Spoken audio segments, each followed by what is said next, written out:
Minutes passed and after 1 to 2 hours, the group reached their destination, a C-rank variant orc tribe. Its leader was an emperor orc, and its residents were variant orcs, their rank higher than the orc king but their status below.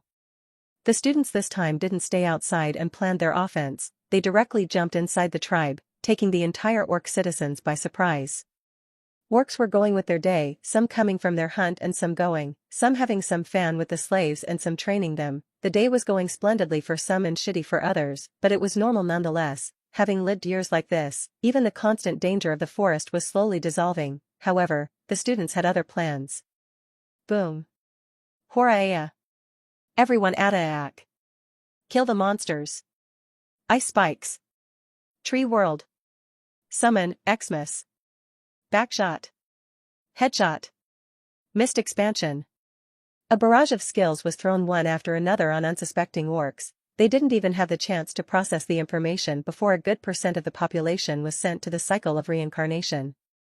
Now, most third years could kill multiple variant orcs, no problem, but second years were having a hard time. They were either as strong as the orcs or weaker, so they struggled a bit, but it wasn't really what we were for, nor was Draco. We were here for the puppets, so how did they fare? Let's look at the Water Master girl and her group. Being the balanced and efficient group they headed straight for the boss. While every member was doing his role flawlessly, the puppet was working better than everyone since technically she had 50 times more strength now that she was controlled, and she was also controlled by a being another 50 times stronger than her, so she obviously would work better than ever. Wow, Nadia, you're on fire, girl. What's up with you today? The martial master of the group, a tanned girl with short hair, looked at Nadia after kicking an orc to death and asked. It's nothing, I just feel better today. The shy Nadia's face flushed and she brought her head down before she spoke in a low voice. She's right, your support is better than usual and on point. I don't even have time to speak before you do what you have to do. Honestly, I've never been this impressed. The damage dealer, a spearman of the group, talked after taking a quick pause to look back. Now, hun. Don't make our little Nadia too shy, you too, Amelia. The other damage dealer, a female this time who was the fiancée of the spearman, talked. She went close to her beloved, put her hand on his shoulder, and said before turning to look at the martial master. We're here. The vanguard knight suddenly stopped in front of the core area and said, after he said that everyone went silent, and immediately after, they tensed up and took their positions. Everyone concentrate. He's here. The leader, who was the same vanguard, took his heavy shield and put it down with a loud thud. Everyone's eyes looked serious, but Draco, who was looking at everything through the eyes of the puppet, had a very amused look. Things are going to get interesting, he thought. Who amons? You dare destroy my village and kill my people? I will make sure to butcher every single last one of you, even if it's the last thing I do. The Orc Emperor took one look at the first group that came to his area and all his anger exploded. He bellowed out in his loudest voice, making sure every student within and outside his tribe heard his words. Listening to the leader's generic words, some students laughed, some rolled their eyes, and everyone had different reactions, but the group directly facing his anger wasn't having it easy. Oraeaweawa.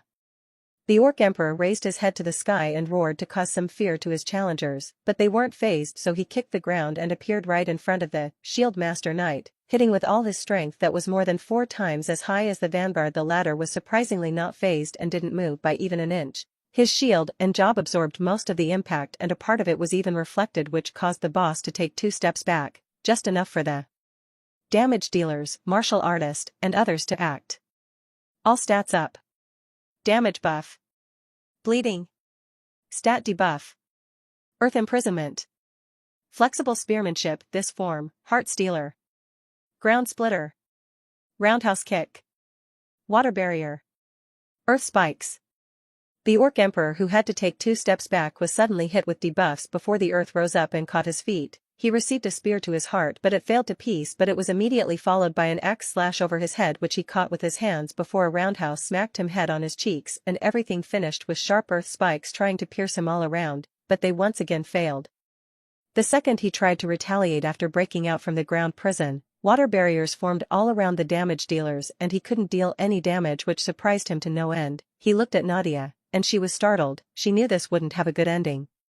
The orc was smart enough to take away his gaze in a split second and attack the damage dealers until the barriers were taken down, and the targets were sent flying.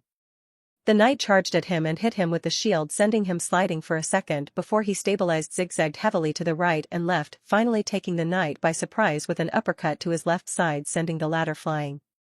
The second the damage dealer stabilized, the orc took another look at Nadia, who was scared for her life at that moment. Her party members were fearing the worst before the orc charged. Nadia! Nadia! Looking at the charging orc, the team was worried. Some tried to use skills, some tried to run, but the fastest was the spearman. Watch out! Running in front of Nadia, he tried to expertly stop the orc emperor with his spear, and that's when Draco acted. Slippery ground. Nadia whispered in an unusually cold voice. The spearman heard it and was shaken for a second, thinking if he was hallucinating. That was until he slipped and watched as the orc emperor's charged first was coming right for his head. "Why," was what he thought. "I'm sorry, babe," were his last thoughts. Boom. You've killed Malik the Spear Grandmaster, D rank, Stage 2, LVL 23, plus 115 XP, 2,230 gold. KYA. Not even a second after Malik's death, a scream full of horror, sadness, and disbelief was heard coming from the direction of the axe woman. Without thinking any longer, she threw her axe and ran to her beloved's corpse. Honey! Honey! Please wake up. Please! I beg of you. Please! Oh no no no! Deki, hurry up, please heal Malik, please! Deki! Ignoring the danger, ignoring the sounds, ignoring the entire reality, the girl screamed for her beloved to come back and turned around to look at the priest, but then she felt something was wrong. He didn't come running to her, but instead, he looked lost and defeated. She slowly turned around, and thought, ah. So this is how I die. At least I won't let you wait for me, honey, let's make a beautiful family in our next league dash. Boom. Sniff sniff. Even with the control over her own body lost, Nadia was on her knees, tears falling down her cheeks and eyes looking lost as she looked at her dear friends and the screen that appeared 2 times now saying, "You've killed fiancé the Axe Grandmaster, D rank, Stage 2, LVL 23, plus 115 XP, 2,230 gold. I killed them," was what she would have thought, but even her brain was under control. The Orc Emperor didn't just stand there, his target was still Nadia. After taking care of the insects blocking his way, it was time to go back to the goal. Unfortunately for him, it was too late and other students started coming to the area. "Looky, look who we have here, the famous 9 Peaks. Or is it 7 now?" Some random student holding a greatsword behind his back came walking slowly, with 4 students, 2 girls and 2 boys behind him putting on smug expressions, but no one cared. The moment the second group came, they stopped everything they were doing, looked at each other, and the leader said, "Let's go." Not a single other word. Nadia took the corpses in her spatial storage and followed the groups with teary eyes and looking down. While walking back outside the tribe, the Earth Mage, which was a short girl wearing a witch's robe, came in front of Nadia and stopped and said, "Why did you just freeze over there? Why didn't you do anything?" She asked. Aye. Why didn't you save them both? We've lost our friends, and it's all because of you. You're the cause of all of this. She screamed with all her might. Alright, that's enough, it's not her fault, we didn't do anything either. The leader came, put his hand on the Earthmaster's shoulder, and said in a progressively weaker voice. The martial master and the priest didn't say anything and looked at the ground silently, but the support and the archer, who didn't have a chance to show his worth, stood there watching without a word. I'm dash before the witch could apologize. Draco, who was not interested anymore, controlled Nadia to raise her head, smile at the girl's face and say, "I'm sorry, alright? We're all following them anyway." Sharp water. Thud. A single word. 6 heads fell down. And then Draco thought of something funny and without a single moment of hesitation, released his control over Nadia after devouring the corpses. Thud. Sniff sniff. Uaoa. Screaming, crying, and sobbing were heard all around the area as Nadia fell on her knees, brought her hands to eye level, looked at it, and broke down. She cried, cried, cried, and cried until an orc variant came walking slowly with a club, and boom boom boom, thud tack tack tack. The orc continued on his way, slowly, dragging with him another slave that would be a fine addition to his collection. Before the orc could even make a turn, laser beam. Draco, floating in the sky, sent down a concentrated line of light that pierced through his brain, instantly finishing him and the unconscious girl. both not understanding a single thing of what the fuck just happened. Thud. That was fun. Next. The Judge Draco looked at the girl one last time before he devoured her and looked at the devouring. Devouring in progress. Added stats, combat power, 52.3. Condition stabilized. You gained the following transformations: Nadia, Malik, fiancé. You've gained the job, Shield Master Knight, D rank, Support Master, D rank. You've gained the following affinities: Shield, D rank, Knighthood, D rank, Buffs, D rank. You've gained the following immunities, debuffs, D rank. You've gained the following items: Spatial Storage Halo X9. XP plus 1,849,210. You are now level 44, XP, 4, 380, 510/4, 400, 000. Skill points plus 10,265. Integrating memories. You've unlocked the achievement, What the fuck? Fuck over your victims in a way they don't even understand what hit them, plus 50% all stats boost. You've unlocked the achievement, Murder Mystery. Something ain't right, plus 50% all stats boost. You've earned the title, Serial Killer. Good job, you're making an impact on the world, Little Demon, plus 500 all stats, plus 250% physical/magical DMG and defense, plus 250% training speed. Devouring complete. Oh, thanks for the meal, he said before floating back, invisible to all onlookers. How would a violent person who is always alone find a chance to hurt people and kill anyone? This was what Draco was thinking of, but the solution was easy. Fire Student was running around the tribe and looking for targets, but what he was really looking for were crowded areas. Since he couldn't blatantly kill anyone and he wasn't in a group, well, let's just kill Steel while blasting everybody on the way. And so while the C-rank tribe was close to being completely eradicated, people came to know of the Friendly Fire Guy. Hey, you've heard of the Friendly Fire Guy? One student who was stabbing a variant orc with a dagger looked at his friend and said, "Oh yeah, that guy who goes around burning orcs and students alike," the student replied while shooting orcs a distance away from him with a handgun, not missing a single head. Yeah, I heard some students died. Should we do something like that? I mean, the instructor didn't say anything, the dagger student asked.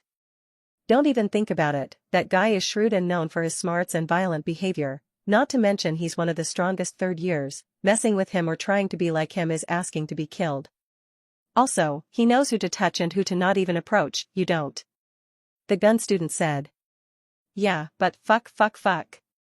He's here. Just as the dagger student was about to talk, he noticed a silhouette holding this hand up with fire bursting out every now and then coming at them at top speed. What? Run. The gun student looked back and once he was sure, he shouted and turned tail. Come here, little orcs. Fire Student, who was getting ever so close to his targets, was grinning and calling for attention. The orcs came at him and the students ran away from him, but no one is going to escape death today, he added. Fuck. Why did we choose this crowded area? The dagger student cursed with all his might as he admonished him and his friend for coming to this place and not even considering the fact that this freak could come here. No, the question is, when the fuck did this area get crowded? The gun student shouted. Something was wrong, indeed. Since there were a lot of students and a limited amount of orcs, it was a fact that there would be many crowded areas, but Draco wasn't interested in first and second years, only third years, and so he slowly and smoothly controlled the orcs to gather around potential good targets. Those with jobs or affinities he didn't get because those were the best additions since they could boost his attributes and literally multiply his CP, making him reach even greater heights than his current mid-SS rank power. The second he reaches peak EX rank or beyond, he is sure he will be able to take great care of any enemies sent over since he can go beyond their peaks. This thinking made him take the most efficient way to power. With 5 bodies, summons, and now puppets, he had many ways to grow. 1 clone was going to the inner area, and was rapidly approaching his first tribe, 3 were laying low for now, and his main body was watching a theater he's controlling.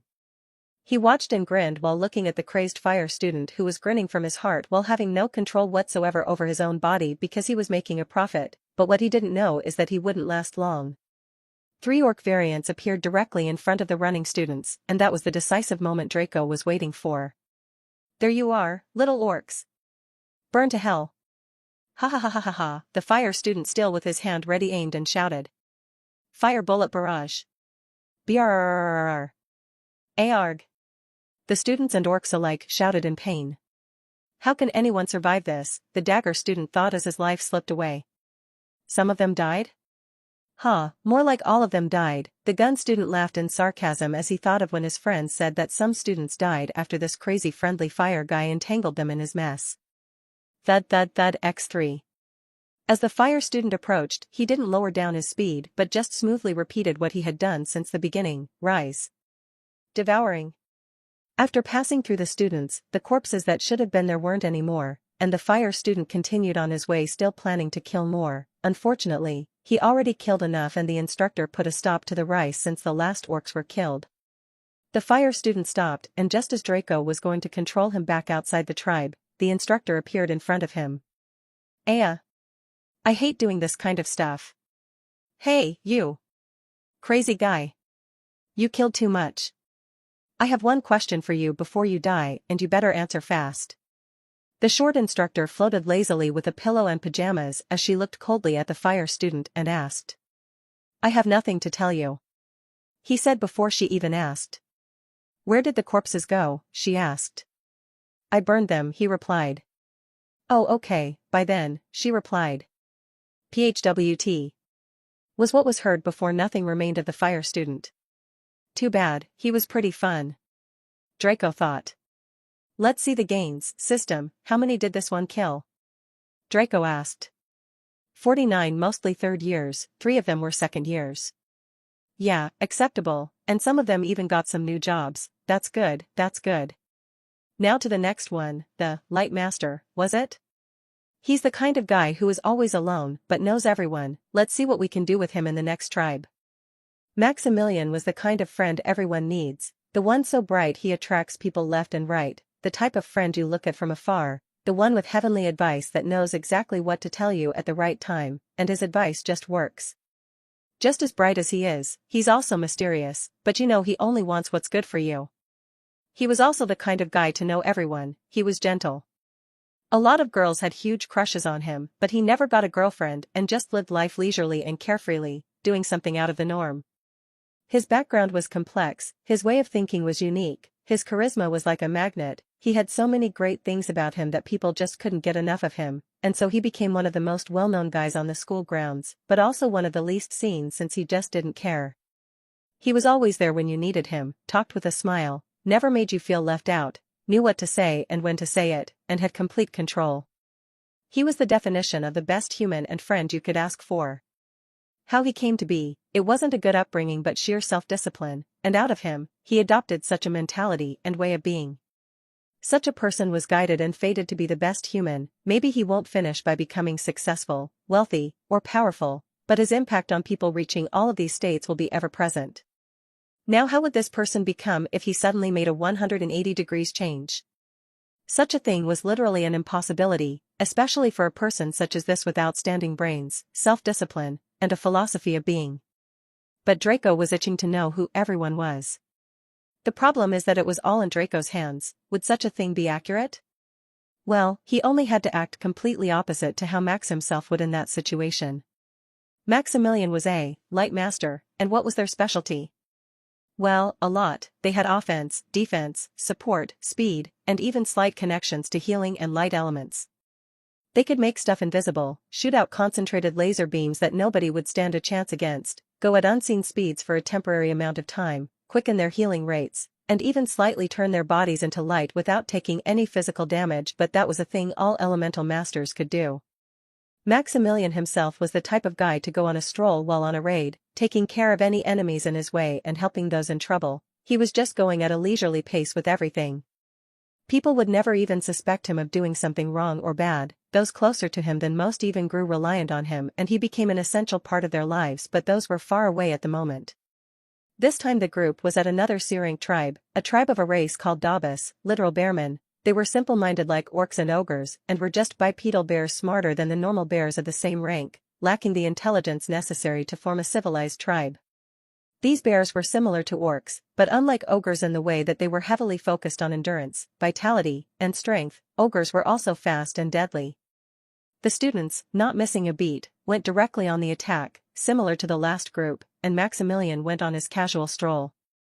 He entered the tribe, looked around while walking, saw the corpses, the students fighting, shouting, and laughing, and continued walking for 5 minutes before he saw his first target, a lone Davis. He saw Max, his eyes turned red and he attacked without a second thought.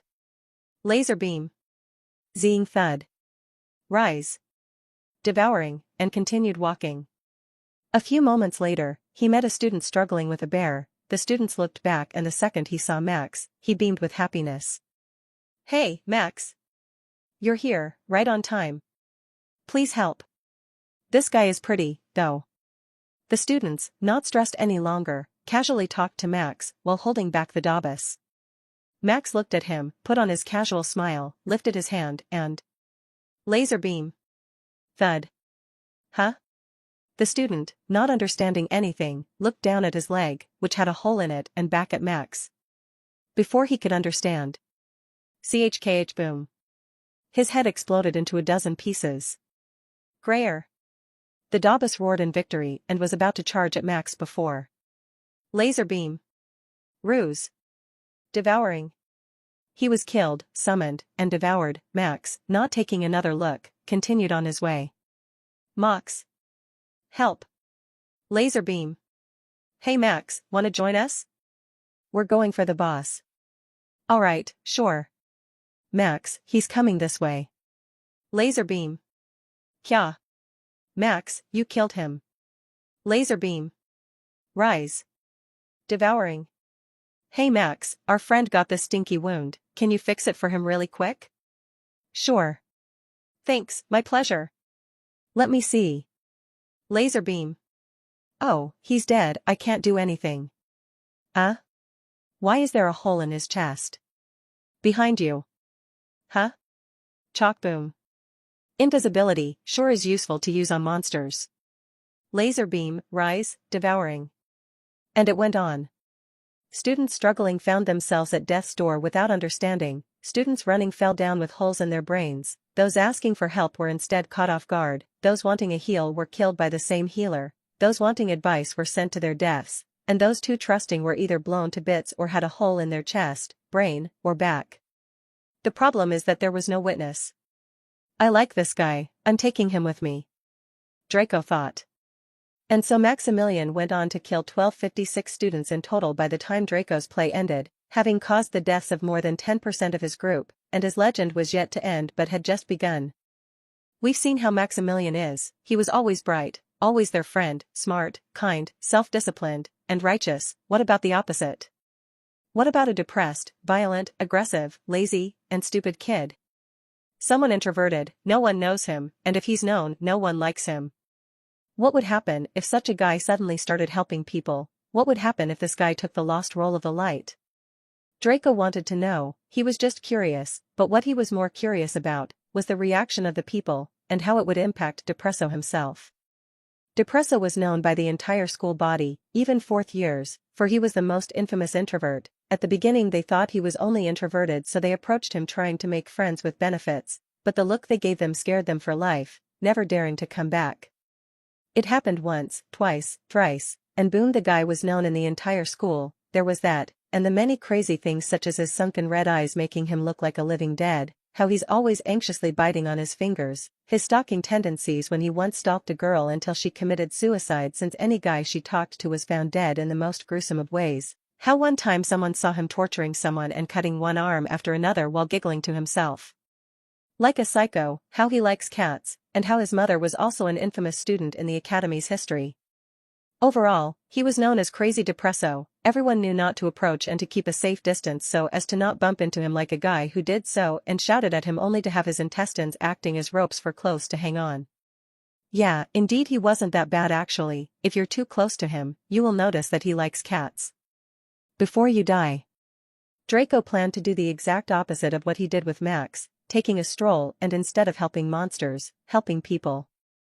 This happened in the 3rd C-rank tribe, a tribe of ninja kobolds, the smartest, most human-like group of monsters so far, with a culture similar to Draco's home planet's Japanese culture. Similar, but also unlike. But this wasn't important. What was is that this time students really struggled, since after the initial onslaught, the kobolds just disappeared, without a sound, Not a single kobold could be found by the regular students, and that's when the scouts did their jobs. They located the kobolds and notified their teammates, but those working alone or in teams without scouts struggled hard. Those were Draco and Depresso's targets when a kobold appeared behind an unassuming or even cautious student while Depresso was passing by. The kobold just dropped to the ground with a thud, leaving the student standing there not understanding a single thing until they looked at the cause and find Depresso passing by. Now the thing was, after seeing him, they immediately put a good distance between them, run on top of a building or something far away, and then start looking for the real benefactor. Are you trying to tell me Crazy Depresso helped me? Haha, you think I'm crazy? Depresso froze for a second while looking at the guy, and then continued on his way. A group of 3 requesting for a healer? Let's help. Oh my god, it's Crazy Depresso, run. Stop the bleeding with corrosiveness? Haha, nice disguise bro, you scared me there for a second. Was the reply. The moment Depresso turned back to look at the guy who talks eyes? Why you're that? The CRA, oh great Portalia, I'm sorry, I didn't know, please don't kill me. Was the reaction. Depresso looked at him for a good 5 seconds of him crying and begging while his friends abandoned him and took a safe distance before he continued on his way. The next stop was the boss area. The Shogun Kobold was a tough opponent on top of his horse, easily holding back a team of 12 and even endangering some. That was until Depresso came to the rescue. But the second he showed up, the 12 immediately deemed him a bigger threat than the boss and turned tail. While one was running, the boss was able to decapitate him, and Depresso shot at him, held him by the head, and corroded him until there was only flesh and bone with his brains falling down freely. The students, instead of rejoicing or thanking him, fell to the floor, peed his pants, and started begging. Please, I'm still a virgin, I don't want my heart taken out and fed to cats, please. I beg of you, I have a family waiting for me at *PHWSHHHHH thudud. Depresso finally had enough, not wanting to hear a single more word. He held the student the same way he held the Shogun Kobold and corroded him. Now, this was the decisive point. Draco released almost all control over Depresso, leaving only enough for him to summon and devour. And Depresso went wild, the students running? Corroded, the students he healed corroded? The first guy he helped? Corroded. No one escaped, and those seeing him in action, corroded. Bro went into a killing spree. The kobolds didn't even need to do anything anymore, they just stood there silently watching the humans butcher themselves until the instructor came to kill Depresso while he fell to his knees, tears coming out of them. The cold and lazy instructor almost had mercy on him, letting him go. However, she had to do what had to be done. Geez, what's with you all today? You can kill however much you want, just be goddamn discreet and smart with it, she said before floating back to sleep. Draco looked at all of this in amusement. He quite liked this one, he was fun to watch. And so he sent all his attention to the last 2, the light and dark factions, the protagonists of the show, the priest and the heretic. Welcome to the Do or Die faction. A faction where you have to be afraid of not your enemies but your allies, my friend over there. Yesterday, he got in a big fight with his best friend of 6 years and put a hole in his chest. That kind guy over there? He drugs fellow students, and you never hear about them ever again. Me? Oh, well, you're never finding anyone like me here. I'm the kindest, most compassionate, most average guy here. The most I've done is kill 20 students because they bumped into me. The boss here is an assassin, yeah, he's a notorious killer, everyone aside from the 34th year sphere. Ever wondered why our group never exceeds 200?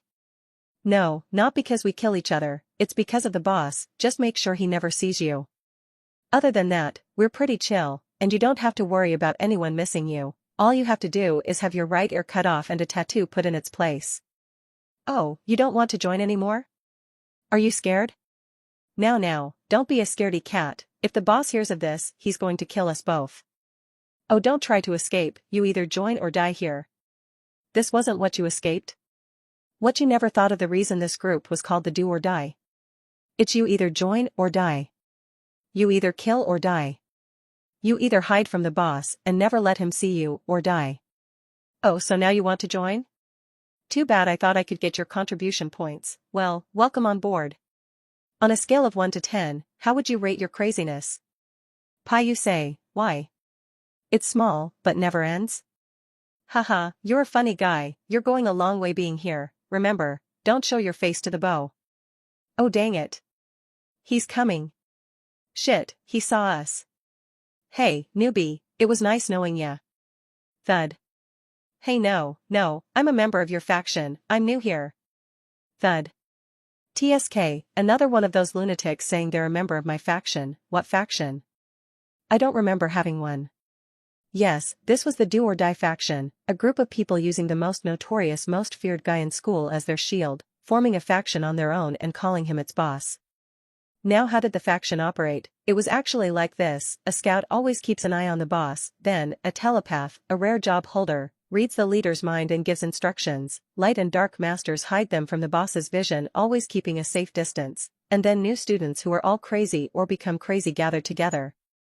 This was one of the ingenious ways students came up with to keep their heads intact, but the boss himself was just a madman the school couldn't do anything about because someone always cleaned up his mess. The members were always fighting and killing people in ways nobody expects, and they never let anyone disrespect their boss and go with it or even touch their group members, and this helped them get new members always, especially those seeking to cause trouble, were too scared, or were just too crazy and wanted somewhere to fit in. How would this faction act when their boss gets controlled and someone else could control his thoughts to make them do whatever they want? In simple words, utter chaos. A faction of 150 crazy members all acting for a single man could be counted as a small army. Depending on their dedication to their leader, what they could do varies. However, when we are talking about 150 third-year students with town-level powers, it's a different topic altogether. It was still within the first C-rank tribe when Draco sent the command stealthily, causing the telepath to be startled and immediately send the message. Emergency. The boss is bored. He's going into a rampage. Shadow is probably already ready to move. We can't let that bastard outperform us. All members are required to kill at least 25 fuckers and bring their heads by the end of the day. Those failing to comply will be killed. No questions asked. Was the message sent to all members through the tattoo in the place of their ear, also working as a communication rune? Now, how would this message affect the faction members and the second group altogether? Now the group has gone through 3 tribes, but aside from Depresso and Friendly Fire, the instructor hasn't moved in to kill anyone else. Why was that? It was because the Do or Die faction was too organized, crazy, and deadly. It was deadly to the point their victims disappeared without a trace. The event was erased and only the killer and the killed himself knew what happened. Now, the Do or Die faction was crazy, yes. They were also notorious, yes. But students didn't usually see them. To even join the faction, one had to go through a long and hard procedure, but if you ever see one, know that that's the last thing you will ever see. That's why the Do or Die members had another name, the Grim Reapers. But they also had a massive secret, and it was that they weren't their boss's #1 supporter. It was actually a fucker they didn't know a single thing about, and that's why they called him Shadow. Who he was, why he did what he did, no one knew. But one thing they knew, they couldn't let that guy outperform them, not this time. How did it all begin? This was the question, but what was the answer? After the command was issued, how did the many crazy members react? Every time an order was issued, it was carried out flawlessly, but all orders until now were chill and not as serious as this one. Emergency order? What's that? Can it be eaten? That's what any Grim Reaper would have answered had you asked them. This whole time, they've been having orders where if you've done them it's fine, if you didn't someone else is going to take care of it anyway, so it wasn't ever this serious. Yet they still competed to get it done first. After all, they had to show their love and respect for their leaders, so as to not get kicked out, or worse, killed. But when the boss is going into a rampage, it would be a disgrace to all the faction members if they didn't go half as crazy as him. And that's why, the second group was in serious danger. A group of 5 was having a stroll on their way to the second C-rank tribe and having fun talking about all kinds of topics. Hey, Mama, do you remember when you've been dating that bald guy? One of the 5 said. Oh, you mean Derek's best friend? Another guy asked. Yeah, that one. They didn't even last 2 weeks, but those were the good times. They would go on a date, then argue, then come back separated, and after that Mama would complain to us for hours, before he comes apologizes and they just disappear until the next date. That's when Mama comes again excited to tell us about the date and whatsoever. The first guy started talking. Yup, and before that, we either never see her or we see them both flirting in a corner and she doesn't even look our way, the second guy said. Is that true, Mama? I wasn't yet part of the group then so I didn't know. One girl looked at Mama and asked. Haha, you can't expect me to talk to y'all fucker when I have a boyfriend, now do you? She replied. Well, you're right, said the girl before she looked at the three guys. But, we're brothers, aren't we? That fucker came after us, and he just takes you away from us? With what right? The third guy who had been silent until now finally talked. No, he was left-handed, ahahaha. Right, Mama? Mama? Mama, where are you? The second guy said before he asked Mama, only to look at where she was and not find her. Emph. As the squad was frantically looking for their mama, a muffled sound was heard from far away. What was that? They asked, but they looked, and she was never seen again after that. The culprit? Unknown. But what happened to her really? Well, it was a Grim Reaper obviously, but how did he do it? Grim Reapers usually worked alone, since every single one of them had his ways and wanted no one to find out about them, and this time wasn't an exception. It was someone with another rare job, a job called Soundless Speedster. It was literally the Flash, but in an ice sky, and the thing is, there was no sound behind him, no sonic boom, no nothing. His speed was insane beyond any means, and they just passed by like the wind. This one was zigzagging through the entire forest, noting potential targets on his head, and while still running he was looking for the best moment. For Mama, the second everybody wasn't looking, he charged, put his hand on her mouth, and hit on top of a 3 in a split second. By the time everybody noticed, she was gone. The next example was a Mud Master. He hid beneath the earth. When someone was resting, alone, picking flowers, or anything in between, he would sniff them out and no trace would be left after. One time, a couple of part of a group of 7 was getting too steamy, so they told their friends that they were going back to ask a friend for something, and once they were out of sight they entered deep inside the forest. The second they started getting freaky, a hole opened up beneath them, and let's just say they could never have fun again in their life. Many Grim Reapers were on the move, and many people just disappeared for life. Some were worried, some didn't care, and some just went on with their lives, but at the end of the day, people died, and even more so when you are an academy student, so if you don't get used to it, you would be in a world of hurt. One thing to keep in mind is that when the Grim Reapers hear that they need to bring 25 heads, they definitely aren't bringing a single head more, not because they're on point but because these bastards are lazy. They joined the group to kill, have fun, and be crazy, and for its security, when they have nothing to do, they go around looking for potential targets, but when they do have an order, they will do the bare minimum. The only reason they compete is that they're going to get roasted either by words or literally. Indeed, this group works with love, craziness, and threats, death threats. One could ask, how would Draco have a chance to summon or devour these guys? There was a reason the telepath said bring the heads of the victims by the end of the day, and that telepath was already under control, so it wasn't really a question. In any case, we could expect a minimum of 3,750 students to die by the end of the day. The instructor won't care. As long as half of the fourth years are alive, the students will be scared, but this is exactly what Draco waned. Now, if the members of the Do or Die faction were this crazy, how crazy was this Shadow? And even worse, the boss himself. Who was the leader to begin with? The boss of the Do or Die faction. Why was he never punished after killing thousands of students in 3 years? Why was he known as the most notorious third-year student in the entire academy? Just why do this bunch of crazy bastards worship him as their idol and surge behind his shadow and even kill their fellow faction mates to protect his identity and prove their worth and love for him? Actually, no one knew. Yeah, that's it, the guy just appeared 3 years ago, killed his way through the academy exam, and then lived nonchalantly ever after. Someone bothers him? He kills him. Someone issues a challenge to him? He kills him. Someone was unlucky enough to have a mock battle with him? He kills him. No questions asked, and no mercy to be expected. The guy was the definition of the devil in human skin. He cared not for friend or foe, human or beast. There was even a legend going around stating that he killed his own family. If that was true or not, only Shadow knew. Yeah, Shadow. The reason why no crime of said boss was ever known, no evidence was ever found, was because of this Shadow. Instructors had no reason to move in the academy because it was more of a hellhole than this event where if you kill nonchalantly you get killed. But, even if they planned to, there was no evidence, witnesses wouldn't be alive for long, or just won't talk, and so the boss wasn't punished for his crimes ever. But who was this Shadow exactly? Well, no one had to understand where this boss came from. He was from the slums. This was one thing no one knew, but Shadow did. The legend about him killing his parents was true, and him being crazy was from birth. His parents suffered a lot because of him, but he was a child they didn't deserve, holding a view on humans similar to the way one see ants, killing them without batting an eye. But another thing only Shadow and the telepath knew about him is that he's very interested in literature and anything worth knowing, and he's also interested in Noble's life, which was very unique for a distorted human such as him. Their way of life, their etiquette, their way of talking, their clothing, everything, this made it so people mistake him for being a noble from birth, which is far from the truth. He wasn't a very interesting being to know, and he had no friends, no lovers, only himself and his shadow, but what made his unique and feared also made him respected and followed, though he knew nothing of it.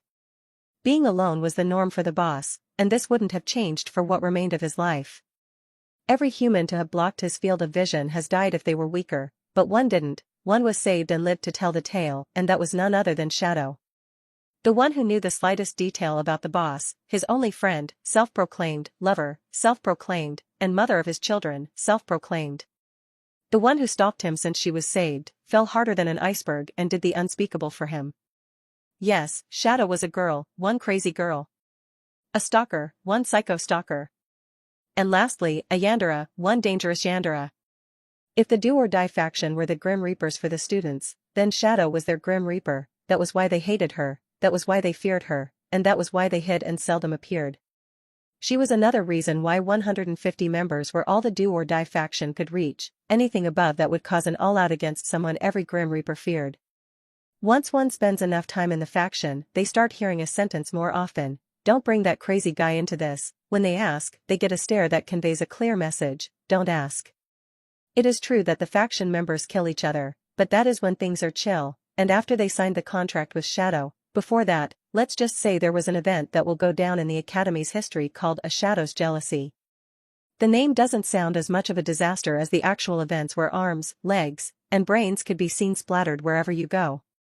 Some students had to take a leave to recover from the trauma caused by what they've seen, but everybody only saw the aftermath, not when the deed was actually done, leading to the legend of Shadow. And when facts started being revealed, the boss's notoriety rose a good notch once again. Now we should better not talk about what Shadow does in her free time, since she lives, breathes, and spends every single second in the boss's shadow. Indeed, his shadow. Her job was Shadow Master, variant D rank. It was similar, yet at the same time vastly different from the normal Shadow Master job. This job worked in a way where the job holder had to bind their own shadow to a single being for the entirety of their lives. It had many conditions for it to be obtained, but the crazy stalker obtained it easily and didn't even think twice before she dedicated her everything, body, mind, and soul to the boss. Now in these chaotic times, what would such a person be doing? It shouldn't really be explained since it was quite obvious, but let's just say the boss and Shadow duo had many poor unsuspecting students disappear for eternity. Marco, the priest. When this word started getting famous around the school, people asked, "Who's this guy? What did he do?" The answer to that question was, he's the main character. Marco was the second coming of the anomaly. Everybody knew it, everybody felt it. You see that guy, you know he's meant to do shit, he's meant to be something normal people couldn't reach. Now it's true that he wasn't very high in the ranking, he was the fourth, but it's because the top three monsters are the children of that same anomaly, and not just some child that's believed to achieve what he achieved years ago. He just had something that attracted people, the amount of fangirls and boys he had. Oh, great mother above. He's by far the most popular in the school. But aside from his devilish handsomeness, his smile that can cause one's soul to ascend, and his kindness, he also had some not seen before intellect. Sit with him and he can make you believe whatever he wants. He knows his stuff and knows exactly how to make an argument and make someone believe him. Thankfully this world doesn't have the concept of religion for a much greater reason. Otherwise, Marco would have definitely without a second of doubt become the archbishop and the pillar that could help humanity stand above many races and even possibly stand side by side with the beastmen and dragons.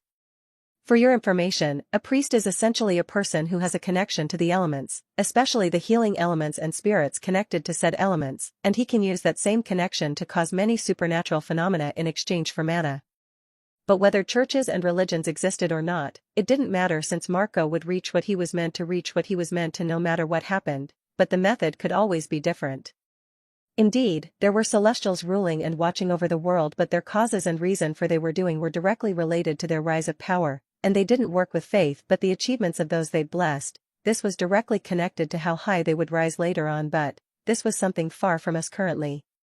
We're talking about Marco, and Marco had a close circle of those he felt more in tune with, even his lover. Those people were strong, smart, or had unique qualities about them that just separated them from the rest of his fangirls and boys.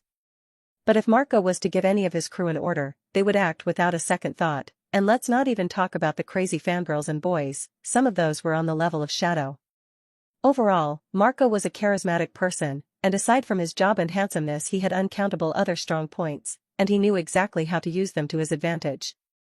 This was also what Draco wanted to put to use, but even more so, he wanted to see its effects. So what did he do to reach where he is right now? Well, actually he didn't do anything. He was just the first person to make friends with the children of the Anomaly, the first person they considered their rival, the first person in this school to have met the Emperor personally, and also the lover of his daughter. Now meeting the Emperor is one thing, becoming the lover of his daughter is another, but gaining his approval? Just what did he see in him? Not only that, he actually made a contract with a spirit without being a spirit master, but this was because he was priest, and this made him obtain the variant of this job. In the entire history of humans, he was the first to do that, making him another anomaly. This and a lot of other things made him rise in the view of the Academy, instructors, and the entirety of the human race, since everything related to their dear emperor is a hot cake for them, and obviously the students, but such a being would look like a wall to not be crossed, especially since he's her lover. No one crazy enough would even come close to him, but what they noticed was that SHE wasn't the one in charge but he was, and he was slowly changing her, which made them start questioning some things. That girl acts like a child when she's with him. This was hard to believe. At first, they were only those two, but slowly more and more were added. It's as if the guy was a magnet, a special kind of magnet only attracting the best and most unique, but its effects on more normal people were still frightening nonetheless. They just set boundaries, especially her. Any girl coming 10 meters close to him ends up dead. If any girl wanted to get chummy with him she needed her approval first, no questions asked. The problem was, Marco was no noble, no prince from a fallen kingdom, he was but a slum boy rising from the rubbles, not the Empire's no, but from a part of the continent where the Empire was still renovating the land. Yet it changed nothing in this world if you were a commoner, a noble, or a king. If you're weak you get stepped on, if you have no redeeming qualities you get killed, if you don't achieve something worth the while of the strong no one's giving you a second glance. Not the Academy, not its students, not the Empire, or even the Anomaly himself.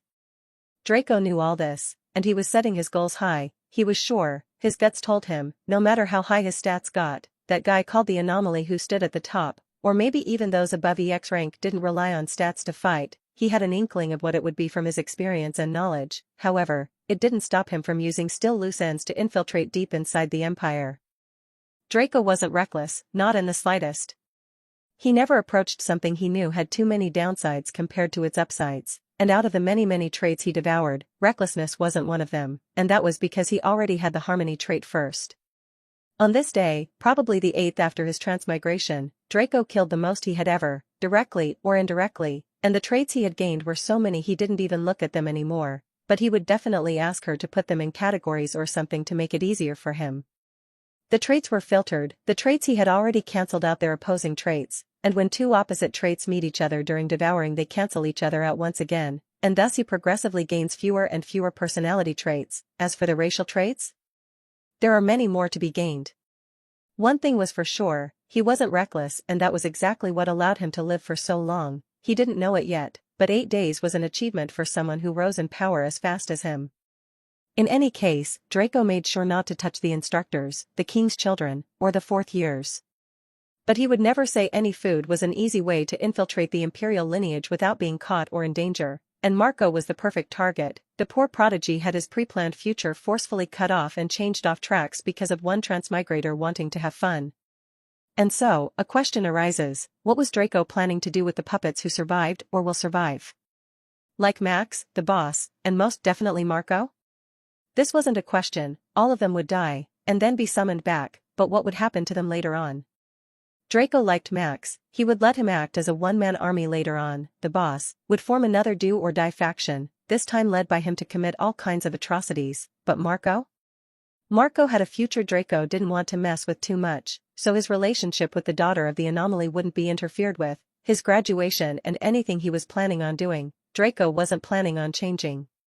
Marco would possibly be the only summoned being or even clone of Draco to not be ruled upon, he would act independently, but all of this would come after what will happen soon.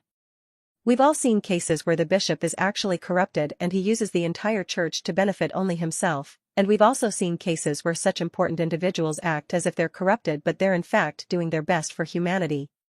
Marco was the perfect balance. He was known by all as the kindest one, as the promised one, the fated one, the prophesied one. He was known by everyone as someone who will only move and do something if it would benefit everyone, and if there's no other answer other than that, he was known as the holiest one.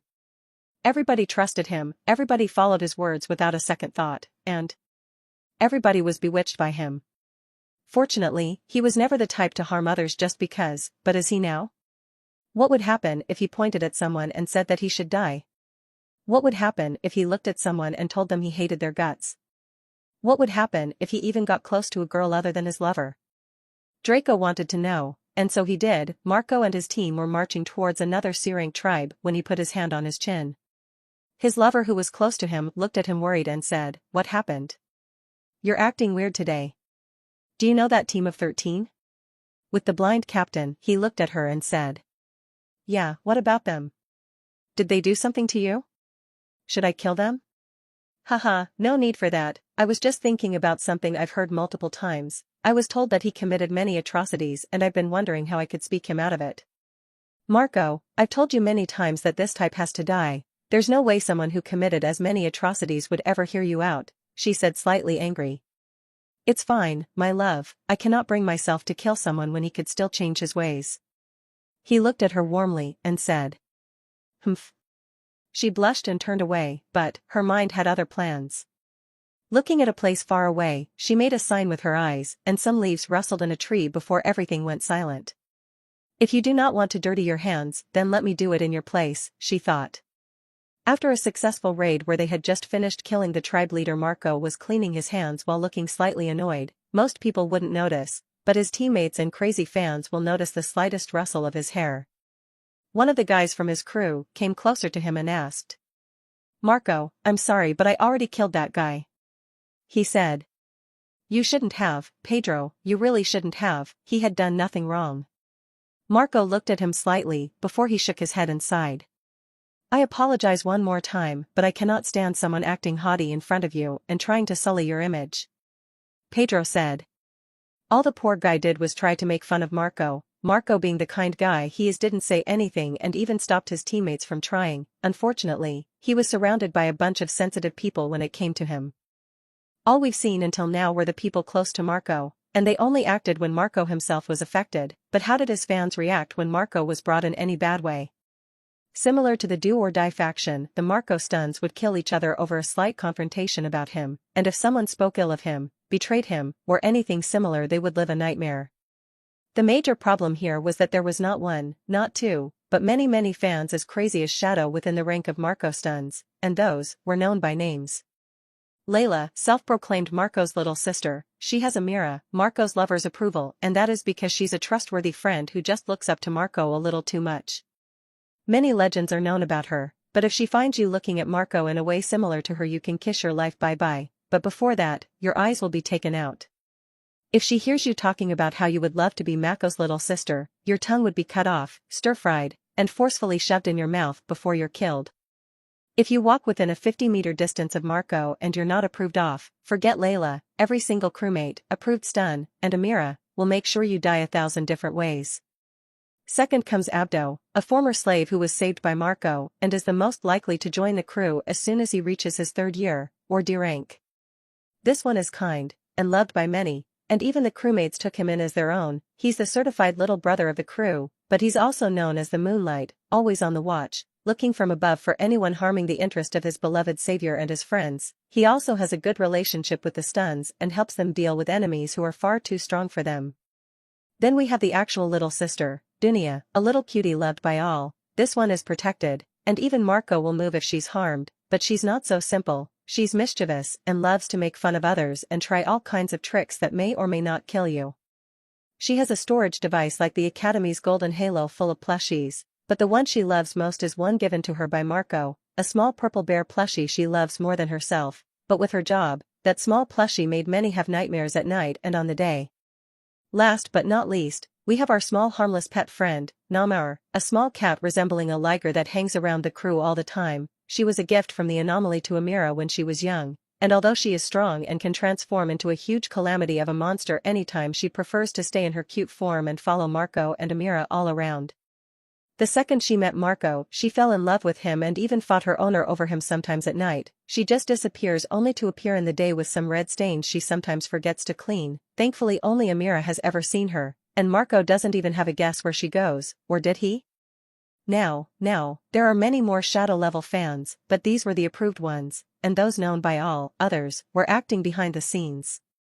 Now, Draco was planning to cause chaos with Marco and potentially kill many more than the Do or Die faction did, but he didn't find the need to because Marco and his group already had enough crazy guys without him interfering. But Draco found another use for Marco as a way to infiltrate the ranks of the Empire, a way to possibly rule over the entire human race in the future, and a good subordinate. All in all, controlling Marco was a good call. All he had to do now was to devour him. But there will be a right time for that, and so, the puppet show ended. But the real question is, how many did Draco devour from Max all the way to Marco? How strong was he now? And what were his plans for the next step? The total devoured were 5,769, 4,726 of them were third years, and the rest of the 1,043 were second years. Let's once again just say that it was a shit ton of additions to XP, skill points, gold, jobs, boosts, achievements, titles, and stats. But his status looked something like this. Status. Name, Draco Valenstein. Gender, /age, male, /1-year-old. Race, Mana Kithnos, B-rank creature, stage 2. Blessing, imprisoned celestial of fate's blessing, S blessing. Host level, 100, XP, 10, 000, 000, 000/10, 000, 000. System level, 1, XP, 550/1000. Health, peak condition, harmonious, calm. 32/32 plus 100% HP/SEC. Stamina, 16/16 plus 100% stamina/SEC. Mana, 3/3 plus 100% MP/SEC. Combat power, 29, 510 mid-stage 7, mid-SSS rank, kingdom level. 0 status points, 8,974,595 skill points, 38, 42, 415 gold, available. To clarify things, Draco was OP, yes, but for up to SSS rank, when it came to EX rank individuals he had to have something else on top of stats. He could deal damage, yes, but never enough to kill them. But he could still get his ass handed to him, and this he knew all too well and didn't even consider a way to act. Because EX ranks fought with their affinities and started to actually understand them for what they truly were, trying to make them into another limb of theirs, and if you didn't understand your own affinity, which has a prerequisite of being a peak existence which is most of time an EX rank, you couldn't deal any damage to them with stats alone. Trying to do so is as if a toddler is trying to destroy a wall. But Draco wasn't worried in any way, for he was a demon, and demons did not fight fair and square. Draco was a demon, he was supposed to deceive, scheme, lie, and betray his way up to celestialhood or whatever was above it. He also knew that whatever he has now meant shit in front of the powerhouses above EX rank, and at the rate he's going, he will have to fight not with his body but with his brain, since there's no way in hell he's evolving from stage 2 to stage 10 when he would have to deal with them, and that's why he had to gain experience, and he knew exactly where he can get it. Draco reached max level, and what did this mean? First, it meant one of the evolution conditions was cleared, and even the second one, which demanded the killing of 10,000 beings, was cleared. What remained was for him to conquer the forest in 6 months. Well, 6 months was indeed a short time. It was Draco who was moving way too fast for even those watching him to handle. If he kept going at this rate, then he might even become the fastest to reach all ranks, and that meant more recognition and rewards. Second, reaching max level meant Draco had new clones, but how many? 11. That's how many. Draco planned to send some to the other groups and make some chaos there for the remainder of the days for the raids. In any case, the Academy isn't recovering anytime soon from this, and in some way or another Draco will definitely be noticed by the Academy and added to their blacklist. He's sending 4 for the other groups, so August 11th will be occupied. The rest, One will lead the progressively rising undead army and start constructing a stronghold in the forest since Draco deemed it necessary. One will be sent to spy on the other forces sent and also to know when the final stage of the event will start. The last one will travel around to find interesting races to take in as subordinates since Draco wanted actual living subordinates and not just undead. He was also intrigued by the variety of races in this world more than he ever thought lived and wanted to discover more. Thinking about it, how did Earth even know about goblins, vampires, and other kinds of beings that lived in this world? Aside from all of this, the number of undead under Draco's command was a lot currently, but the most intriguing ones were the two C-rank humans he killed, Shrio and Nathan. They were an eccentric duo even after undeadification, and they were the only ones to have remained the same even after their summoning. Draco planned to have them remain a duo. Nathan would form his own spy team and in the future create an intelligence agency when the stage left the forest and entered civilized grounds. Shiro will be his right arm. We also shouldn't forget Dariel. Having reached max level, he also had 11 clones and could take on C-rank tribes right now, and D-rank dungeons. Many more summons were now in the army and could move at any time after Draco 10 distributed them according to their strengths, scouts to Nathan, those with professions like alchemist and blacksmith, and those with wood, earth, and skills that could be used for construction will be sent to an S-rank dungeon Draco caught memories of. Then a few armies will be formed and their members will depend on Draco's opinion. Those that interested him or he liked their reactions or anything about them will either be leaders of small teams or banded together, and then sent to do various missions, conquering dungeons, destroying tribes, collecting materials for the professionals, and the mission list will expand later on. But the number one objective of all these undead or any beings to be precise is to evolve, and Draco will make sure those under him will evolve in the fastest time possible. Time passed. It was the morning of the second day post-evolution, 9 days after Draco's transmigration. Clone 4 who was sent to the inner core caused irreparable damages. At first, he only destroyed B-rank tribes, one after another. By the time main Draco reached mid-S rank he had destroyed 11 B-rank tribes, and without a second of delay, he moved to A-rank tribes, with no mercy, no wanting to have fun, just pure destruction and ruthlessness.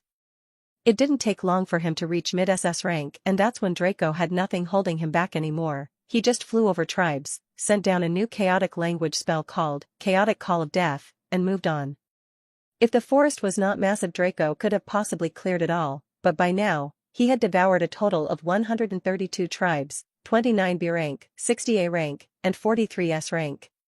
What was good about that was the amount of new high-rank affinities and immunities as well as the rank up of previous affinities. His chaotic call of death allowed him to send down a silent death on all the inhabitants of the tribe formed mainly with disaster, death, fate, and some other elements that fall upon the poor monsters like the wind, taking their lives with it, leaving only corpses behind. Not even the leaders understand.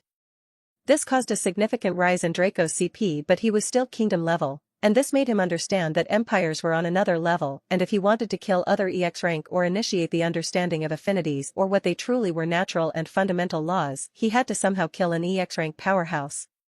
This meant he had to change his approach from wanting to increase his CP to other more important things. Stat leveling had reached its limits.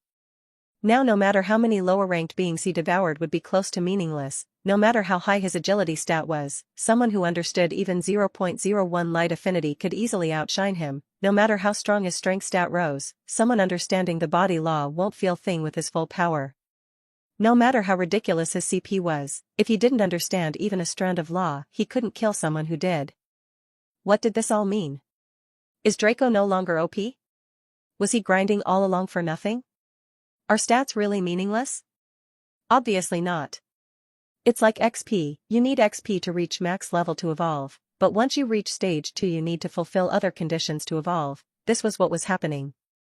All Draco had to do now was to bring the inner demon out of him and scheme against some EX rank, and once the first one died he most definitely would devour his understanding rate, and then he could kill EX rank powerhouses with his own body as long as a ting of law is in his every attack.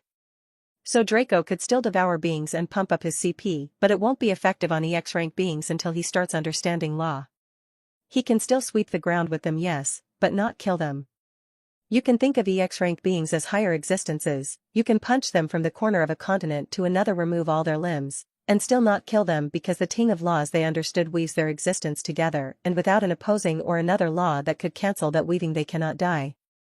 So how strong is Draco currently? There were a lot of calculations to be made. From Alex and Co in the first group, from Sato and Felicia's dungeons, from Dariel, from main Draco, and Draco 4, as well as the new undead recently added even if they didn't move yet as they were still in the process of looking for the S-rank dungeon, but soon, their kill count will explode. For now, let's look at Draco 4. He killed 27,284 C-rank mobs, 29 B-rank bosses, 54,700 B-rank mobs, 60 A-rank bosses, and lastly, 18,442 A-rank mobs, and 43 S-rank bosses. And let's just say, he's ridiculously strong right now. Status. Name, Draco Valenstein. Gender/age, male/1-year-old. Race, Mana Kythnos, B-rank creature, stage 2. Blessing, Imprisoned Celestial of Fate's Blessing, S Blessing. Host level, 100, XP, 10, 000, 000/10, 000, 000. System level, 1, XP, 550/1000. Health, peak condition, harmonious, calm. 1.8/1.8 plus 100% HP/SEC. Stamina, 901, 986/901, 986 plus 100% stamina/SEC. Mana, 179, 000/179, 000 plus 100% MP/SEC. Combat power, 172, kingdom level.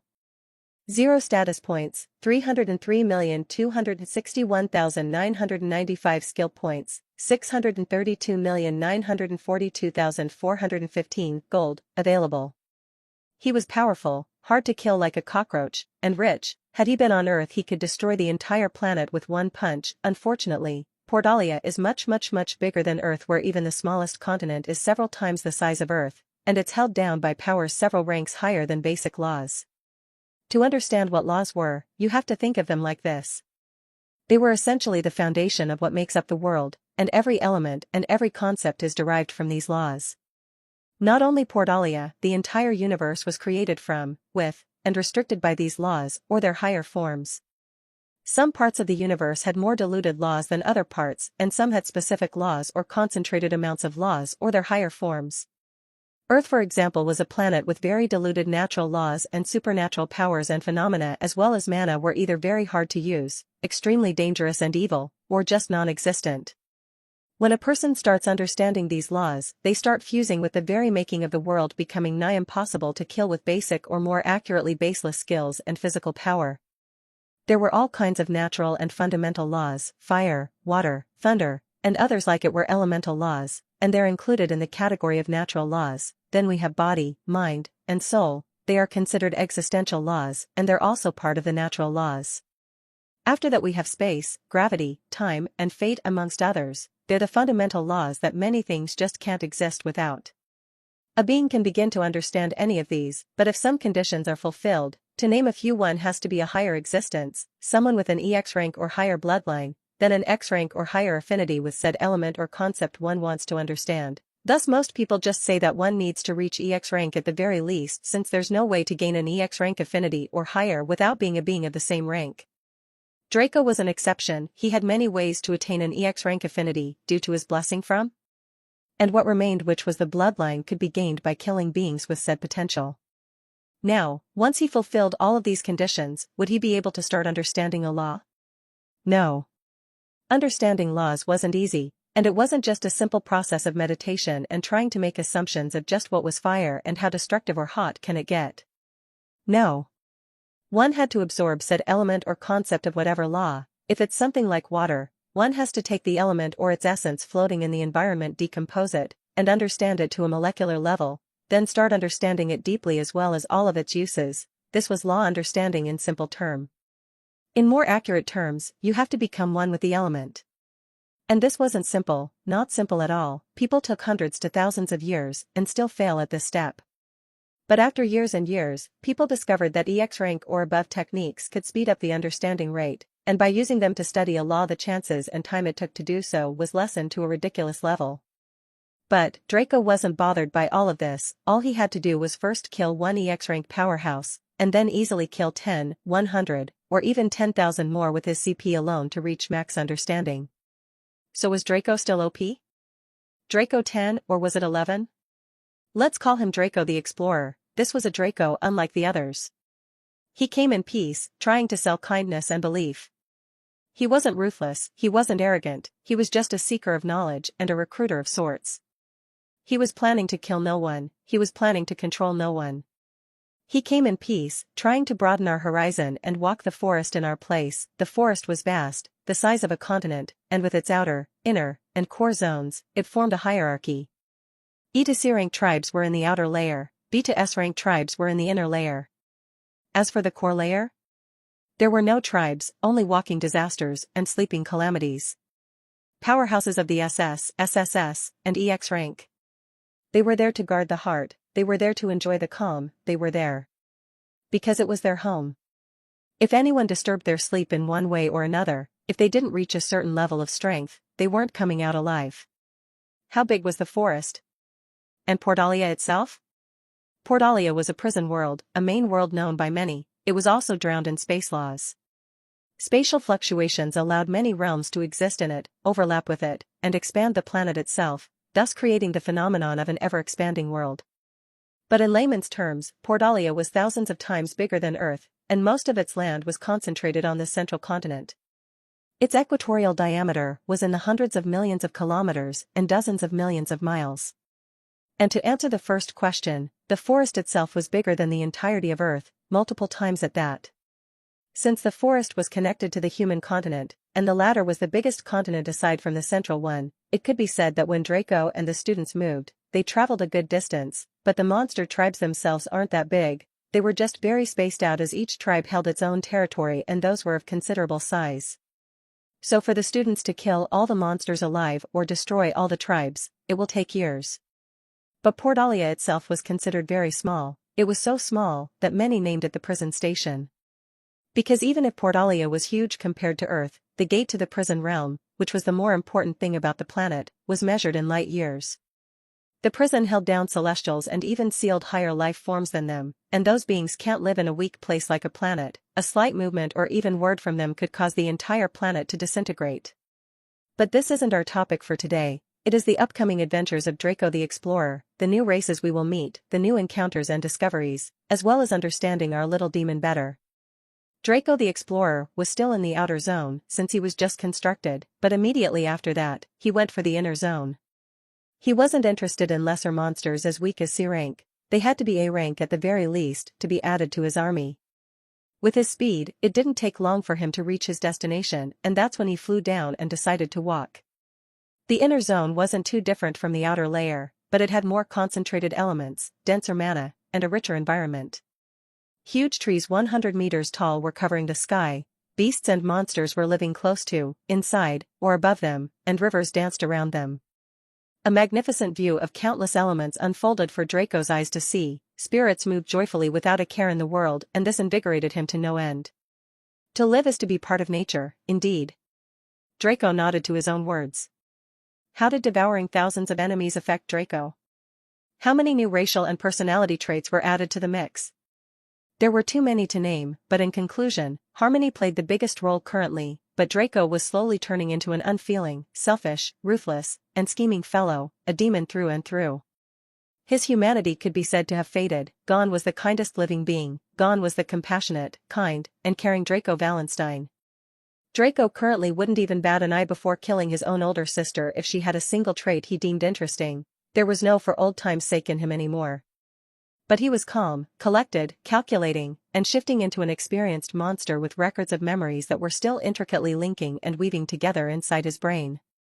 Hopefully, this will make him come to himself and find balance between evil and neutral. To become a true powerhouse, he needed it. At first, he moved fast and had little to no control over himself. He was also very inexperienced and had no knowledge whatsoever of the world he was thrown into. He was also full of himself and thought he was some kind of chosen one of this world, but he was quickly reminded, forcefully shut down, and made to understand that standing out too much would cause him to live a short life. Through the book nerds he absorbed, he came to learn that transmigrators were common, but not too common either. The last one came dozens of millions of years ago, but he fell into the trap of believing himself to be some sort of protagonist. The Celestials noticed him, the imprisoned ones noticed him, and the worst one yet, the world, knew of him. Not just the living beings, the world itself noticed his existence, and this was considered the worst fate possible. Thus, his life was cut short way too soon. But, aside from this one, transmigrators, reincarnators, and the rarer type, the regressors, were known to do pretty well. Most of them came to be and are still major powerhouses and founders of major forces in the world, like an intelligence agency called the Stellar Network, which is known as the undisputed number one, and a merchant company called Gloria Corp. Even the anomaly was rumored to be one, but trusted sources said otherwise. However, his source of miracles was unknown. Some said it was his own genius and talent, others said it was an artifact or some ancient device, but no one other than him knew for real. But this has nothing to do with Draco. All he knew was to lay low, act behind the scenes, and cause chaos. What did Draco the Explorer have to do? All he planned on doing for now was going in the direction of the mountains, the rocky area of the inner zone. He was going to explore the forest and discover what it held from ingredients, materials, monsters, beasts, tribes. He was going to do something he had yet to do until now. As we've explained before, the forest was huge, and it had dense elements and mana in its environment. Spirits, beasts, and monsters roamed freely and mostly didn't fight or create conflicts. The distance to the mountains was massive, but for Draco, it was just a stroll, so instead of just teleporting over there or flying, he wanted to first sort many of the skills, jobs, and techniques he had. There were so many of them, the system only started showing the old ones, or the important ones.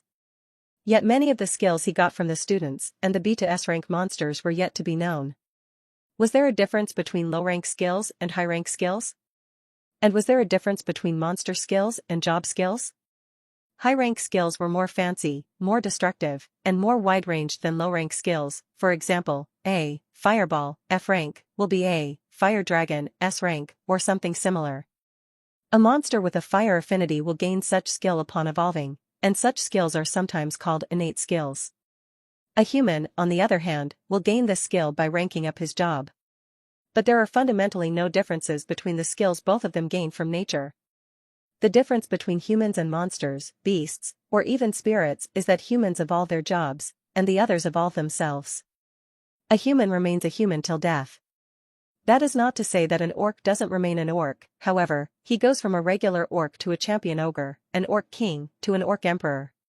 For races such as orcs, ogres, and goblins, there might be cases where you might find tribes where something like an orc variant, C rank, is of higher rank than an orc champion, B rank. These are orcs who take a different route during evolution, and they usually leave their village, and most of the time they could have a pure bloodline. This makes the evolution path of such monsters complex, as many deviations could occur. In any case, job skills may or may not be too different from innate skills. Elemental skills in general are identical. But then we have job skills like alchemy, scouting, beast taming, could be different. Monsters use their senses, humans use mana, or even their sight. Monsters aren't as advanced when it comes to professions such as alchemy and blacksmithing. As for beast taming, goblins could use skills like that, orcs, ogres, kobolds, and other humanoid monsters. However, beasts and spirits cannot. Draco was planning to use many skills to pinpoint resources, beasts to tame, or anything worthy of collection. But Draco wasn't going to use skills anymore since he got something way better. His chaotic language, chaotic resource detection, and chaotic senses will be his main weapons this journey. First, he used chaotic senses, and with his high-ranked affinities, he could sense hundreds of thousands of kilometers or more. Interesting, very interesting. Draco suddenly grinned. He noticed two things. First were the beasts. Unlike the wolf he had seen right after transmigrating or the debs, the beasts he just sensed were huge. Most of them were either sleeping or strolling around their territory. The second thing he noticed was an irregular area. No matter what he did he couldn't sense it. It was like a blank zone in his senses. It wasn't a portal, or some ruins or anything like that. It was the territory of some immensely powerful being, and every single sense and knowledge of his told him not to approach it, and he wouldn't. But he was interested in the beasts, as well as multiple portals he could feel, and some ruins. In time he would explore all of them, but possibly not this time. Chaotic resource detection. This time he used his second spell. Through the use of many affinities, he could sense herbs, ores, and all kinds of rare or effective resources alone. Oh, I can't waste time collecting these now, can I? Chaotic resource collection, and that prompted the creation of a passive spell that would collect all resources Draco sensed. System, assemble and collect all of these resources in the inventory, he asked the long silent system. Roger, host. Now, time to see these beasts. Is that a Fenrir? Interesting, let me see you up close. Chaotic teleportation, and another spell was made. Up till now, Draco didn't have a teleportation skill. He could indeed transfer himself to his summons or clone's location but not teleport directly. Now he could. Appearing directly in front of a sleeping Fenrir of towering size, Draco grinned as the massive entity opened its eyes that were his size slowly without any other reaction whatsoever. To what honor do I owe Amana Kithnos to visit me? The Fenrir spoke slowly in a voice that made the earth rumble and the wind sharp. Draco, unfazed by the Fenrir, looked at him in his eye, grinned, and said, I come in peace. I give you two options. 1. You submit to me, or, you die. The Fenrir upon hearing those words didn't react. He looked at Draco intently before he sighed, making the air around him churn and turn chaotic.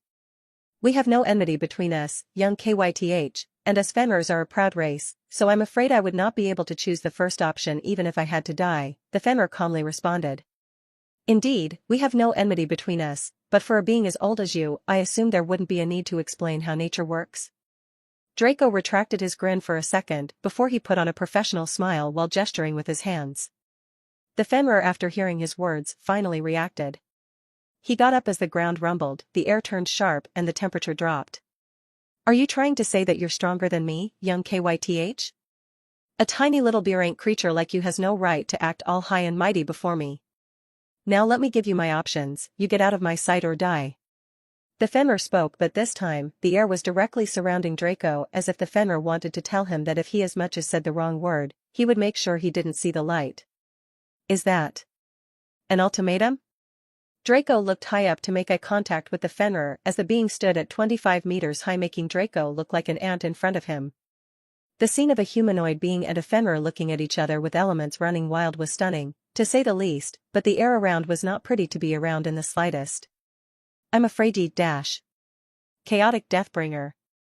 Thud. You've killed Fenrir, S rank, stage 6, LVL 100, plus 0 XP, max LVL, 7,000 gold. Ah. I messed up. Me and my hastiness. Draco looked at the lifeless Fenrir in front of him, who lost all of his previous majesty, with slight sarcasm. Oh well, now he won't be acting all proud, rise. Draco called. Looking at the Fenrir, who was slowly turning into an undead, and then at the fate lines slowly reforming between them, Draco thought. I should have just acted, since from how the fate lines were, he was never meant to bow his head down to me. Draco thought before he looked at the sky covered by the trees, only allowing tiny streaks of light to pass through, lighting up the scene of Draco standing before a dead Fenrir in all of its majesty. And I even said that I came in peace. Beasts are too strong-headed. What did pride do for you? Alas, I'm too kind. Draco said, not noticing his sarcasm, as if it was the most natural thing. A few seconds later, Fenrir was standing next to its own corpse, and without an ounce of its previous pride, it bowed its head with its majestic shadowy fur with streaks of white and gold and said, I pay respect to Master. Good, you should have done this earlier. Draco dismissed it and said. Then he looked at the corpse one more time before he raised his hand and called, Devouring. Devouring in progress. Host has gained the skills, Fenrir's Aura, LVL Max, Prideful Heart, LVL Max, already gained. Your heart is full of pride, you will not bind yourself down to anyone, in exchange you gain plus 100% in defense, skill is lost if you bow down your head to anyone, Wind Authority, LVL Max, already gained, Ice Authority, LVL Max, already gained, Soul Tracking, LVL Max. Added stats, Combat Power, 100. Condition stabilized. You gained the following transformations, Fenrir. You've gained the following personality traits after filtering: Burning Pride, Ancient Demeanor, Wise Speaking, Unbothered. SP plus 0, Skill Points plus 3,465, Gold plus 12,574,026. Integrating Memories. Achievement unlocked, Where is your pride now? Tame a prideful being and make him bow his head before you, plus 50% boost to all stats. Devouring complete. Oh, these are some rich memories you've got for me here, little Fenrir. Come here, let's not dawdle around and take us to our next friend. Draco called the Fenrir and commanded him to let him ride him as they marched towards his next target. The Fenrir bowed down and Draco jumped and stood atop him before he just laid down and took a comfortable position gazing at the sky view of the forest. The Fenrir without further ado ran for the next target after Draco transmitted the location to him. Draco had plans to tame many kinds of beasts. The Fenrir was first and the second was an Emperor Inferno Bear, a similarly huge S-rank monster that resided close to the Fenrir. One enjoyed strolling and hunting, the other enjoyed sleeping and sometimes playing with the animals. One was proud and the other? Thud thud FWSHHH. Now, who do we have here? Big White is coming all the way over here to visit me. Who's that I smell with you? A snack for me? Hidden by a huge tree was the figure of a massive bear with flames as fur and a fire crown. Big Snack, you better mind your words, this is my master you're talking about. The calm Fenrir bared his fangs and threatened the bear as the air turned ferocious and sharp. Ziananananthuud. The large tree covering the bear from Draco and Fenrir's view was cut down by the Air Authority, controlled by Fenrir to warn the Emperor Bear. Before the tree reached the ground, it was burned to ash. Is that you, Little White? What's with the new form? You turned into an undead now. Haha, no wonder you have a master. I was about to ask where all of that pride went all of a sudden. It's none of your business, you're joining us anyway. Fenrir said. Oh ho, now, I don't want to pick a fight with someone capable of bringing you down and coming for me while remaining unscathed. I surrender. In your dreams, infernal gates. Ah, what a pain. Draco, who was still chilling on top of the Fenrir gazing at the sky, looked at the emerging gates ready to burst with fire hotter than lava at any time. I finally got to look at the sky, little puppy. Draco stood up and dusted himself before looking at the infernal gates. And you just had to do this. Draco pointed at the gates before a second later they just disappeared as if they were never there.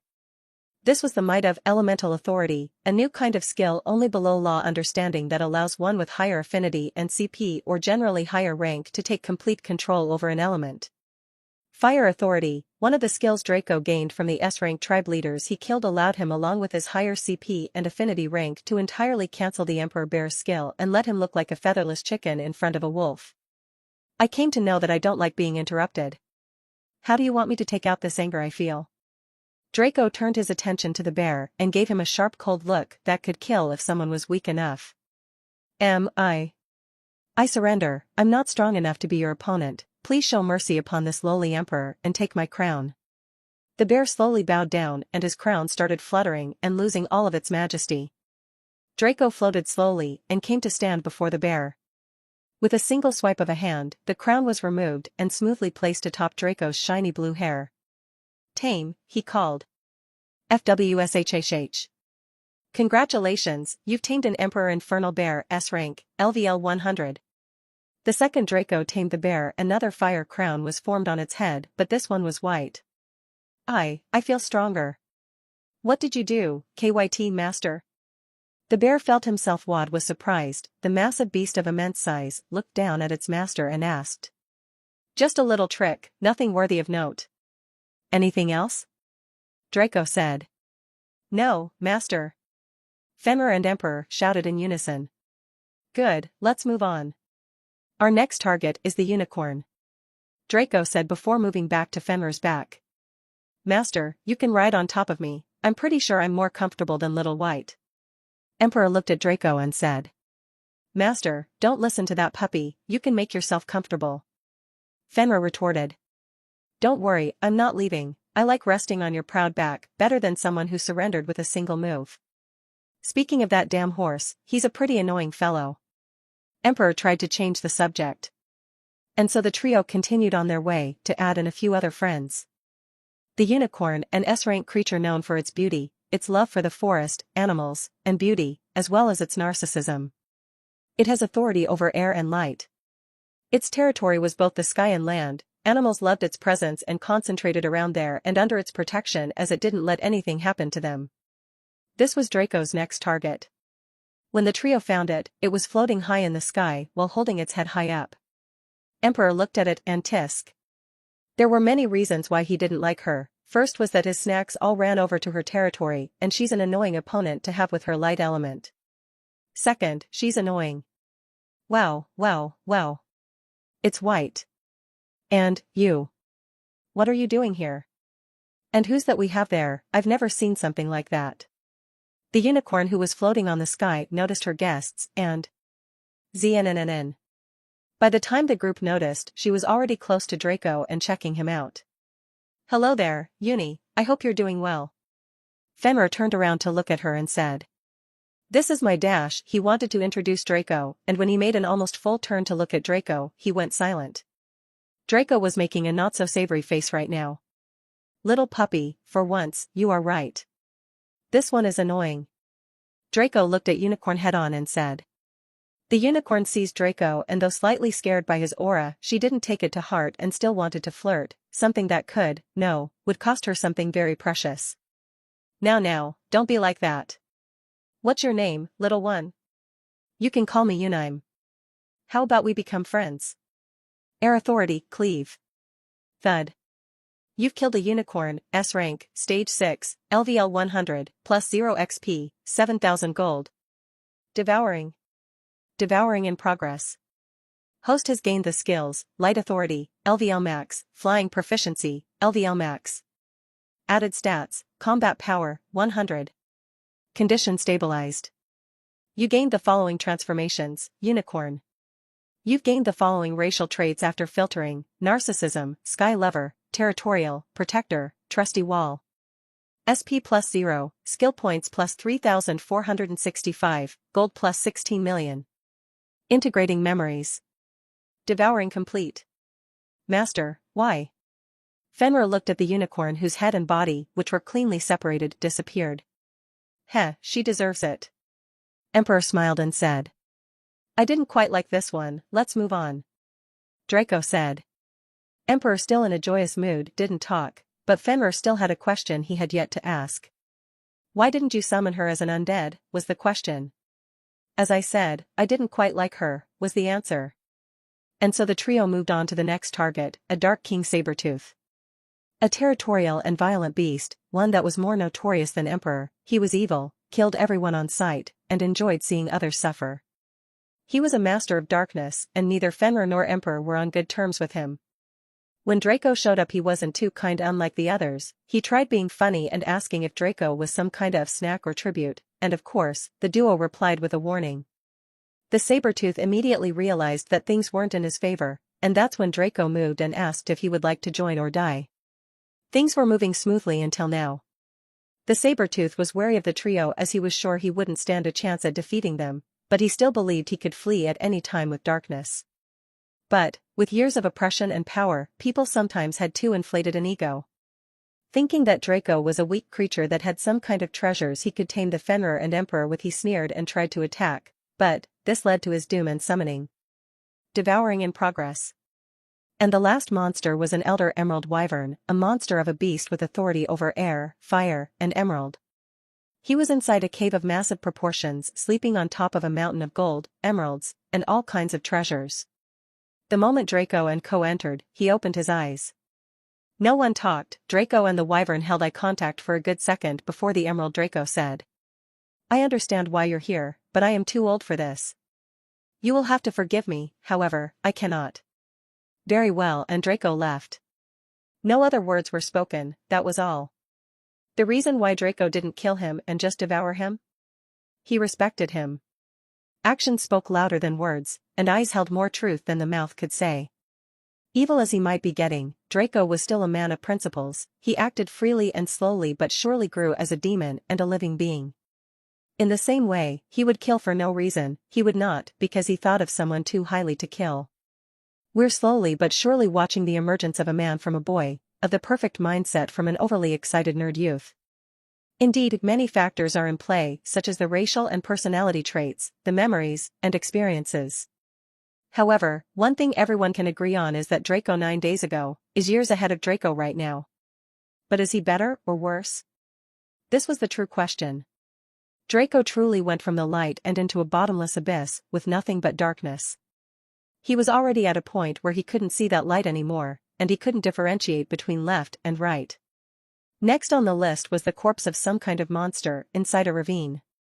A monster of huge proportions stretching for hundreds of meters, with miasma coming out of his body after who knows how many years since he died. Draco looked at him and wondered. Can I devour it after who knows how many years since it died? What kind of monster was it anyway? And what rank was it? He could devour it right away, but there could be unknown dangers. And so. System analysis. The famous line that was lost with the days finally came back once again. Analysis. Race, Behemothean invader, SS rank. Gender/age, male/587, 065, before death, years old. Bloodline, Void King, SS rank, dot. Level, 100. Times evolved, 7. Affinity, Void, SS rank. Immunity, Void, total immunity, death, SS rank, darkness, SS rank, dot. Health, dead, /100, 000. Stamina, 100, 000/100, 000.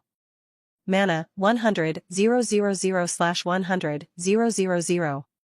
Combat power, 10, 000 peak SS rank, peak stage 7. Racial traits, World Devourer, World Destroyer, Invader, Rageful Creature, Mass Murderer, Longevity, Void Creatures, World Seekers, Life Seekers, Walking Disaster. Interesting, very interesting. World Invaders, Destroyers, and Seekers. What a dream. Draco grinned widely. The idea of finding worlds and conquering them or destroying them awakened something in him he never thought existed. He had to devour this being and no more. What a shame I can't summon it. Devouring. Draco raised his hand and commanded. Devouring in progress. Host has gained the skills, Void Authority, LVL Max, Bloodlust Authority, LVL Max, not an affinity but an achievement, World Locator, LVL Max. When in the endless void of space you can locate the worlds around you and their power leave with up to 80% accuracy, World Invasion, LVL Max, evade a world's resistance and invade effortlessly, Invaders Know-how, LVL Max, information in form of a skill that allows one to become a professional invader, works well for a spy. Added stats, combat power, 1,000. Condition stabilized. You gained the following transformations, Behemothean Invader. You've gained the following affinities, Void, EX rank Understanding, 0.000%. You've gained the following racial traits after filtering, World Devourer, World Destroyer, Invader, Mass Murderer, Longevity, Void Creature, World Seeker, Life Seeker, Walking Disaster. SP +0, Skill Points +3,960, Gold +2,596,015,000. Integrating Memories. Achievement unlocked, how long have you been here? Devour a being that died for a long time, plus 50% boost to all stats. Devouring complete. The second Draco absorbed the Behemothean, he went silent. Master, is everything fine? Fenrir, who was the first to notice Draco's irregularity, asked. Emperor didn't say anything but looked worried. Saber was also watching from the sidelines. Draco said nothing. He stood there for a good second before he turned around with a totally different demeanor and said. Let's go boys, we've got other places to explore. Nonchalantly, calmly, and eerily different than how he was a second ago, Draco turned around and walked. He didn't ride Fenrir, he didn't talk in a wise manner or like an ancient being, he talked casually. What was the reason for this change? Was this really how 500,000 years worth of memories could change a person? Or was it the traits? Maybe even the know-how, skill.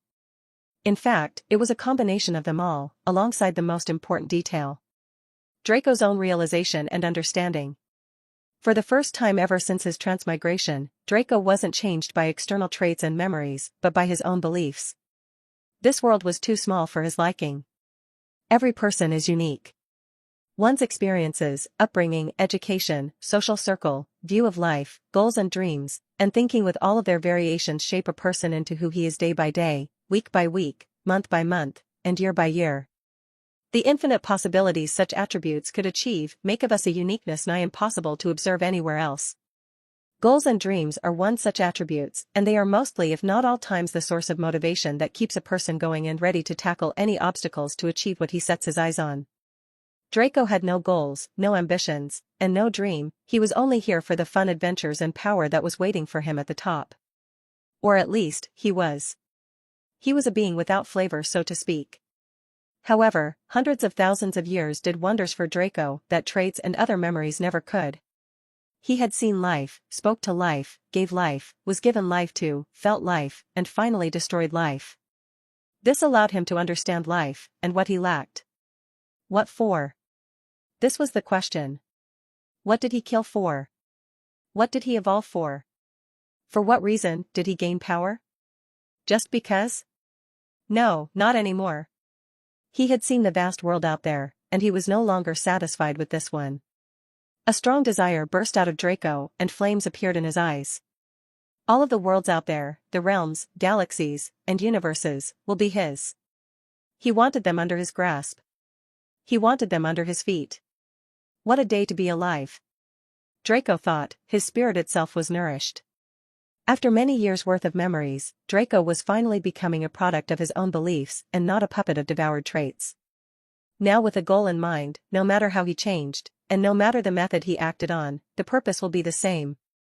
The young Behemothean invader who was unlucky enough to stumble across a planet as strong as this one, came with many benefits for Draco. Draco knew there were many worlds out there, but from his own info, since he's a transmigrator, residents of this world didn't know much aside from the fact that there's a higher realm where the Celestials resided. Most, if not all of them, will never even have the chance to put a foot on top of another world before dying. The Behemothean invader, who was of a very low rank for his species, in a span of 500,000 years only invaded a total of 189 worlds, 188 of which were the likes of Earth, primitive civilizations, weak mutant, or cultivation worlds, and all kinds of others, just discovering powers with the most powerful beings reaching S rank at most. Most of its years were wasted roaming the endless void looking for a suitable planet where it would take at least 2,000 years to find a suitable planet. But this was enough to tell Draco that he should aim for the stars. What better goal could there be than conquering realms and galaxies?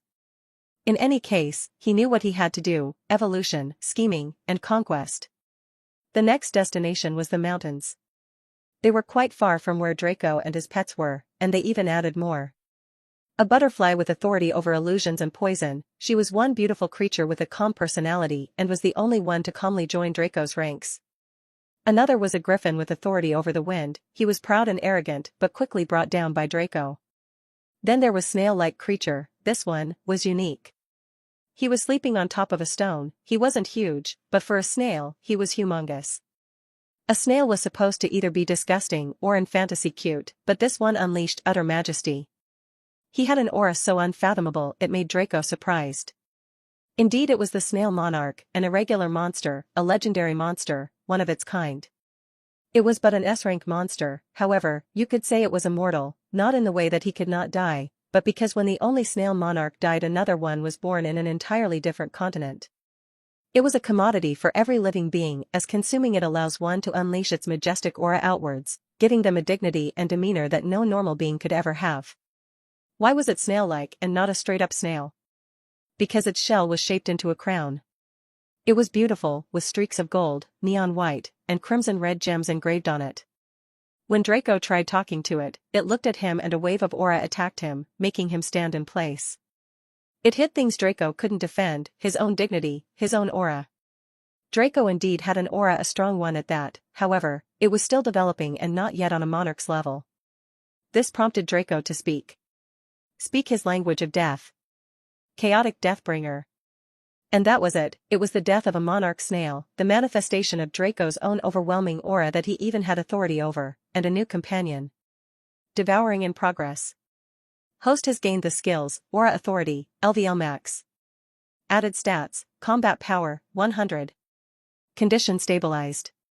You gained the following transformations: Snail Monarch. You've gained the following affinities: Aura, SSS rank.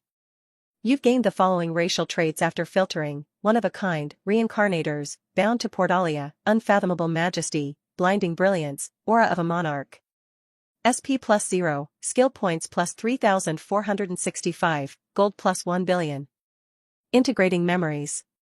Achievement unlocked: You're legendary? Not anymore. Devour a being that died for a long time, plus 100% boost to all stats. Devouring complete. What did it mean to be one of a kind? It meant that Draco couldn't be part of a species, he had to be his own species. What did this mean? It meant that when Draco evolved, he would either be a new unique species, an extinct unique species, or if lucky a unique species that just died. However, this didn't affect Draco's offspring, since if they were ever born, they would be of a similar yet different species than Draco. What did it mean to be reincarnators? It meant that if Draco died, the species that was unique to him would reincarnate, not him, and in another part of Portalia because it's bound to it. It was a racial trait, not Draco's.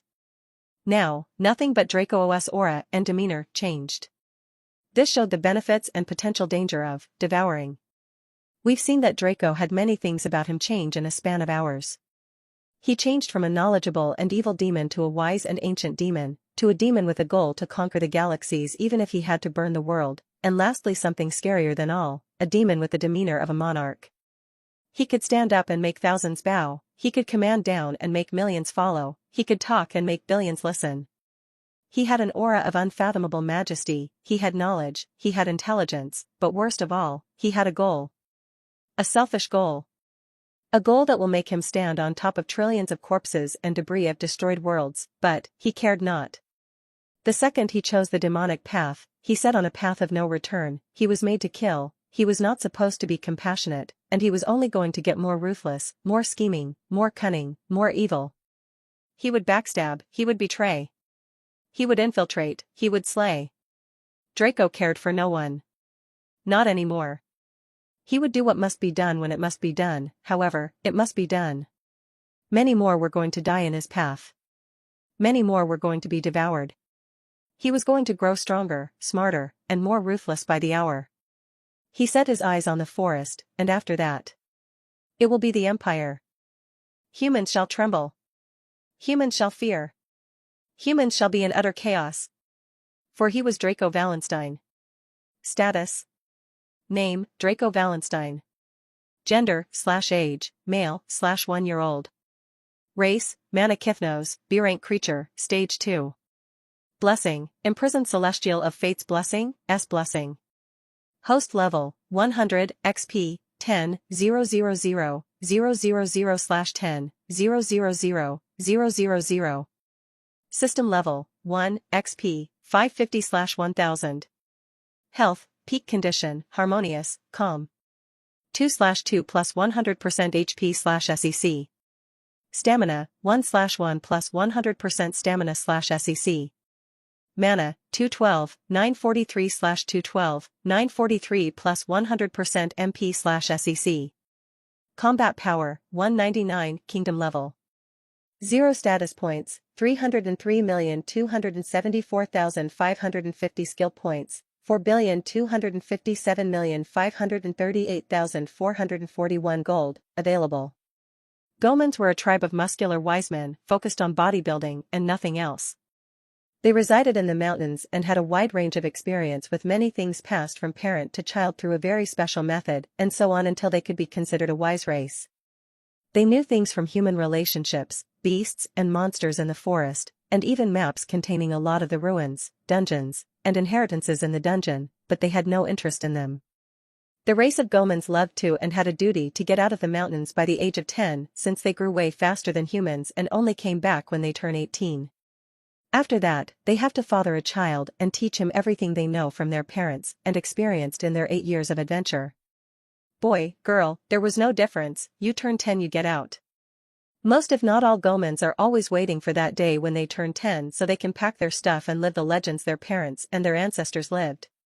The special thing about Gomans is that unlike other races their evolution has a lot to do with what they experience, and the type of beasts, monsters, and races they fight while out.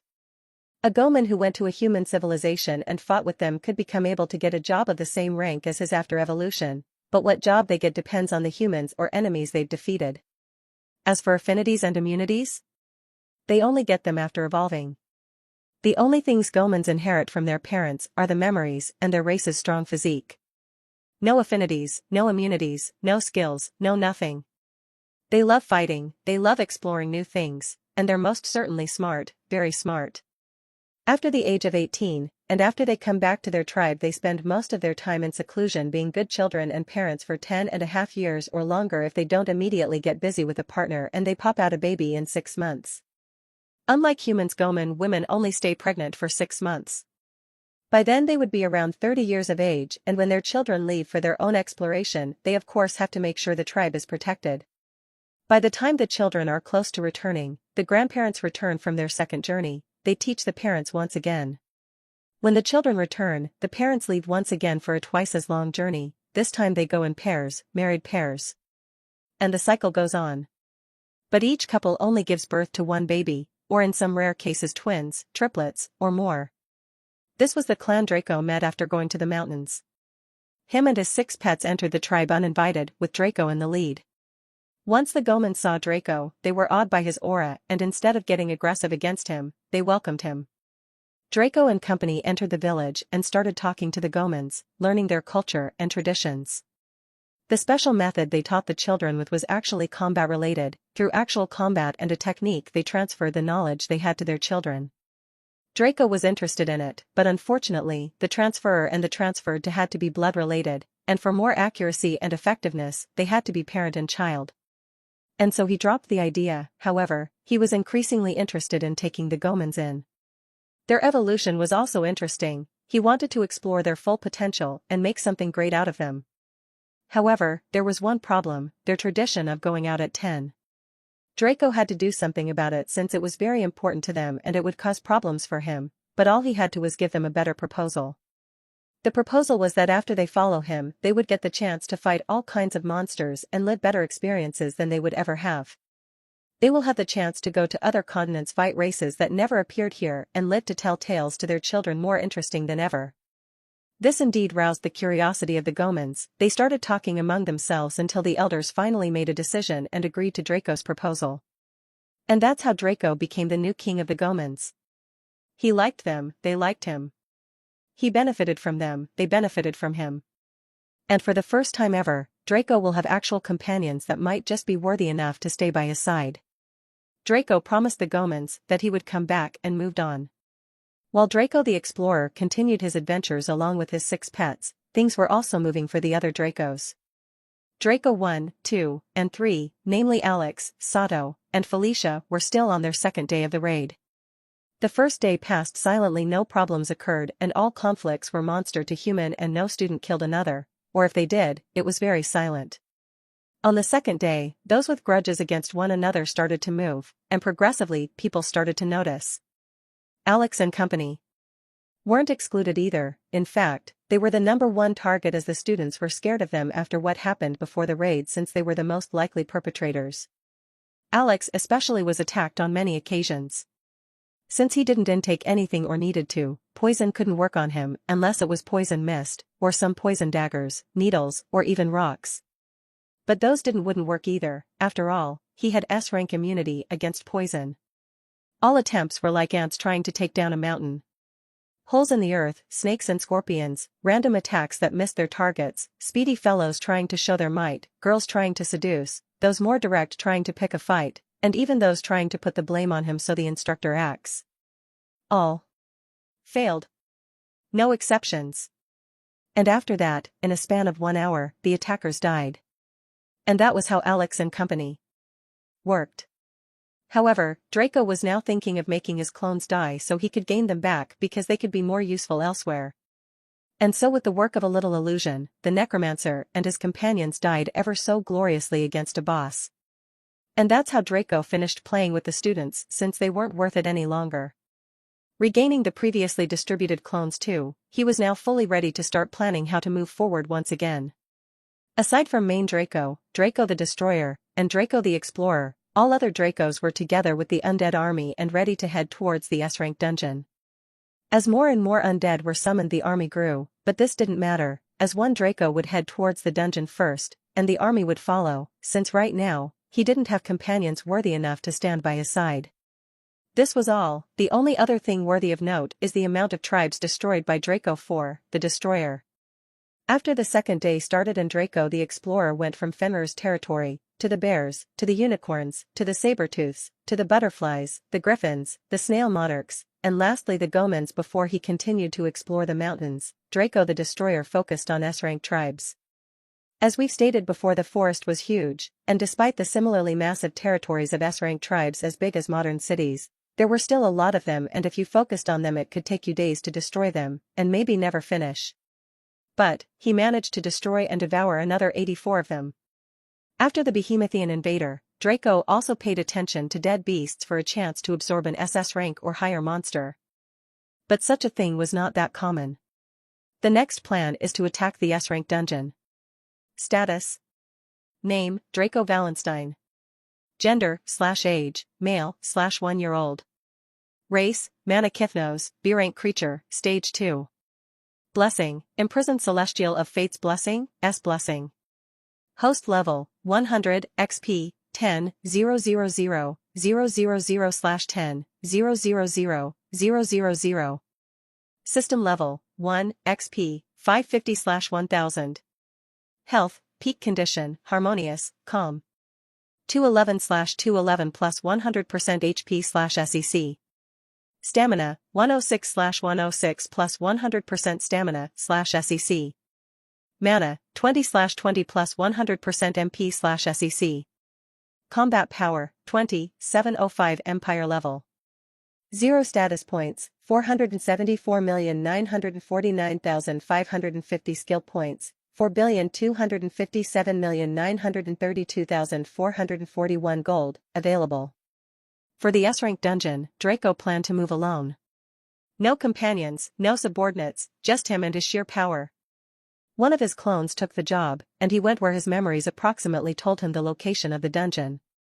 Once he went there, a single scan allowed him to find the dungeon. Azeroth's Grotto, S-rank 100 floors. The way dungeons work is that each rank's monsters can be found on the same rank's number of floors.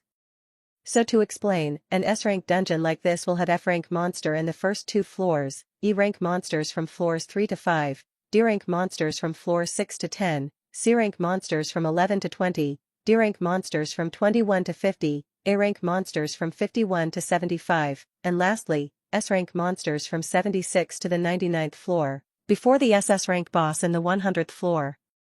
There were also mini-bosses in each rank's final floor, so an E-rank boss on floor 2, a D-rank boss on the 5th floor, and so on. Quest issued. Quest, conquer Azeroth's Grotto. Quest info, kill Azeroth and take the throne. Quest difficulty, SS rank, recommended level, peak SS rank. Quest progress, 0%. Quest rewards, plus 100 billion XP, plus 50 billion gold, plus 6,000 system XP, 10 years SSS rank dungeon protection, SS rank money affinity stone, SS rank artifact angel heart. Draco entered the dungeon, and the first thing he saw was a wasteland, a scorched wasteland from hell. It went for miles, and Draco saw no monster yet. But soon, arms, heads, and legs started appearing from underneath the ground. Skinny gray, undead-like monsters appeared. Struggling to walk like zombies with few hairs sticking out from their bald heads, white eyes, ugly faces, and a cloth keeping their decency. These were Azeroth slaves. F-rank monsters that weren't even worth Draco's time. 1. Chaotic Call of Death caused the end of the entire floor's monsters. A total of 148 F-rank monsters. Just then a portal appeared, and with a quick system analysis, Draco wanted to make sure that they had no dangerous traits, and after looking at a mindless slave trait, he just moved on. The second floor had an Azeroth's Gladiator, an E-rank mini-boss. The monster, wearing gladiator clothes and being slightly buff compared to the slaves, immediately attacked Draco once he teleported. But with a slight wave of a hand, the second portal appeared.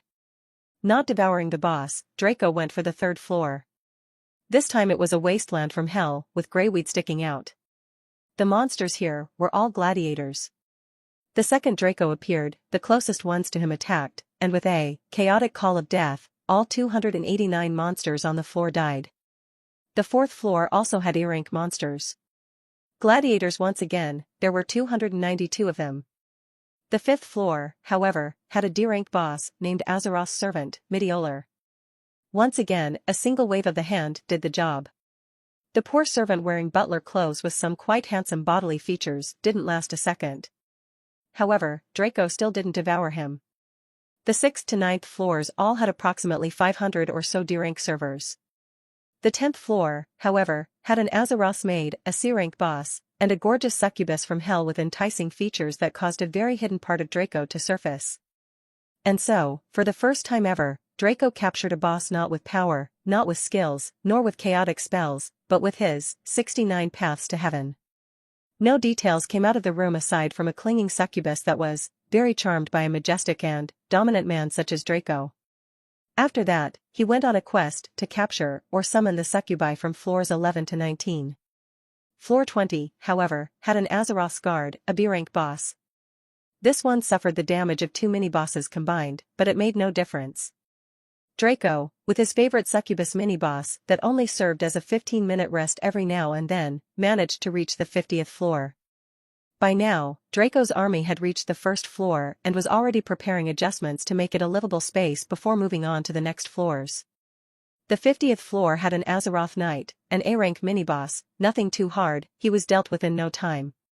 The dungeon truly wasn't difficult for Draco at all, but after so many levels, he never devoured monsters due to a dangerous trait that was absolute loyalty to Azeroth. This trait could potentially cause Draco to lose it, and so until the 75th floor, he never devoured a single monster. But he killed approximately 1,250 monsters on every floor, showcasing just how ridiculously dangerous the floor would have been for any other being other than Draco, and how absolutely broken his wishes were that allowed him to reach this level in so little time. But Draco knew one fact very well, and that is, he hadn't met his match yet. At one point in time, fighting will not be as easy as this, and opponents will not be as weak as this. The 75th floor mini-boss was an Azeroth Royal, an S-rank Hell's being. This proud and devilishly stunning being was the first to not have absolute loyalty to Azeroth. When Draco appeared in the boss room, he was giving him his back, wearing medieval prince attire. Draco looked at him and didn't immediately attack, rather, he waited for such an intelligent-looking boss to do something. The boss turned around slowly and, with a charming smile, said, "I see this dungeon wasn't quite to your liking, was it? You didn't take too long to reach here, and I believe I'm not an opponent to you either." The royal said. This was a prince of Azeroth, a direct descendant that was worthy, or maybe not worthy enough, to stand alongside his dad, and so he was dispatched to act as the mini-boss of this floor. Draco didn't know, and didn't want to know. A quick analysis made Draco know all he needed to, and so he replied. "Yes, and neither will your father be." The prince was stunned, and after seizing Draco for the first time, he felt his aura. An aura much more intense than anything he has ever sensed. His majesty, not hidden but unleashed gloriously for all to see, eclipsed his father's by an unspeakable degree. The prince stood there for a good second before he smiled once again and said, "I'm Levon, Prince Levon. I reckon you require no wish of good luck from me, thus, I will tell you. Do as you wish." Draco hearing these words moved with a single, chaotic Deathbringer, putting an end to Prince Levon's life in the most peaceful way possible. Rise, devouring. Devouring in progress. Host has gained the skills, Hell Authority, LVL Max. You've gained the technique, Azeroth's Rule, SS rank LVL Max, history of Azeroth's Rule that was then turned into a technique for its effectiveness in making others obey. You've gained the Bloodline, Royal Hell's Being, S rank. Added stats, Combat Power, 100. Condition stabilized. You gained the following transformations, Prince Levon. You've gained the following affinities, Hellfire, SSS rank, plus 32,000% power. You've gained the following immunities, Hellfire, S rank. You've gained the following racial traits after filtering, Selfishness. SP plus 0, Skill points plus 3,465, Gold plus 500 million. Integrating memories. Devouring complete.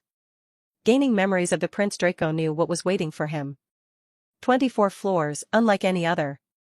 Starting the B-rank floors, Draco remembered that the area around wasn't empty wasteland but trees and flowers from hell could be seen. And on the 1-rank floors, even some towns he didn't quite pay attention to could be found.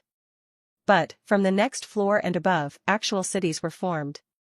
Royals and their servants existed and lived normally, as no anomaly happened for thousands of years, and none should have happened.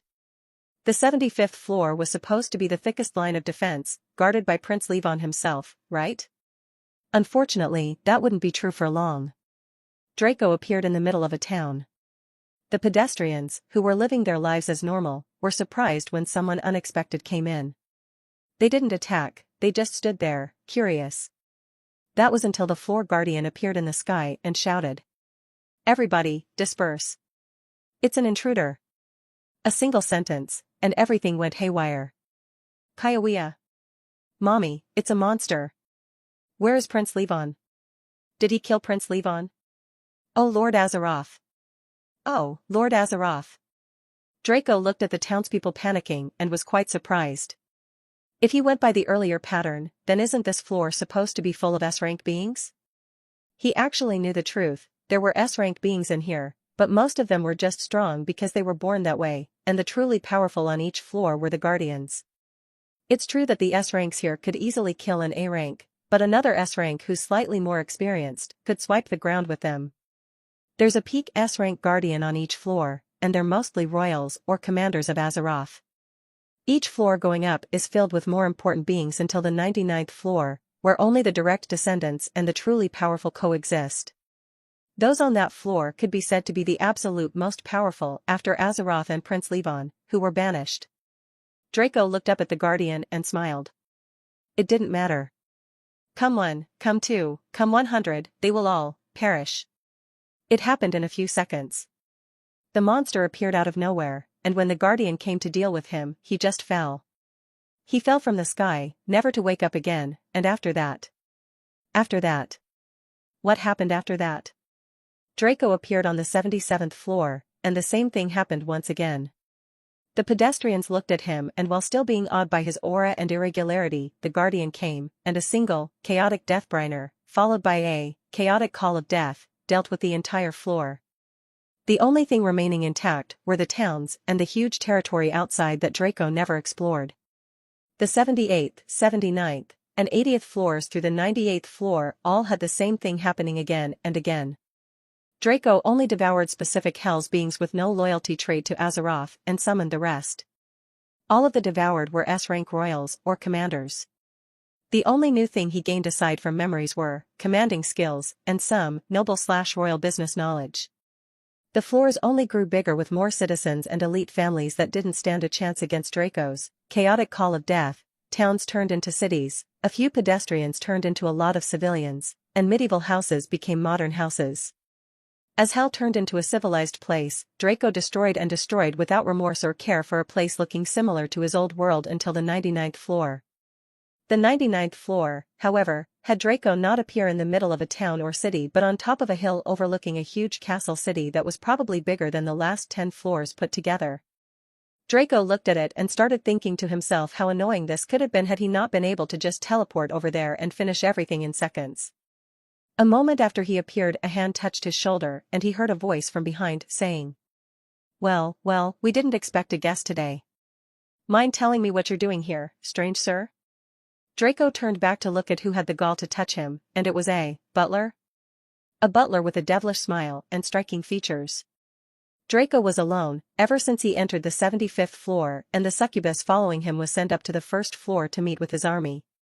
The butler was another S-rank being that was acting as the protector of the 99th floor and was considered and known by all to be the strongest following Prince Levon and His Majesty Azeroth, but only those on the 99th floor or quite important knew of him. The butler didn't talk a second time and only seized Draco. Draco, however, wasn't pleased. You have 1 second to take your arm off my shoulder, or it will be off with your head. Draco threatened. Oh, my bad. I didn't mean to offend you. The butler removed his hands. However, he said. I do have a question for you, he said. Draco looked at him without speaking, waiting for him to talk. Seeing this, the butler asked. How was Prince Levon? And I see you've quite liked our gift for you. The succubi weren't bad, were they? Especially the head maid. The butler smiled. That's 2 questions. And that guy's doing pretty well. Draco replied, ignoring the second question. I see, that is good. I have one request before you do what you want to do. The butler looked at Draco, who was not going to let him see his family's face a second time as a living being, and said. Draco looked at him silently and said. Is there any chance you could follow me to His Majesty's throne room instead of killing innocent royals, their families, and their servants? The butler this time was serious. Draco looked at the butler without a single ounce of emotion and asked. And what's in it for me? I can give you my life, the butler replied with utmost seriousness. Ha ha, ha ha ha ha ha. Trust me, I would rather have you alive. Lead the way. Draco laughed out loud for the first time in a while and told the butler to lead the way. The butler looked stunned for a second before he led Draco to huge Castle City at a speed that was phenomenal, even for an S rank. A few moments later, they appeared in front of the castle gates. The guards seeing Sebastian didn't stop him, but they were slightly surprised to see some unknown monster with an unfathomable aura following him. However, they did nothing. Going through the mansion, it took the two quite a while before they reached a large gate with pictures of an angel falling from the sky and into hell, held by thousands of hands from below. On the other side, it showed him sitting on a throne with a crown and thousands of beings kneeling for him. Through the walk from the castle gate to the throne gate that somehow connected directly to the 100th floor, Draco and Sebastian met many princes, princesses, and other royals as well as commanders. Draco wasn't interested in any of them, but they were all instantly caught in awe by his aura.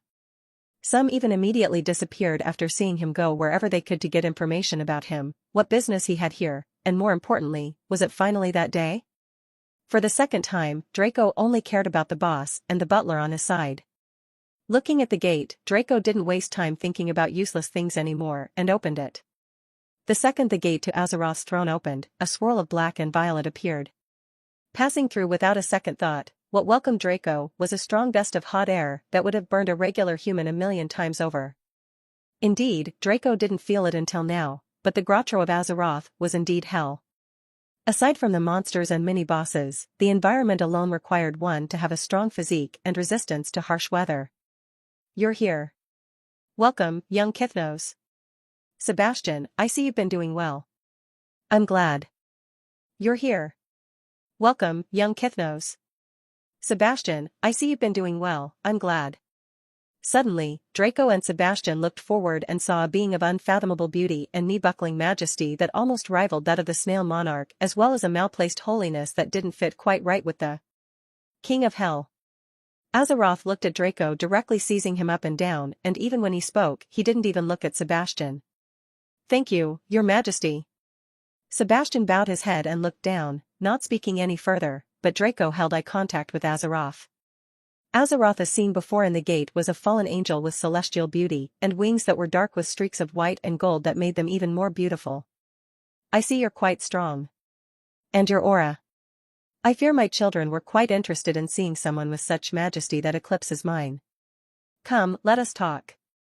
Azeroth spoke once again after seeing Draco having no intention to speak. A table appeared in front of the throne and a chessboard was placed on top of it. Draco, who liked the idea of talking to such a being, didn't shy away and walked towards the table, making a throne out of pure hellfire, purer than anything Azeroth had ever seen. He sat there with a brilliant demeanor. Azeroth looked at the throne and smiled weakly before he said, I feel myself getting defeated in so many ways before even fighting. Have you ever played chess? He asked. Not with my own hands. Draco replied. Indeed, many of the students he devoured had experience with chess, and some were even grandmasters, and chess for such beings of unfathomable brain sharpness was at a wild different level. You begin. Azeroth pointed with his hand. Draco silently looked at his white pieces and started with the iconic pawn to e4. Azeroth smiled and played his part. Sebastian watched calmly as the air in the throne room was overwhelmed with the aura of two beings fighting for dominance. At one point in time, Azeroth's aura was the stronger one, but slowly, Draco's aura utterly dominated the former. It could be said that this was the actual boss fight, with no skills thrown, and nobody damaged. The two fought on equal ground and the most knowledgeable wins, and in this case, it was Draco. Checkmate. Calmly stating, Draco finished the game by sacrificing his rook and promoting a pawn to a queen before checkmating Azeroth in a masterclass of a play. Instead of sighing in defeat or anything of sorts, Azeroth smiled and said, It's been a while since I've been defeated. Let's play another round, this time I will get serious. Draco looked at him and smiled. Very well, this time you can begin. However, how about we make a bet this time? He asked as calmly as possible. Sounds good, what would you like to bet on? Azeroth played with his pieces and asked while looking down. Your life. Draco, looking at him directly, replied. Haha, you do not play, I see. Very well, but, this means you will have to bet something of equal value. Azeroth dropped his knight in its place and looked at Draco before he said. Of course, what would you like? Draco asked, knowing full well that Azeroth would rather have him alive than dead. If you lose, I want your full loyalty. Azeroth in all seriousness replied. Oh ho, nice play. Sounds good to me, it's not like I will lose. Draco said. It was a good deal for both of them. Azeroth was a dungeon boss, he was bound to the dungeon, he wouldn't die even if killed, thus the worst that would happen is him being under Draco, and the same could be said for Draco. Azeroth played his pawn to d4 and the play went even better, more complex and mind-burning than the last. In the end, it ended with Azeroth choosing an en passant over a possible brilliant move that could have turned the tables on Draco. Truly a man of culture. Preferring to stay on the righteous path than to keep his own life. Checkmate. Then Draco finished it with a pawn checkmate. The two looked at each other and shook their hands before Azeroth started disintegrating by himself. Devouring. Before the fallen angel could fully disintegrate, Draco devoured him as he was considered dead. Quest completed. Quest, conquer the Groth of Azeroth. Quest info, kill Azeroth and take the throne. Quest difficulty, SS rank, recommended level, peak SS rank. Quest progress, 100%. Quest rewards, plus 100 billion XP, withheld until evolution, plus 50 billion gold, plus 6,000 system XP, 10 years SSS rank dungeon protection, SS rank money affinity stone, SS rank artifact angel heart. System level, 1, XP, 6550/1000. The system is leveling up, host, please wait. Progress, 0%. Progress, 1%. Progress, 2%. Progress, 5%. Progress, 12%. Progress, 24%. Progress, 50%. Progress, 99%. Progress, 99%. Progress, 99%. Progress, 99%. Progress, 99%. Progress, 99%. X9999. Progress, 100%. System leveled up successfully. New features, announces upgrade, host is now able to detect others' weaknesses, however they may be and his own, as well as the strengths. Skill creation, host is now able to use skill points to create new skills entirely from imagination and need. Shop upgrade, potions panaceas elixirs shop, gotcha. System level, 2, XP, 5, 550/50, 000. Took you long enough. Draco smiled, looking at the upgraded system and then at Azeroth's throne, that acted as the dungeon core. Sitting on the throne, Draco successfully conquered the dungeon. Devouring in progress. Host has gained the skills, Twisted Holiness, LVL Max, a fallen angel even after banishment is still an angel, your holiness knows no bound no matter how misplaced and twisted it is. Spear Authority, LVL Max, Blood Spear, LVL Max, Unholy Judgment, LVL Max, King's Authority, LVL Max, Hellfire Authority, LVL Max. You've gained the techniques, Fallen Angel Chronicles, SSS rank LVL Max. Added stats, Combat Power, 1000. Condition stabilized. You gained the following transformations, Azeroth the Fallen Angel. You've gained the following affinities, Hellfire, EX rank understanding rate, 0.000%, Soul, EX rank understanding rate, 0.000%, Spear, EX rank understanding rate, 0.000%, Holy, SSS rank. You've gained the following personality traits after filtering, Twisted Kindness, Twisted Holiness, Untrusting, Craving Full Loyalty. SP plus 0, Skill points plus 3,960, Gold plus 76 billion. Integrating memories. Achievement unlocked, you can even kill this way? Defeat a being with chess? Plus 100% boost to all stats. Devouring complete. Status. Name, Draco Valenstein. Gender, /age, male, /1-year-old. Race, Mana-Kithnos, B-rank creature, stage 2. Blessing, Imprisoned Celestial of Fate's Blessing, S Blessing. Host level, 100, XP, 10, 000, 000/10, 000, 000. System level, 2, XP, 5, 500/50, 000. Health, peak condition, harmonious, calm. 322/322 plus 100% HP/SEC. Stamina, 160/160 plus 100% stamina/SEC. Mana, 32/32 plus 100% MP/SEC. Combat power, 31, 076 Empire level. 0 status points, 522,659,300 skill points, 477,945,432,441 gold, available. While Draco was sitting on the throne and checking his gains, the dungeon and its royal descendants were in utter turmoil. Within the Majestic Castle on the 99th floor, there existed many private quarters, and within them princes, princesses, and royals lived. One such quarter had a prince sitting in his office with his servants kneeling on the ground reciting everything they came to know about Draco until he suddenly stood up abruptly. "Father." "Died," he said in utter shock and bewilderment. The servants looked at each other in confusion and shock, also not understanding what he just said. The prince caught his head, walked out of his desk and started walking, trying to reason out what he just felt. Their father, the king of hell, the fallen angel Azeroth. He died? Just like that? From a single guy? After who knew how many hundreds of thousands of years? It can't be. Not after all we've done and planned. The prince suddenly stopped and said while looking at the sky. The princes and princesses didn't have a good relationship with their father. He was a being that craved something called full loyalty, and as a king, he knew that his children craved his throne and thus never tried to maintain a good relationship with them aside from the 9th princess who was his jewel, and the 1st Prince Levon who after a conflict was banished to the 75th floor. In hell, there was no crown prince, only an eternal king.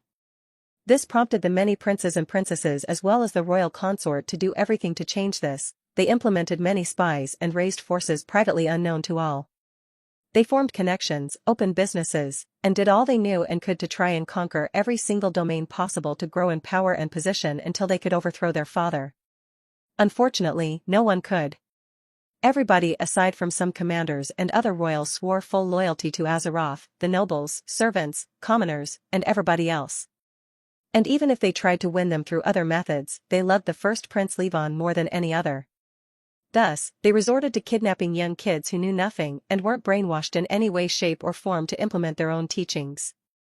But, this all fell into deep waters when Draco came from behind and defeated their father fair and square. The prince waited no longer and headed out of his private quarter directly towards the main hall where he was sure everybody else would gather. On another quarter, a black-haired princess of fragile beauty that drew one's very being and desire to protect was looking out of the window of her room overlooking the entirety of the castle city. She wore simple clothing that only magnified her beauty, and smiled cutely while feeling what happened. "I wonder how my hero looks. Do I stand a chance at being by his side? I wonder." These were the words spoken by the 9th princess about the one who killed her father, who treasured her like a gem. The hall of the castle was truly full as the prince expected. Royals of all kinds stood waiting for Azeroth to appear and state the opposite of what they thought, or whoever conquered the dungeon to do so and prove their feeling right. Unfortunately for them, no matter how long they stood there questioning each other and looking toward the center of the hall, neither Draco nor Azeroth would appear. They won't know who killed their father, how he did it, if he was stronger, smarter, more cunning, and ruthless than their father, or easier to overtake and was just lucky to do what they planned thousands of years for. Meanwhile, Draco, who was sitting on his throne, blurred for a second before he reappeared. Sebastian, who was still shocked at what happened and overwhelmed by the aura of two kings, didn't understand what happened, but the one who was sitting on the throne wasn't the one who killed his king. Indeed, Draco's clone exchanged positions with his main body. While the clone returned to finish the work main Draco had, which was the killing and devouring of the puppets, Draco's main body teleported to the throne. This shall be his home and command center for many days to come. On the other side of the forest where a mountainous area reigned, Draco the explorer was sitting on top of a mountain of ores and rubbles, while his beasts surrounded him in resting positions. The rubbles below him were golems of all kinds of ranks, that attacked him once he reached this part. A ranks, endless waves of them. S ranks, uncountable. And 3 SS ranks. The reason this happened is that Draco entered the core part of the forest, not just its peripheries but the core area nonetheless. After endless, chaotic call of deaths were spoken, they finally stopped coming. Draco sat on top of the rubles to wait for his beasts to catch their breath and got up to devour them. Summoning, devouring, he spoke and the shadowy figure of more than 5,000 S-rank golems and 3 SS-rank mithril golems appeared before the familiar vortex came to absorb the entire mountains of rubbles. Devouring in progress. Host has gained the skills, Metal Authority, LVL Max, Sand Authority, LVL Max, Platinum Authority, LVL Max, Mithril Authority, LVL Max, Obsidian Authority, LVL Max. Added stats, Combat Power, 384, 320. Condition stabilized. You gained the following transformations: Sand Golem, Metal Golem, Earth Golem, Platinum Golem, Mithril Golem, War Golem, Obsidian Golem. You've gained the following affinities: Mithril, EX rank understanding rate, 0.000%, Platinum, EX rank understanding rate, 0.000%, Sand, SSS rank, Obsidian, EX rank understanding rate, 0.000%, or, SSS rank, Metal, SSS rank. You've gained the following personality traits after filtering: Judgment, Straight. SP plus 0, Skill points plus 5,544,011,880, Gold plus 57,600,000,000. Integrating memories. Devouring complete. After obtaining the gains, Draco looked at his beasts and after careful thinking, he said, "You guys, go back to the Gomans and take them to the dungeon." The beasts heard this and weren't pleased. The Fenrir stood up and said, "But master, what did we do? How can you leave us alone? You did great, you can rest for now." The bear looked at all of this and after a while, he talked. "What about you, master? When will you come back? I will go for one final tour and then I will follow you. This time I want to try and approach the core area from the forest area, not from here." "But master, that's dangerous. Forgive me for my outburst, but the monsters living there are too strong even for you. Their law understanding will make it hard for even you to move." The Fenrir spoke once again, this time he was truly worried. "Indeed, master. He is right. I do not suggest going there before you begin understanding law yourself because any being of EX rank living there is capable of killing you. Unlike the many weaklings over here." The Sabretooth, who was ready to fulfill his master's orders, looked at the Fenrir and then back at his master before he spoke. The butterfly, overlooking everything silently, couldn't hold it in and said, "I've had an early confrontation with one of the kind and compassionate EX ranks, and I could feel my own death in their presence. With all of their kindness and them holding back, I couldn't imagine myself coming out alive. It was a feeling that even the master doesn't give me.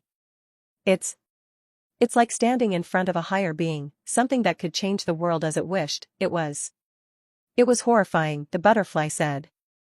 Draco heard all of this, and instead of being scared, he said, "You all have nothing to worry about. No matter how strong they are, I'm nothing but a clone. My main body is stationed safely, and I have no plan on meeting any of them. You can rest assured, I will be back before any of you know of it," Draco said before he turned back and disappeared. The beasts looked at each other in silence and sighed, then they proceeded to fulfill the order their master gave them. Soon, the Gomans packed everything they had, left someone in the village to wait for this batch of children and adults out of the village, and went on a long journey to the grotto. Status. Name, Draco Wallenstein. Gender, /age, male, /1-year-old. Race, Manakithnos, B-rank creature, stage 2. Blessing, imprisoned celestial of fate's blessing, S blessing. Host level, 100, XP, 10, 000, 000/10, 000,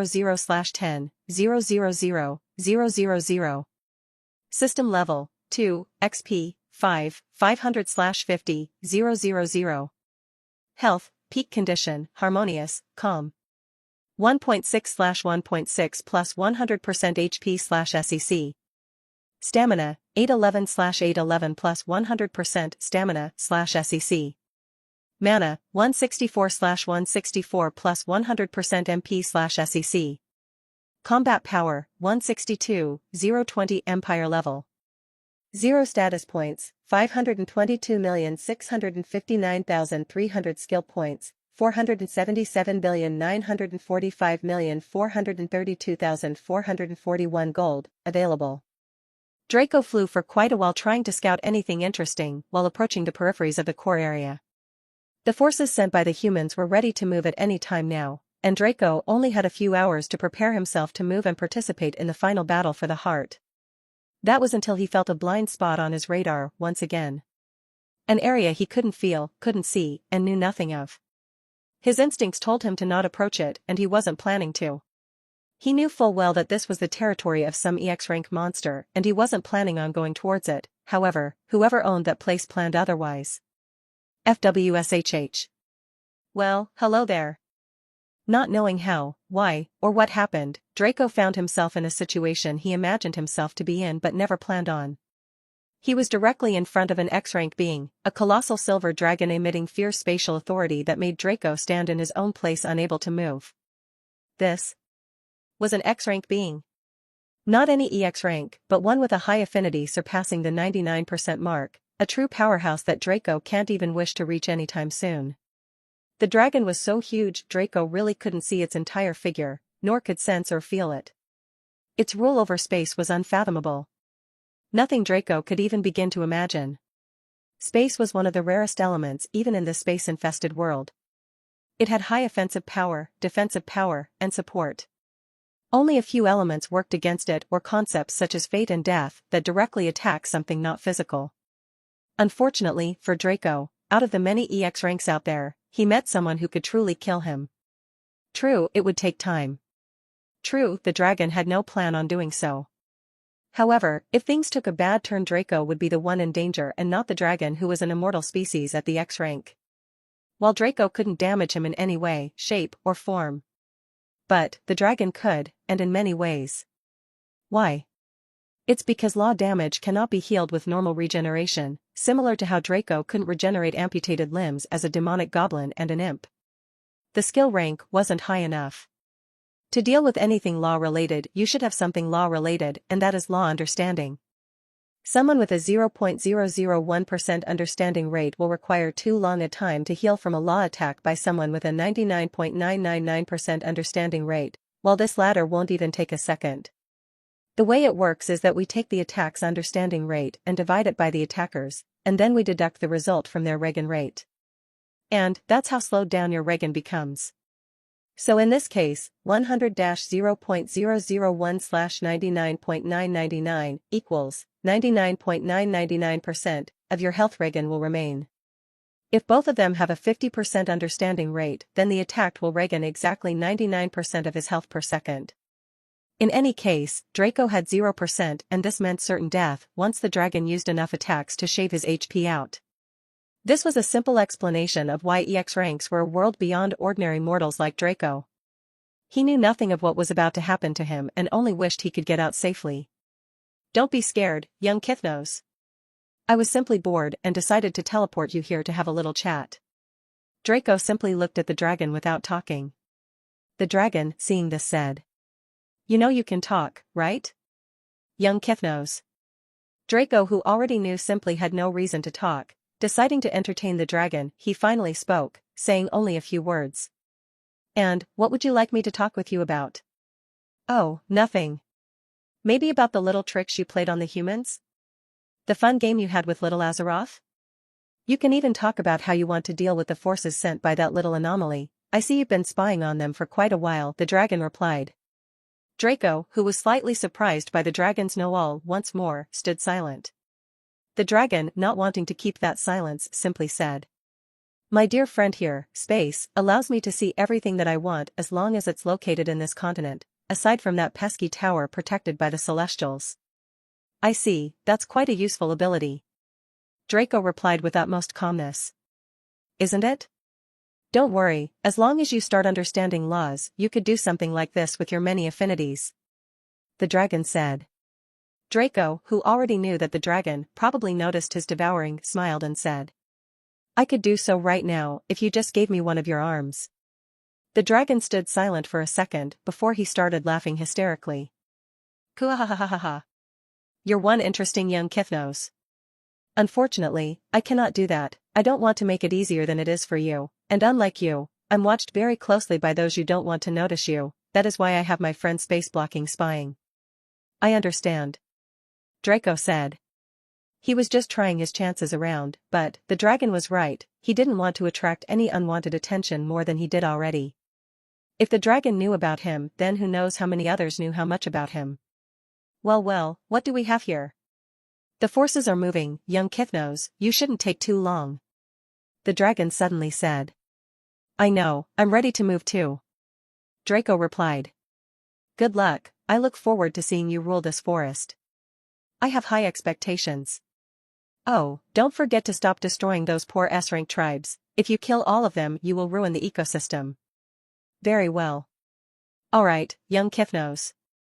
It was a nice chat, see you around, and just like that Draco returned where he was previously before being teleported. Draco looked down at where he guessed he just was, and thought back to how useless everything he had was just a second ago. Not wanting to waste any more time, he set his eyes on the various moving forces who've already reached the core area, ready to snatch the heart at any time, and then teleported back to the dungeon. Draco the spy was already on the tail of the Imperial forces. Just one of him is enough to cause chaos, there's no need to send any more for now. How many forces were there? This was the question. Draco wanted to know because he needed to so he could plan ahead. There was the Imperial army, led by Commander David. Then there were various other forces, merchant forces, city forces, nobles forces, former royal forces, and even some academy factions sent their high-ranked forces. If earlier Draco dealt with low-ranked job holders, then now it was the time for S-rank and up job holders. He was very much looking forward to their gains. The forest held immense value for the entire human continent. It could be said that the war wouldn't end even after the heart-snatching event, but, if someone kills the heart holder, then it would disappear once again for quite some time and it just wasn't worth it. Might better make relations with whoever owned the forest and not let it close again for who knows how many thousands of years. However, one thing the humans didn't take into account is another race taking hold of the heart, or even worse, a monster. Indeed, it wasn't just the humans that came to the forest, however, those who did weren't really high-ranked and most of them died before even reaching the core area. Those who were EX rank would rather focus on law understanding than owning a piece of land when they knew full well that they didn't have time to waste and that the prison was calling. However, when such beings worked for the interest of someone higher in position than them, they would do anything while neglecting their own benefits. In this case, a few X-rank vampires, demons, and witches were dispatched here with their own forces traveling the terrifying oceans to reach the forest. It didn't take long for the forces to reach the heart as it was in the very middle of the core, or all they had to do was keep going, but that's when all of the forces met. Those coming from the central west of the human continent, those coming from the northern west, and those coming from the southern west met in the middle. And those of other species who came from the east also met each other in the middle. The tension was strong. There were indeed many other races living on the human continent, but there were never major conflicts where they had to fight with armies as big as this. The vampires were led by 2 sovereign vampires. The demons were similarly led by 2 of the 7 deadly sin sovereigns, greed and lust. The witches, well, they too sent 2 EX rank witches. Humanity, on the other hand, had Commander David, 2 Academy X rank faction heads, and 3 EX ranks from other forces. 6 other species EX ranks against humanity's 6, who will win? In any case, someone's going to die today, and it won't end well after that happens. Because the true predator was watching everything from behind. What would happen when humans met other species? There was only one answer, and that was the humans will forget their enmity and bond together to fight off the enemy. But, the problem was the enemies did the same. In this case, the 6 humans will fight against the 6 non-humans. And how did that happen? We have to go back to when the forces just met. Commander David was leading his army through the core area. They had to fight against all kinds of high-ranking monsters, but with an EX rank on the lead, it was a breeze. Draco the spy was following them from behind, enjoying the high-quality boons left behind by uncaring murderers. One thing he noticed was that the SSS rank monsters didn't give affinities 2 ranks above their own, they gave the same thing as SS rank monsters, plain old EX rank affinities with a 0.000% understanding rate. This made Draco understand that only those of the rank above EX rank can give affinities of that same rank, or something else was in play. When the Imperial force approached the heart, they were suddenly stopped by the commander. A few seconds later, a new force emerged from the trees and the army immediately recognized them. It was the Blaze faction of the Celestial Academy, led by an old EX rank scholar. The scholar looked kind and wore a long blue robe, and while walking, he supported himself with a large wand. His aura was unfathomable, and his white hair looked like it had a mind of its own. His silver eyes read people like an open book, and demeanor was that of a friendly grandpa. He saw Commander David and waved his hand with a smile. Commander David saw him and nodded his head before he turned around to face his army and ordered them to move forward. The two forces walked side by side, and the two EX ranks leading them came closer to each other, shook hands, and continued on the way while talking. Draco wondered if they noticed him, but even if they did, they wouldn't be able to kill him, so the best thing they could do was to let him be. And that was exactly what happened. Commander David wasn't sure. Actually, he had some suspicions that somebody was following them, as told by his law of commanding. But, when the elder came, he asked him if he noticed the sneaky rat following the trail of leftovers, and Commander David had his suspicions proved. But, they quickly came to the conclusion that they would let him be, because someone not afraid to follow them was either too dumb or too confident. And in both cases, they didn't have to do anything. As they moved, they came into contact with another force and then another, and when they met the Second Academy faction, they were already able to see the rotating and pulsing heart made out of wood clearly. The heart required only a single person to be alive in its area for him to claim it, thus, a battle was inevitable. When the humans were about to start battling it out with each other, the vampires showed up. And then the witches, and lastly. My, what a wide option of choices for me to pick from. Sweethearts, who wants to spend a joyous evening with me? A voice resounded through the heart zone. Everybody tensed. S ranks lost their mind, SS ranks felt themselves burning up, and SSS ranks barely held on to their desires. Only the EX ranks exploded their auras outward, and every single one of them faced the one who spoke. The slut, an anagram for lust. She was the sovereign of the deadly sin of lust. The one and only, globally recognized, hoe. She was wearing nothing but a skimpy string that did nothing to cover any of her private parts. Followed closely by the hideous, fat, and fugly demon sovereign of the deadly sin of greed. Now, don't look at me like that, it's arousing me. She turned around, holding her private parts. Indeed, she was beautiful, she was so beautiful you would ignore every single red flag and jump on her. However, she was the kind of girl a true man wouldn't even look in her direction. While the humans were showing utter hostility, the vampires weren't so against them, and the witches were just neutral. The first phase of the battle was already won by the demons, and that was the utter annihilation of lower-ranked beings. S ranks were already done. Aside from the demons, every single one of them was either killing their friends or themselves in the background. Indeed, no one cared because they were disposable in the first place, and they themselves knew they had close to 0% chance of coming out alive of this ordeal. The previously calm scenery around the heart was now painted in madness and blood. The heart started pulsing madly, clearly enjoying the show. The forest was trembling in anticipation, waiting for the fated one to claim it. Draco was watching everything from the sidelines, he was waiting for the right time to move. The X ranks didn't move. The humans looked at each other first, and despite their differences, they immediately bonded together, but this. Well, isn't that quite disadvantageous for us? One of the vampire sovereigns said. He looked at the humans and then at the witches, before he faced the demons. The witches understood what was going on, and one of the two EX ranks, who looked serious opposite the second, who looked like the silent type, said. We're in. We'll finish them off and then deal with each other. The demons, however, weren't quite happy with the proposition, greed especially.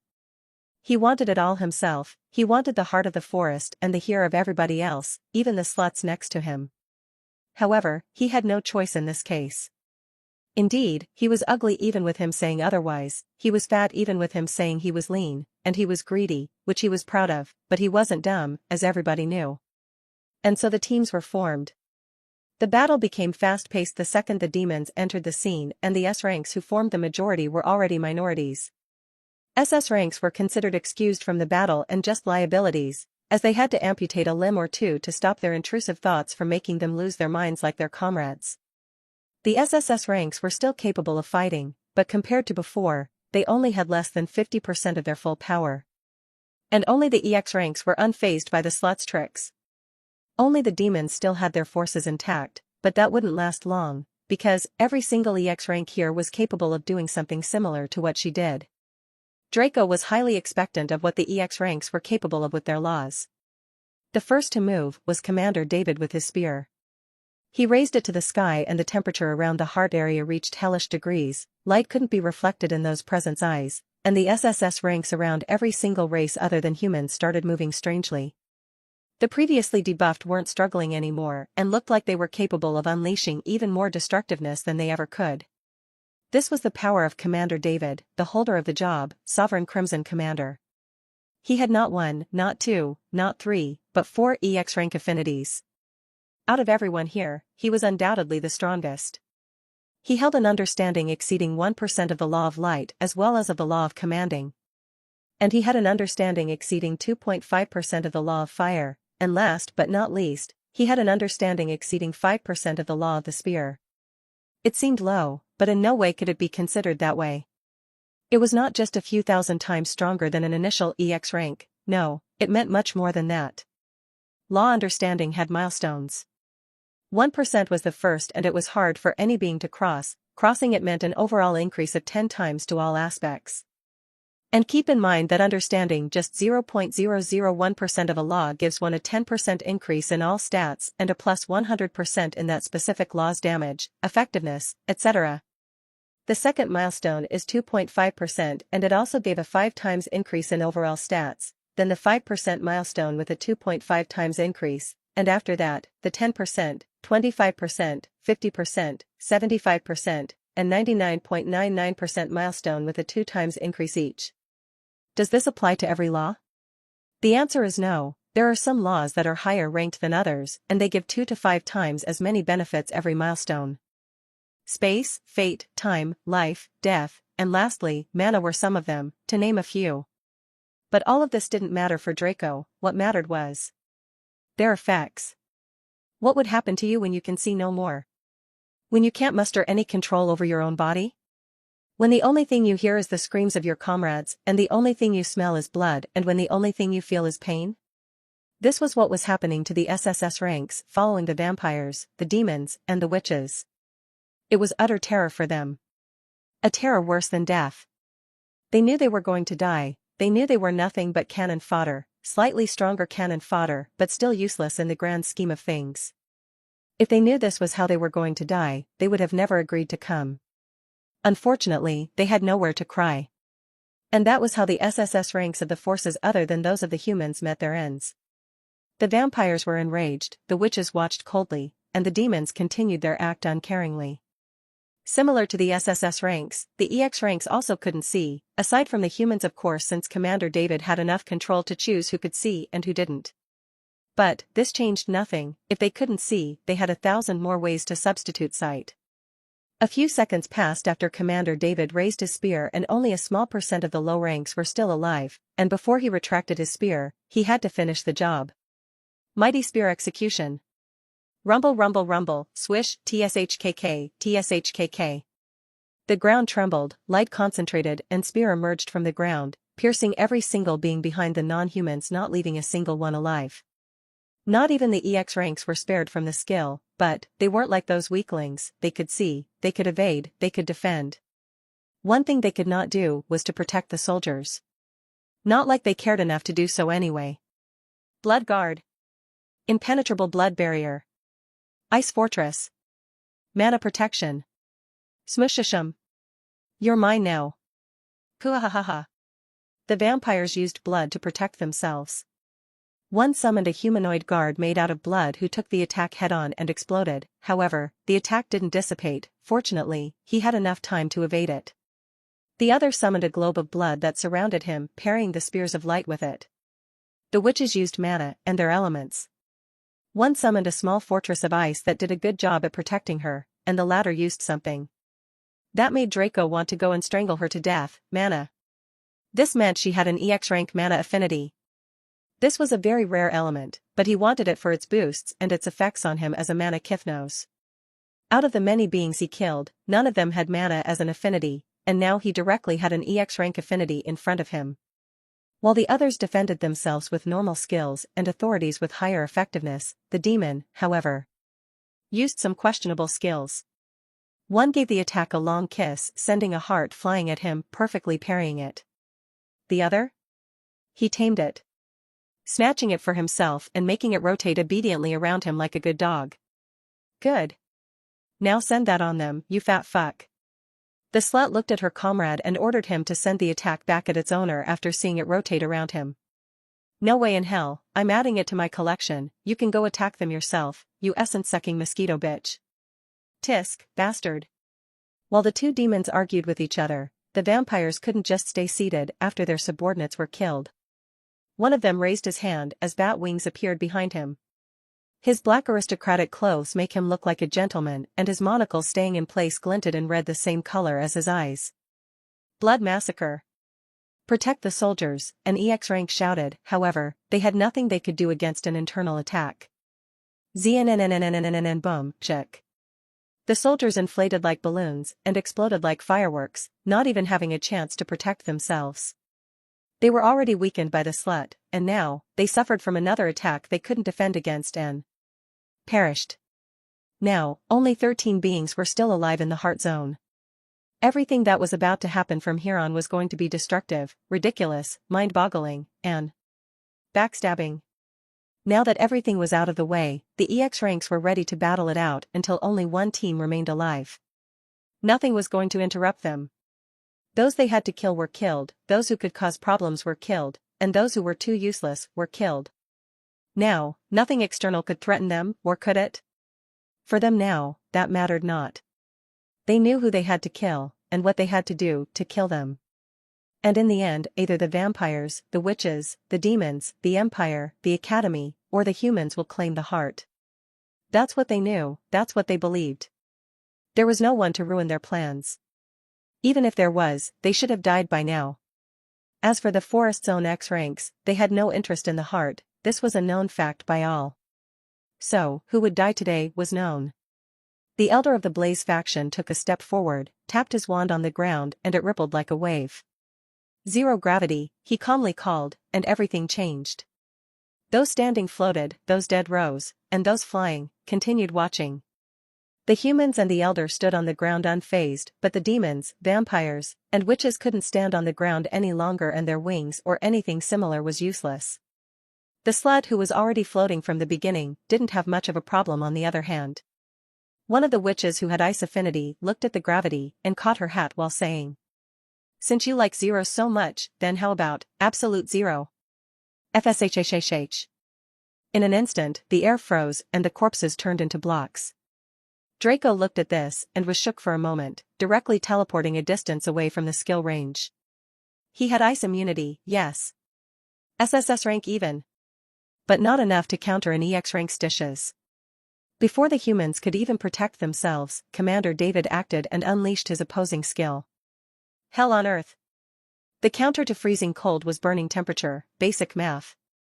The two attacks met in the middle, and then Commander David's superior 2.5% law understanding rate won over the witch's 2%.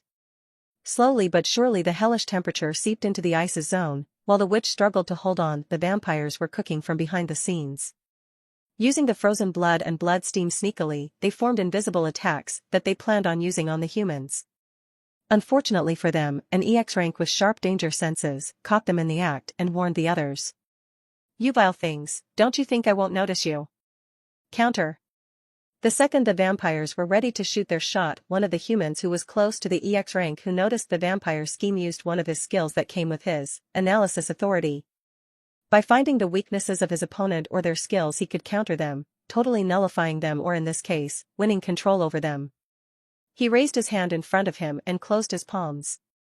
FWSHHHH, TSHKKKK. The frozen shards and burning blood swords and spears which were in the control of the vampires turned against them and attacked the non-humans. The vampires immediately defended themselves, not suffering any attack, the witch with mana did the same, and even the demons could defend themselves easily. However, the witch with ice affinity, who had enough on her plate, couldn't defend against the incoming attacks and suffered twice. Spears and sword impaled her, her own shards cut her all over, and finally, the hellish temperature attacked her and her entire team. Ugh. Blood seeped from her wounds all over. Her heart was pierced, her abdomen, thighs, and even one of her arms was cut off, before she suffered from a wave of burning hot fire that wouldn't have hurt her as much as it did. As the Sirius Witch screamed in pain while her whole body burned, her whole team also suffered from Commander David's fire. The vampires unleashed protection after protection in hope of holding on until the skill was cancelled, but the blood they were so proud of couldn't protect them enough this time, as it melted time and time again, burning them in the process. And an EX rank's mana was nothing to scoff at, especially someone with as many affinities as Commander David. The witch with mana, however, was holding on quite well. Her mana was versatile and didn't really have a weakness against fire. The demons were also affected this time, but they used some fancy skills that worked quite well in this situation. Greed even took out a treasure that protected him from the fire while gritting his teeth, and tears of blood came out of his eyes from frustration at being forced to use his precious artifact. While all of this happened, Draco almost salivated while looking at the first witch, who was burning and crackling like a salted fish. Soon. The winning side currently was the human team, but things would probably not remain that way for long. The fight so far has been like a ping-pong match. One side attacks, the other defends, and after that, they throw an attack of their own before the first attacker sends out a counterattack, defend, or something similar. But this time all sides will start throwing out attacks all at once. The humans were fully equipped analytically, offensively, and defensively, but not too much when it comes to support. The non-humans, however, came in a full package. The only difference was that even though they were one team, every race worked independently. The vampires only had blood affinity, but through an eternity of mostly sleeping, slacking off, and enjoying their luxurious life, there came many geniuses that took blood-related skills and even martial arts, weapon proficiency, alchemy, blacksmithing, and other basic stuff to the next level. But blood affinity-wise, they were extremely well-rounded. Witches were the definition of bookworms. They had limited lives, only females, but when it came to magic they were second to only the dragons and their language, and now Draco too, since as long as he imagines something his many affinities will allow him to make it a reality. The demons, however, had absurd affinities, and each one of them is obscene on its own. For now, let's speak of lust and greed. Lust can charm, control, and deflect anything, but it makes one desire, especially the one related to lust of the chart.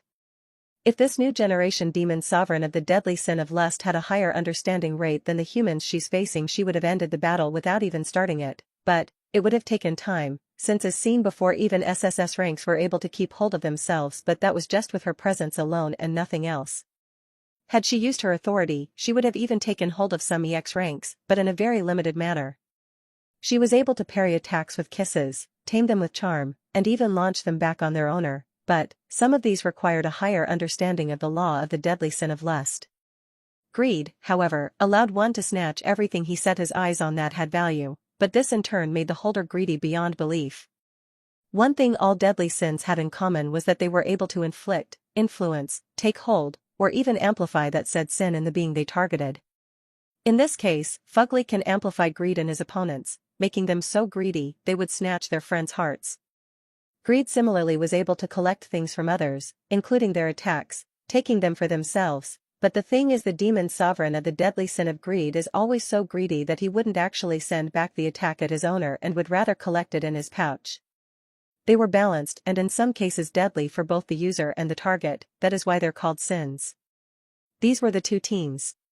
Draco was intently looking at the injured EX rank, who was still burning because of the temperature. Her regeneration was high, yes. However, she wasn't even able to regenerate because she was constantly burned. The EX ranks would be stupid to let go of a chance to turn the tables once and for all. Thus, they went all out. Greed overtakes all. Greed used his milestone skill, a skill that allowed him to take and control everything within a huge range from himself, but here, the area was only the heart. This even made others overtaken by greed, and essentially this should have made them go crazy. However, they were strong enough to control themselves. Slut used a similar skill. It was called Lust Over Me, and it made the entire area succumb to her every wish with everything in it, though limited in what she could do. Laws, when understood, could really do anything.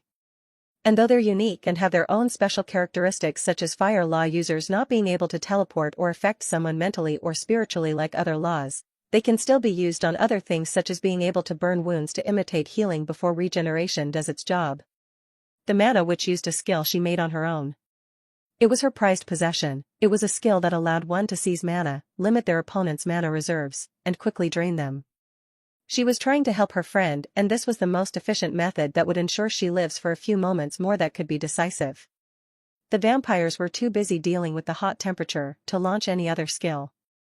Their blood barriers were raised and melted again and again, their mana reserves burned through, and their stamina on a scorching red. As for the second witch, she was still burning to death on a corner. Her regeneration couldn't even get a chance to do its job, and she was still full of frozen shards and pierced with bubbling hot swords and spears. Most of the EX ranks here used skills of the same category. They were law skills, or more famously known as milestone skills. Milestone skills were skills that people gain from their laws when they reach every milestone: 1%, 2.5%, 5%, 10%, 25%, 50%, 75%, 99.99%, and lastly 100%. They're physical manifestations of said laws in a certain area and much more effective than any other skill the user dishes out, but they consumed an obscene amount of irregular EX rounds mana per second of use. While the demons and the witch launched their attacks, the humans didn't rest idle. They used similar skills aside from Commander David, who had his hands full. The Elder from the Blazing faction of the Celestial Academy was already using zero gravity, but now he unleashed another skill to add the cherry on top, and it was Gravitational Shart. This skill allowed him to pick and choose from those inside his zero gravity, and increase or decrease their gravity however he wanted as long as he had sufficient mana. By decreasing their gravity to a negative degree, they flew to a very high altitude before he reversed their gravity all the way up, smashing them to a pulp. This skill was very overpowered, no one could do anything against it. However, this was a skill that needed high stats to defend against. Draco, for example, wouldn't be scratched even if the old man used all of his mana to increase Draco's gravity to an obscene degree because of his disgustingly high and ever-increasing CP. Another two humans on breaking down the enemy team's skills, and the other focused on defending the team. All in all, it was balanced and well thought out, and they weren't really lacking anywhere. Commander David and the Blazing Elder were the MVPs, giving no chance to the enemies, strangling them with skills left and right, and only leaving those truly capable the chance to retaliate. Commander David, attacked by the mana witches, mana stripping, couldn't hold on to his hell on earth any longer and decided to cancel it for a second. When the skill was removed, the vampires finally breathed. They thought it ended and were ready to retaliate, but they were in for a good final life lesson. Genesis Spear. Commander David blurted out. ZNNNNNNN. Elder, I leave it to you. Commander David said as he retreated back a few meters to recuperate his mana. While he calmly got out of the battlefield, the non-human team didn't have it quite easy. The vampires were trying to cook up some milestone skills that would put them at an instant advantage. However, out of nowhere in front of them, white dots appeared. The vampires tried to run, retreat back, or do something about it, but the white dots never left. They kept the same distance as if they were anchored to their own existence. The white dots suddenly started rotating and turning into a web of white string, and then rapidly into a majestic and blinding white spears.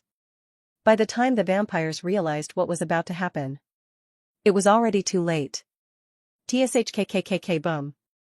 Puff. Cough. Cough. Aarg bast Aoward, one of the vampires screamed as half of his body exploded. The other shuddered from the same damage, but stood there silently enjoying the pain. They were vampires. This wasn't enough to kill them, but it was enough to screw them over for good. The vampires didn't die, but the witch wasn't quite lucky. Indeed, all 6 of the non-human EX ranks were attacked by Commander David's skill, and out of all of them, 1 died. And this meant something greater than any of them would realize on time. Kekakek, it's time. What was the effect of the Spear of Genesis on the others? That skill was inevitable. It was a 5% milestone skill. It was so strong no one of them could actually defend against it, thus their regeneration had to work one way or another. But how badly were they injured? Very. It was that bad. No matter what they've tried, they couldn't escape, and no matter how high their defenses were, they couldn't remain unscathed. It was a question of how badly they were injured, and its answer was indeed, very. But no one was injured enough to die, aside from the first witch. It could be said that the non-humans never stood a chance against the humans, not when one of them was the commander of the Anomalies army.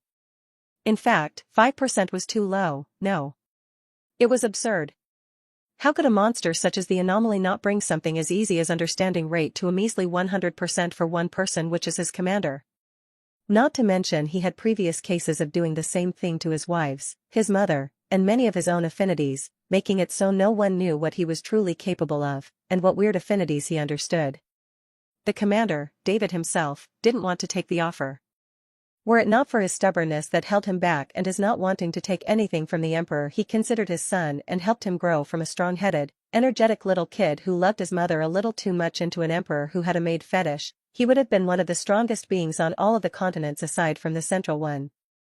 Indeed, the same way humans could be too greedy, they could be humble, the same way they could be selfish, they could be selfless, and the same way they could be stingy they could be modest. But Draco didn't give a chicken's ass for any of this right now. He had fresh prey in front of him. Delicious, juicy prey. Teleporting right behind the fallen witch, the first thing he did was summon. Devouring. Devouring in progress. Host has gained the skills, Absolute Zero, Eternal Freezing, Ice Maze. You've gained the techniques, Amurata Witch Research, X rank, dot. Added stats, Combat Power, 15,000. Condition stabilized. You gained the following transformations, Amurata. You gained the following bloodline, Witch, EX rank, dot. You've gained the following affinities, Ice, EX rank, plus 64,000% power, 6.216% understanding rate. You've gained the following personality traits after filtering, Serious, Research Maniac. You've gained the following items, Witch Tech Scroll. SP plus 0, Skill Points plus 4,950, Gold plus 100 billion. Integrating Memories. Achievement unlocked, Law Understanding already? Start understanding a law, plus 250% boost to all stats. Achievement unlocked, here it starts. Reach 1% on a law's understanding rate, plus 500% boost to all stats. Achievement unlocked, milestone after milestone. Reach 2.5% on a law's understanding rate, plus 500% boost to all stats. Achievement unlocked, slow down. It's bad for your health. Reach 5% on a law's understanding rate, plus 500% boost to all stats. Devouring complete. Just like that. Just like that, he reached the peak of most continents' power. Just like that, he gained an EX rank affinity. Just like that, he reached the highest understanding rate out of everyone here. Just like that. He could battle it out with any EX rank existence and come out alive or even as the winner. Draco could finally show how monstrous his CP truly is. In fact, the 6% understanding rate made it 622.6 times worse. EX ranks indeed had obscene stats, but their base CP isn't too high compared to the previous ranks. Status. Name, Draco Wallenstein. Gender, /age, male, /1-year-old. Race, Manakithnos, B-rank creature, stage 2. Blessing, Imprisoned Celestial of Fate's Blessing, S Blessing. Host level, 100, XP, 10,000/10,000,000. System level, 2, XP, 5, 500/50,000. Health, peak condition, harmonious, calm. 49/49 plus 100% HP/SEC. Stamina, 24/24 plus 100% stamina/SEC. Mana, 4.9/4.9 plus 100% MP/SEC. Peak continental level strength, peak EX rank. 0 status points, 522,664,250 skill points, 727,945,432,441 gold, available. This was the monster named Draco Wallenstein right now. Keep in mind that the best in EX rank among the ones here could reach is 1.5. Draco was a calamity walking this earth. He had a low understanding rate indeed, but his sheer power alone could take down a 100% understanding rate EX rank. Because taking 6% of 4.9 and then dividing it by 100 will still take every single drop of said peak EX rank's health. Even with this happening and the summoning of the EX rank, which who unlike others was no different from how she was before, not a single one noticed, and that is because Draco was of course using his chaotic presence obstruction. No longer bothering to stay hidden, he located his targets and started his onslaught. The Mana Witch was rapidly healing herself. The biggest opponent yet had retreated. Those after him aren't as strong and if dealt with correctly, could allow them to turn the table. All she had to do was calculate expertly, use her knowledge, and... What next? I can't seem to think of anything. What's this? Why is there a hand coming out of my body? Huh? Is that my heart? Am I dead? Who killed me? Slowly turning her head back, what she saw shocked her to the core. Amaretta? How? Shouldn't she be long dead already? Those were the last words she thought of before she died. While this was happening on the witch's side, the vampire's side was no better. While they used everything on them to speed up their healing, Draco appeared behind them. Startled by the unknown presence, they turned around, ready to attack and shout in anger, and that is when, without delay, without giving them a single second of a chance, Draco launched his first milestone skill. Eternal Freezing. FWWWW****. Summoning. Devouring. Without a second of delay, Draco devoured the frozen vampires that exploded into molecular fragments. You've killed Sovereign Vampire 1, EX rank understanding rate, 1%, plus 10, 000, nullified, XP, 100,000 gold. You've killed Sovereign Vampire 2, EX rank understanding rate, 1%, plus 10, 000, nullified, XP, 100,000 gold. Then he teleported to do the same for the witch, and that's when everybody noticed. Especially the demons, they were the ones at a disadvantage. What Eternal Freezing did essentially was not lower the temperature to an absolute zero, it was a sealing and an offensive skill at the same time, killing after freezing the opponent into an ice coffin and then exploding if the opponent is too weak, and just sealing if the opponent is stronger, and the duration varies. Devouring in progress. Host has gained the skills, Blood Fast, Blood Fireworks, Blood on Body, Mana Seizing, Mana Blessing, Mana on Me, Mana Wave. Added stats, Combat Power, 48,000. Condition stabilized. You gained the following transformations: Vampire Sovereign 1, Vampire Sovereign 2, Mana Witch. You gained the following bloodline: Vampire, EX rank, ... You've gained the following affinities: Blood, EX rank, plus 64,000% power, 6% understanding rate, Mana, EX rank, plus 64,000% power, 6.456% understanding rate. You've gained the following personality traits after filtering: Immortality, Luxury Love. SP plus 0, Skill points plus 9,900, Gold plus 350 billion. Integrating Memories. Achievement unlocked, 2 laws? Start understanding a second law, plus 200% boost to all stats. Achievement unlocked, 3 now? Start understanding a third law, plus 300% boost to all stats. Devouring complete. There it is. Draco smiled, looking at immortality. In just a second, Draco's stats doubled once again. Indeed, as seen before, they were so huge, they meant little as of now. As long as he wanted to, he could wreak havoc on any continent, and live to see the next day. The demons, looking at their fallen comrades die and rise up again, immediately understood that something unexpected happened, that an irregularity flipped the tables on them, and that their turn was coming. Lust's previously playful demeanor was replaced with a cold and scheming look that glazed over her eyes. Greed also started showing his inner demon as his fat jiggled. What were they going to do now that they had nowhere to hide? Is that even a question? Running the hell out of here, of course. Taking out an artifact, Greed immediately activated it as a way to teleport back to their ship and get out of there. However, Draco was faster. Chaotic Silent Death. Indeed, one's own skills were much better than any regular old skill. Not even a second after Draco recited his spell, Greed trembled and fell down, dead. However, the artifact was already activated, thus teleporting him back to the ship alone. Unfortunately, that didn't mean he was going back alive in any way. Slud, who was alone, looked at this, and then at Draco, and struck a pose. How about I give you my life instead of you taking it? Chaotic Deathbringer. Ujiawawag. TSK, I hate to but. Summoning, Devouring. Draco scared and summoned Lust even after her death before he turned around to look at the humans, who watched everything from start to finish and had yet to act. Sorry for making you wait, gentlemen. Let's talk. Sorry for making you wait, gentlemen. Let's talk. Draco faced the humans and said. The group of humans, looking at how effortlessly Draco took down the enemies they so struggled with, took great caution and were ready for anything. Now, no need to be so cautious, I've only set eyes on 3 of you. Draco saying this didn't put the humans at ease in any way. But he was right, he had his eyes set on a few, because he didn't want to have anything more to do with the academy, it was for his own good. So, out of the 6 humans he could choose, and out of the 4, he wanted the commander no matter what. He needed him for his plans.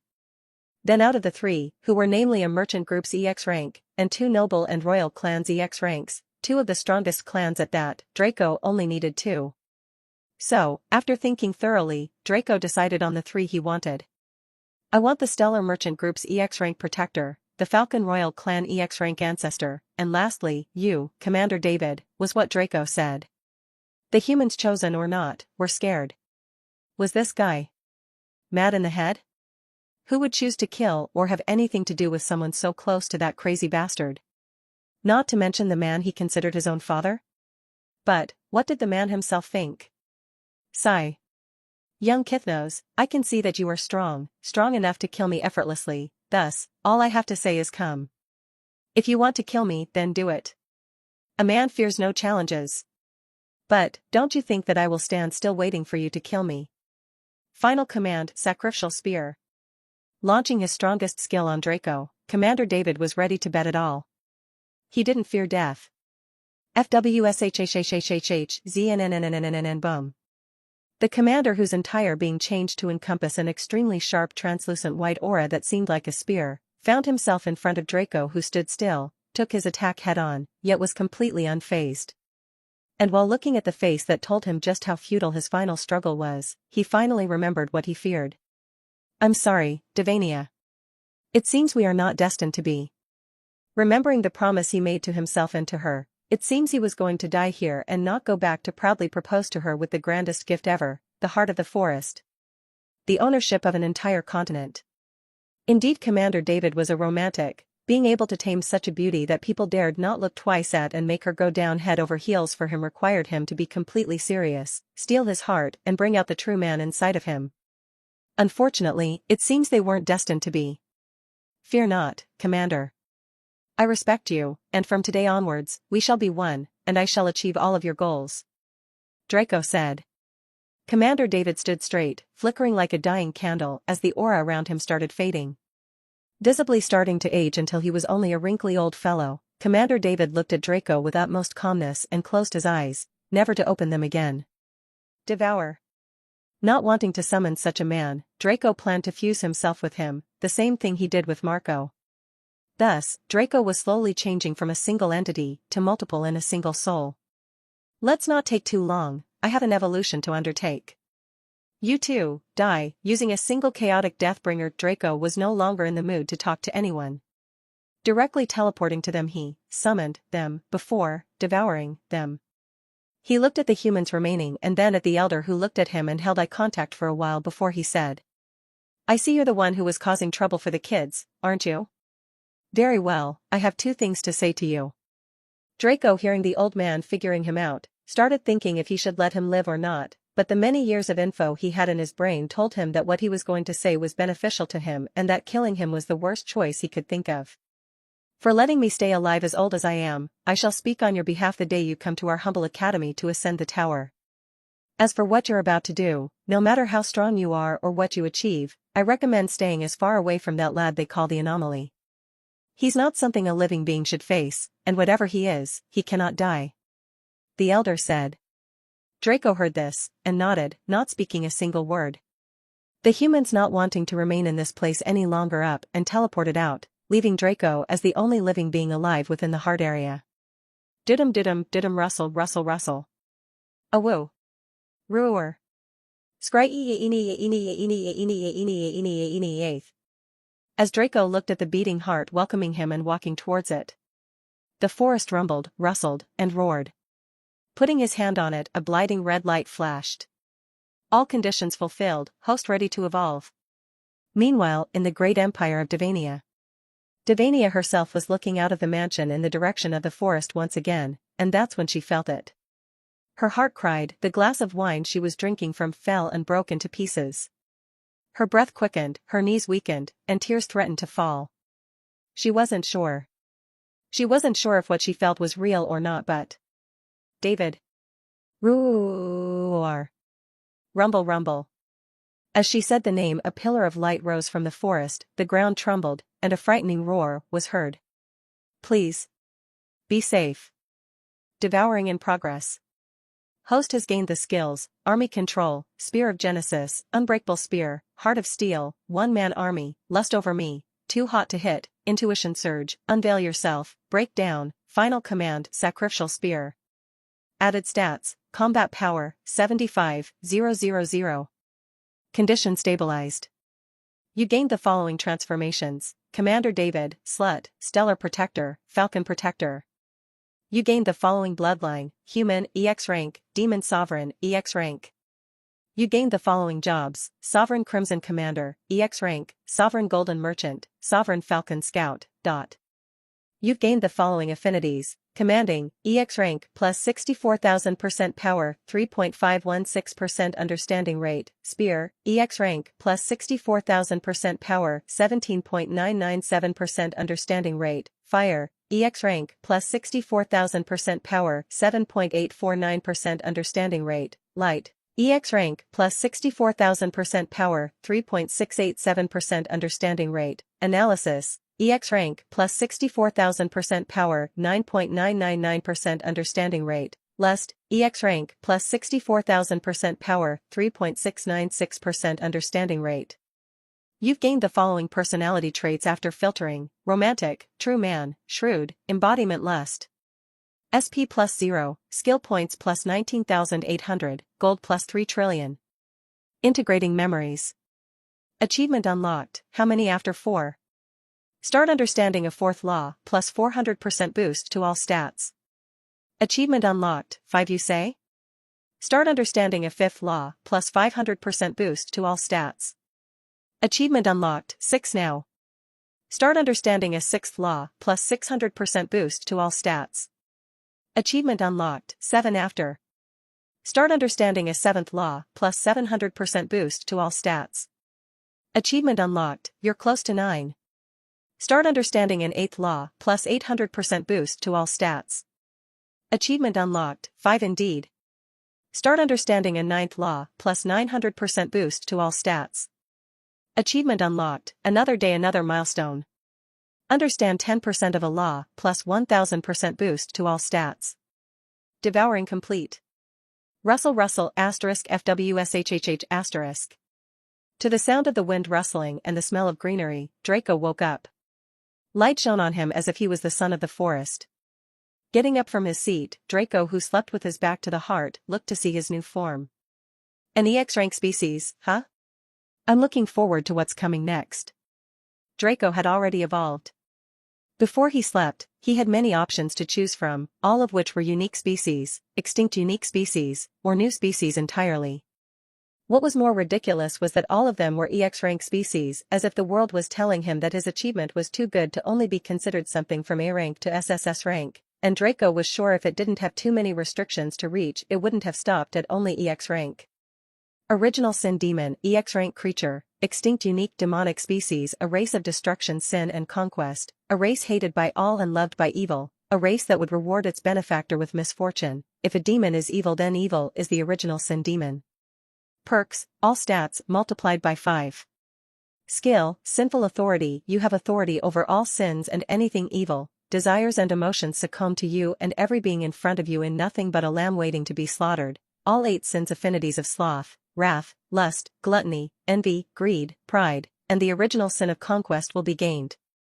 Species-related affinities rank up.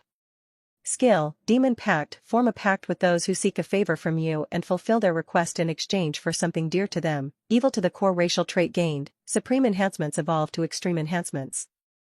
Primogenitor Evil Warlock, EX rank creature, extinct unique demonic species, a race of destruction, war, and battle, a race hated by all and loved by war, a race that would only seek calamity and leave disasters in its wake. Perks, all stats multiplied by 5. Skill, War Authority. You have authority over war itself and anything battle-related. Armies and spells succumb to you and every being in front of you in nothing but a lamb waiting to be slaughtered. Affinity with war, battle, and destruction. Species-related affinities rank up. Skill, Warlock Spellcraft. Create spells from scratch with your wide knowledge stemming from years of studies. War in the Heart. Racial trait gained. Supreme enhancements evolve to extreme enhancements. Chaos Anomaly. EX rank creature. New unique demonic species, a race of unknown origins that has never appeared before. Its potential is unknown, its traits are unknown, its skills unknown, and there's not a single information available on it in the entire world. Perks, all stats multiplied by 5.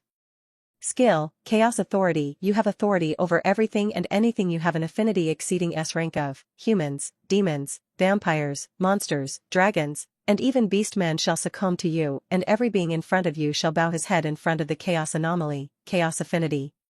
All affinities rank up. Skill, Chaotic Form. You do not have a form. For an outsider you look like a fog of darkness, but you can change your body into any form you want. War in the Heart. Racial trait gained. Supreme enhancements evolve to extreme enhancements.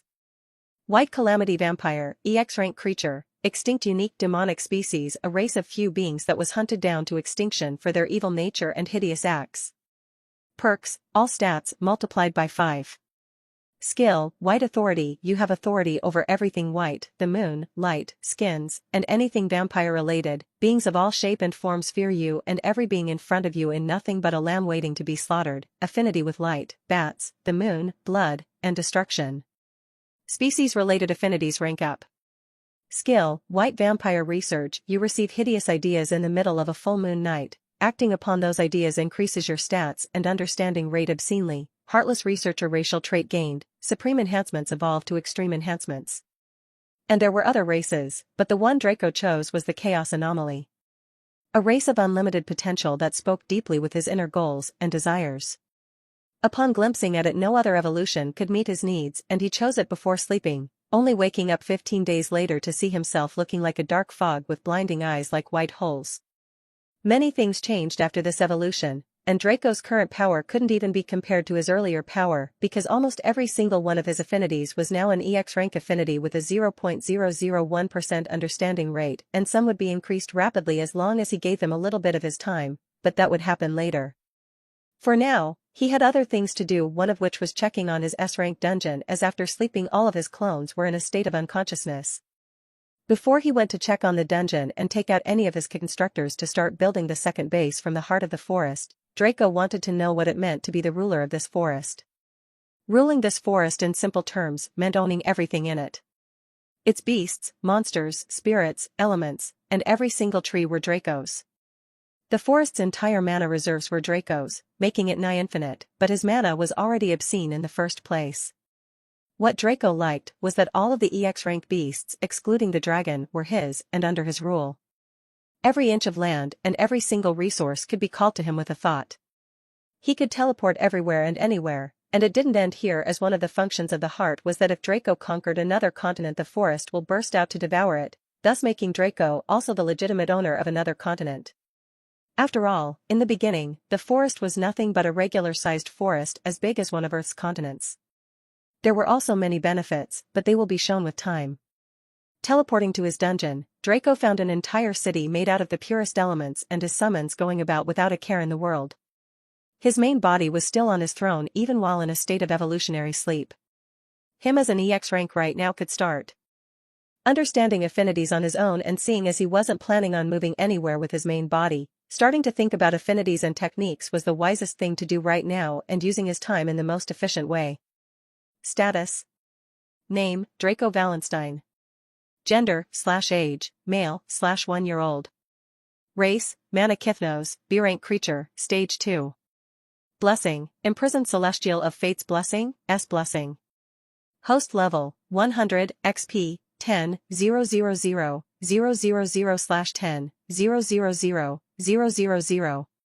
System level, 2, XP, 5, 500/50, 000. Health, peak condition, harmonious, calm. 49/49 plus 100% HP/SEC. Stamina, 24/24 plus 100% stamina/SEC.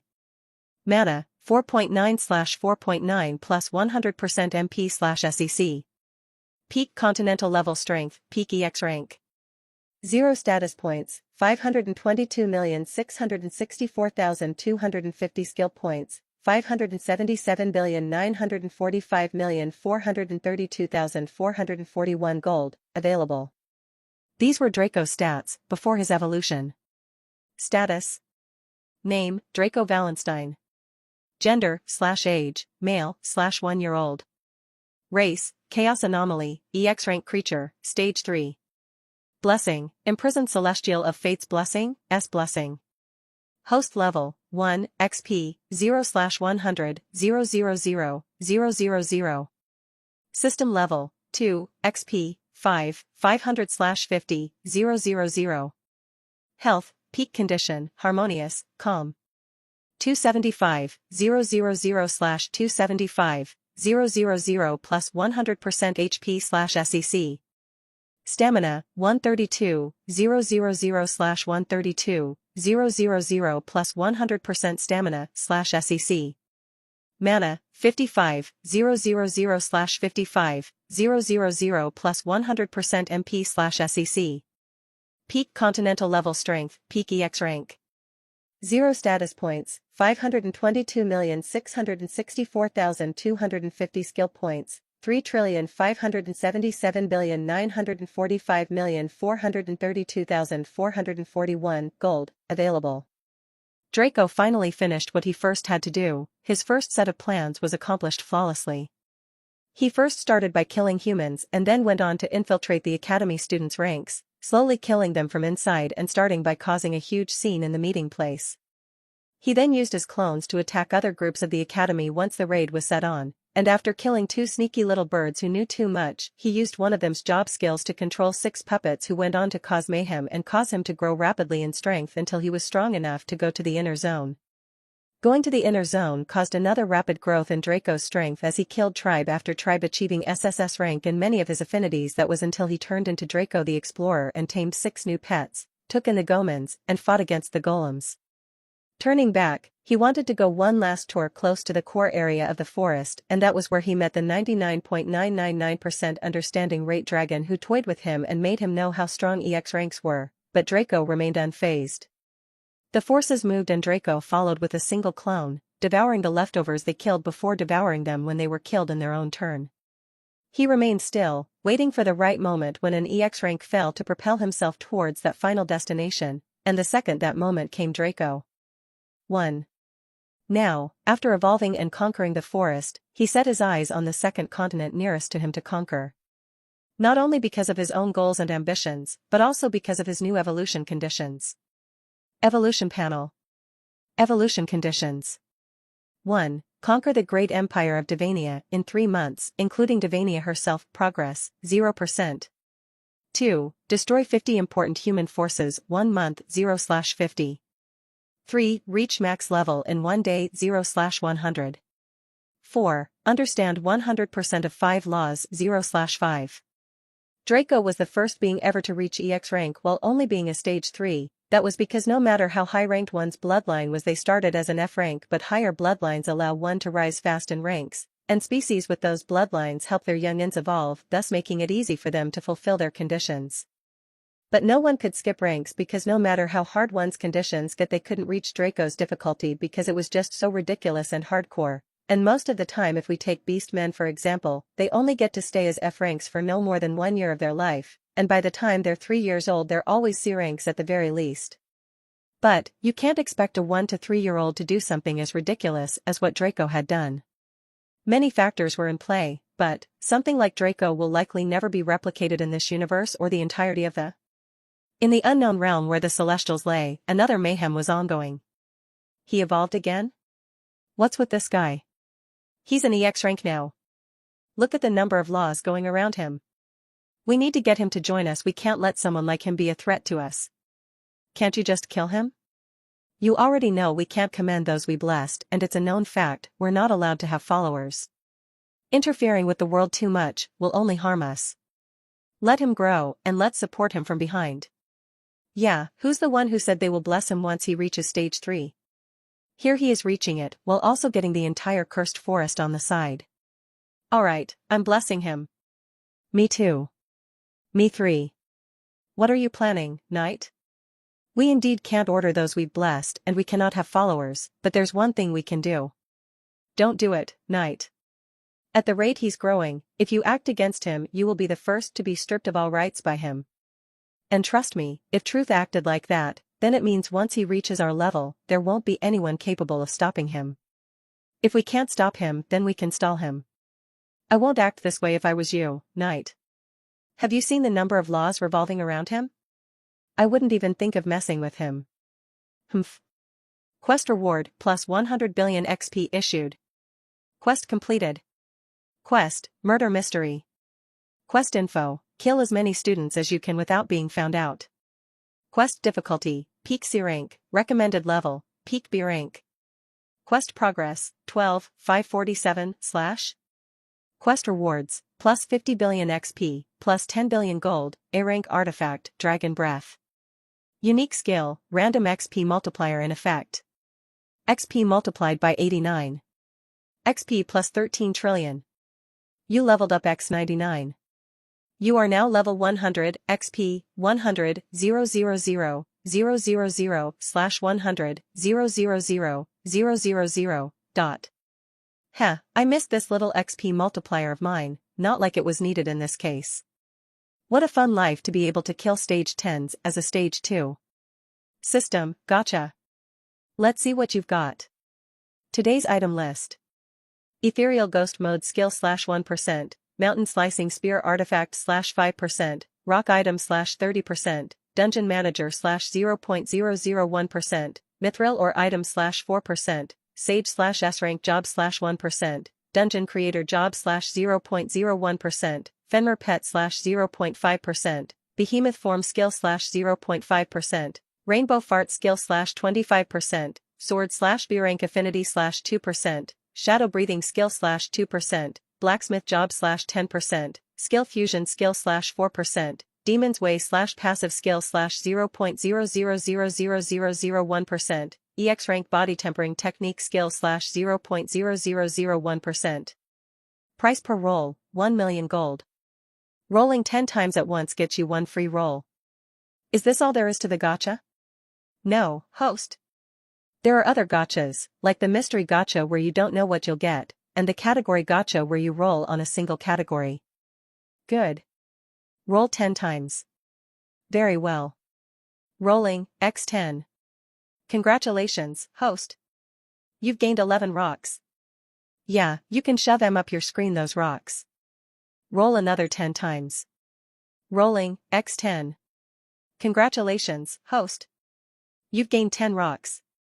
Congratulations, host. You've gained the job, blacksmith. Tisk, again. Rolling, x10.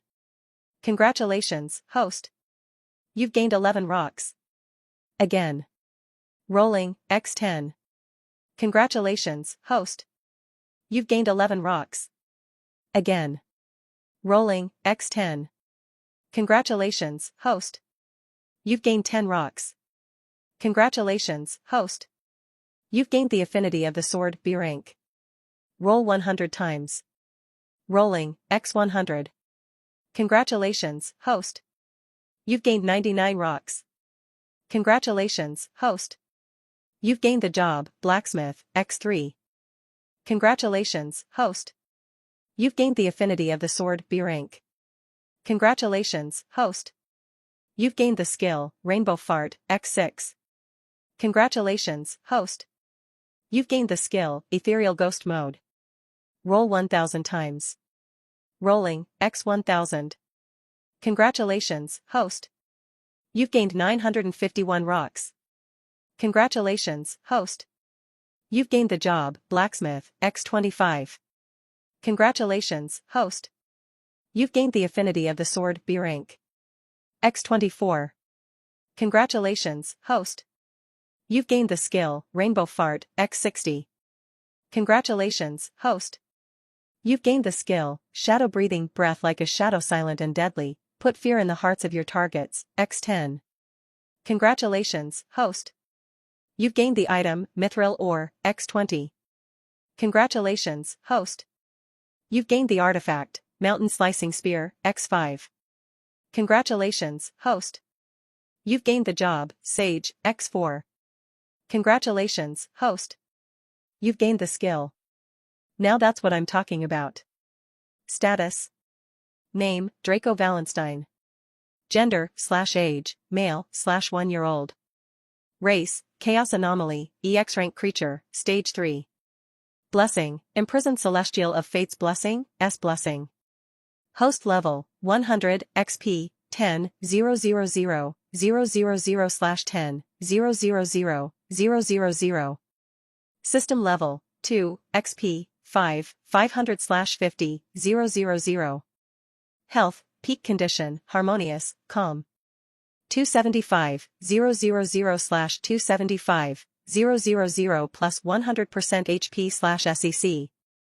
Stamina, 132, 000/132, 000 plus 100% stamina/SEC. Mana, 55, 000/55, 000 plus 100% MP/SEC. Peak Continental Level Strength, Peak EX Rank. 0 Status Points, 522,664,250 Skill Points, 3,578,785,432,441 Gold, available. Congratulations, host. You've gained the passive skill, Demon's Way. This was the notification Draco received on his last gacha roll. Demon's Way was a skill that suggested to Draco the best method, the best place, the best way to do things as a demon. It was literally Satan if he was a skill.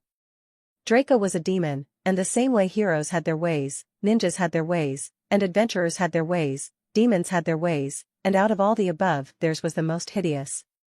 Scheming, killing, betraying, backstabbing, kidnapping, and the list goes on. All of this should be done ruthlessly without the slightest regret or feelings. This was a demon. Draco's goal was conquest, his dream was conquest, his achievement was conquest, and his way shall be conquest. How it shall be done shall be through methods. Even the demon's way didn't think of it. Draco, who was in his dungeon kingdom, didn't find anything interesting as the city in the Hell Wasteland was developing well, resources were abundant and a market would be established soon enough when Draco's hand covered the forest entirely with his summons. Draco and his subordinates worked immediately, and a huge team moved out of the dungeon to the heart of the forest to do its stuff. Draco was also planning on going to the Empire soon, but when? He was actually going to take his time. Unfortunately, an unexpected visitor came. Deviad. Where are you? Oh? The forest stood still, the EX ranks nowhere to be found, and even Draco felt chills running down his spine, not from just her power but because he devoured David. Even with all of his love for her, Devania remained an ever so untamable woman that even he who tamed her had to fear for his life. Draco teleported back to the heart, took on the form of David, and waited for her to find him. And in no less than a fraction of a second, she was behind him. David. Is that you? Draco slowly turned to give Devania the sweetest smile he ever flashed out. Devania's face beamed and tears started coming out of the celestial beauty's eyes, making one's heart want to tear. Draco was unfazed by this, but two things weren't his surprise over her otherworldly beauty and the commander inside of him. Running over to wipe her tears, Draco held her in his hands and said, I did what I promised. And I want you to accept this heart of mine. Holding her hand, Draco turned around and pointed towards the heart with his hand. Devania put her remaining hand on her lips in utter shock and surprise and looked at David, or more accurately Draco, who sacrificed his clone and the heart for the greater good. While Devania moved to touch the heart, David moved behind her, and when she turned to look at him one last time, he was on his knees, taking out the last thing Commander David had on him. His love for her. Devania, will you marry me? Russell FWSHHHH. Utter silence. Devania looked at him in utter disbelief as tears fell once more, this time even more uncontrollable than the last. Wiping her eyes, the answer that came out of her mouth was excited, happy, subtle, and cute. Yes. David, not thinking any longer, got up, approached her, and took her in his arms. After a long session of recuperating loose feelings that almost went rogue, the two looked at each other longingly and David said, Shall we go back? replied the bride. The two newlyweds set off for the great empire while Draco thought in his mind. Don't mess with the anomaly? Don't get anywhere close to him? I became his dad. It didn't take long for the duo to reach. The great empire of Devania was ruled by two, the emperor, namely the anomaly, and his mother, Devania. Then there was the emperor's family, his maids aka his wives, and his many children. The emperor didn't take in any concubines, and any woman he set his eyes on and she sets her eyes on him too, joins the main harem, essentially becoming an empress and a wife. After the imperial family were the clans. And this is where things get a little bit complicated. So first and foremost, there were the royal clans. Clans of absorbed and destroyed royal families that came back and joined the empire, gaining back their power if not more. They were nothing in front of the imperial family, but their position was light years ahead of the common populace. Out of the royal family, there were those who were truly strong, like the Falcon clan, the Brute clan, the Kamikaze clan, and more. These were clans with EX-rank ancestors and protectors, and they were respected in the entirety of the empire, where you wouldn't find a 5-year-old who didn't know them and memorized their names by heart. After the royal clans were the noble clans. Their position wasn't a dime less than the royals. In fact, some were even stronger, more popular, and held higher positions than all of the royal clans. That was because noble clans were clans that followed the empire from the beginning, friends of the emperor, companions, or those who contributed to wars and such events. So the difference was the royals were independent and the nobles had deep relations with the imperial family. Most of the time, royals and nobles alike had their members as soldiers in the army or even commanders. They mostly joined the Celestial Academy as that was a sign of prestige amongst every being in this world. There were also cases where they formed alliances between themselves, but rarely were those alliances against the empire, as there were many examples of them disappearing from the face of Portalia a few minutes after the alliance was formed. The empire was a safe haven for every race, with no discrimination, no racism, and everybody lived happily ever after. Even with its dark side, it was pretty safe. The anomaly didn't truly care much when it came to how his empire operated, and if the nobles did something that harmed the interests of the common populace, as long as they didn't go too far. However, many of those close to him had problems. For example, his mother, and this was enough to make him go to great measures to make sure the citizens were safer in the empire than in the hands of an EX rank. And so races of all types that were intelligent enough came to take residence in this empire of wonders that had many things to explore that were made to please his children. Like cities made out of toys, towns of candy, rivers of chocolate, and trees of marshmallow. Technological wonders were something you could see in every corner of the street, and crimes were events of the past. The entire continent came under the control of the great empire of Devania in no more than a dozen years. Its emperor was too strong, too strange, too unexpected. No one could guess what he would take out next, and he tackled every problem or kingdom's secret weapons with a technique or artifacts of his own. The casualties were so minimal it could be considered a fairy tale, but it happened and many had seen it happen. But there remained one single aspect of life that acts as the biggest question we have yet to see so far. What was the common sense of this world? And was Draco in line with it? Kent Clan was of noble birth. His clan, the Clans, was a very influential clan, and he was their #1 prodigy since it was formed. He graduated from the academy last year, and this year? He was already a peak A rank. The entire city was flabbergasted by this news, as this was something only heard of by children of the emperor. Reaching the peak of A rank a year after graduating from the academy? This was pure nonsense. The resources available at the Celestial Academy weren't available anywhere else. Even the emperor himself didn't have some of the things they had. Of course, they also didn't have some of the things he had, which was something nobody believed at first but were proven wrong again and again. Whatever the case was, it was a known fact that the sudden burst in growth only happened when children were in the academy, as after they get out it gets a million times harder to progress in ranks. Fulfilling conditions is harder, leveling up is harder, resources are nowhere to be found, and the time wasn't there either. Gone were the contribution points and anything else the students had when they were in the academy. The only thing they leave with is whatever artifacts and techniques they bought, as well as a graduation ceremony that promised every student to come out of the academy as a B rank. Leaving the academy took every chance left of an individual to even reach the peak of B rank, but most took a dozen years at least to cross that A rank barrier if they were within the top 100 to 500 when they were still students. For one to rank up to A rank the first year after graduating is something only the emperor's children were capable of, and for someone else to do it makes him easily eligible to be called a prodigy. A talent of a millennium or of an entire clan. Having achieved such a feat, Kent instantly became famous in the entire empire. Many clans tried to bring him in or have a connection with him through marriage, and even forces tried to lure him in with crazy offers, but he had other plans. He was in love with a princess, not a child of the emperor, but of another clan that was very much up there when it came to clan positions. It was the daughter of the Anomaly's best friend. And she loved him back. Everything was going well for him in life, and all he had to do was prove again and again that he was capable of doing what he did not once, not twice, but every time. He was trying to prove his worth to the world and to the father of his beloved. Reaching A rank in the first year was by far his biggest achievement, and it was more than enough to gain the approval of the father, as 19-year-old A ranks weren't just rare, they were an impossibility to find before the Anomaly and his children introduced it. Kent also had his dreams and ambitions. After marrying his dream girl, he shall join the army and strive to become like Commander David, a renowned figure whose name reverberates throughout the entire empire. There was no young man or young girl who did not hold Commander David in high regard and wanted to become like him.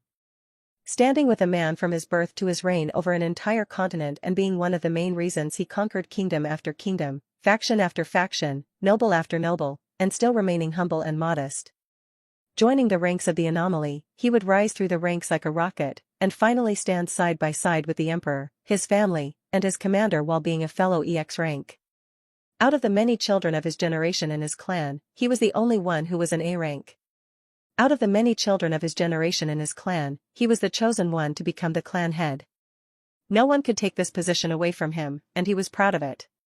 Kent grew prideful and full of ego. His parents were loving, respectful, and powerful. They were geniuses on their own and held high prestige in the clan and even the empire. One is the owner of an entire company that focuses on food and makeup. The other is an SSS rank commander of the army. In the eyes of the common populace, people like Kent who graduated from the Celestial Academy were in their own heaven above their world. They didn't even think of comparing them to themselves or those close to them, as something like B rank was a transcendental level for them. Beings of that rank were millions of times stronger than them, not only in terms of stats, but also techniques, knowledge, power, skills, everything. Even if the common populace is mostly constituted of E to D ranks. They only heard of the feats of such people and looked up to them while idolizing them, but they could never imagine themselves in those positions. That is until they or their children manage to join the Celestial Academy, and if they graduate, their lives and the lives of generations of their families after that are set then and there.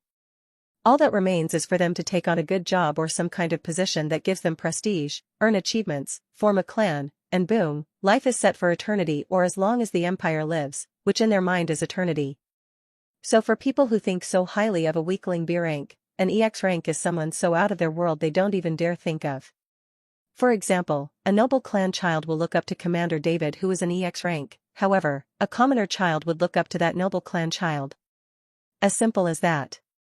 Their world was in no way similar to Draco's previous world where people could know every single detail about their ruler or president who sometimes didn't even deserve that position and just got it because of some bullshit voting system. This world? If you're not capable of taking on that position, you better step down before you find yourself with 36 holes when night comes. If you didn't deserve it and fought tooth and nail for it to gain it and preserve it, it won't last, and you won't last with it either. Life here was so hard that death news was more common than birth news. Not because the empire wasn't safe, no, on the contrary, it's very safe as stated before. However, the actions needed to have some worth in this world are dangerous, full of peril, and sometimes not worth it. Having to kill monsters, explore ruins, conquer dungeons, and fulfill unknown conditions. The many complex and weird stuff one had to do to evolve were known to no one. And there were cases where you had to do a certain action in a finite time, and if you did not meet the deadline you will never ever be able to evolve again, no exceptions. Imagine having one of these conditions and not knowing it until you one day realize you can never evolve and your path to power forever stops here. This was a nightmare for every single being. No one wanted to even think of it happening, and once someone set his eyes on evolving, they would do the impossible so as to fulfill those conditions as soon as possible. Now evolution conditions worked in a way where you could guess them, as a kind gentleman following the path of a healer would never have a condition to kill anything, but instead it would be to heal, watch the healing of, or instruct the healing of a living being. An assassin, however, could have conditions such as killing a certain number of beings, killing a being in a certain way, or planning the killing of some being in a specific. You never know. Girls also have conditions such as birth the child of a noble clan heir, an emperor, a demon, or anything similar. That is not to say that guys do not have conditions such as marrying a certain girl. Kent, for example, even though he didn't know it, had a condition to marry the girl of his dreams to reach S rank, as well as the creation of 10 S rank skills, as he had a job that would evolve into a sage. Having already created 3 new S rank skills, he was almost halfway through reaching S rank. As he only had to create 7 more skills, marry the princess who was already engaged to him by now, and reach max level in 3 years. At the rate he is going, he might reach S rank faster than he reached A rank, making him a prodigy, not just achieving something only the children of the anomaly could, but on par with them. This was Kent Clon, an A rank super genius of the human race. How was he compared to Draco, who reached EX rank in less than a month and could kill the being every single prodigy and clan member looked up to around 9 days, since he was a lowly F rank imp, the lowest of the low? And would Kent continue on to become a great figure of the human race? Or will something unexpected happen to him? It was the morning of the next day. Draco, who was looking out of the balcony with nothing on but a cloth to cover his lower body and a glass of water, looked back to see a sleeping Divania. Having conquered half of the Great Empire, Draco started reworking his plans so he could conquer the other half. He was pleased to know that the project the Emperor was working on had finally ended, and he was now gone to the prison for an entire month alongside his wives. By the time he returns, his mother will never be the same, his empire will never be the same, and he himself will never be the same.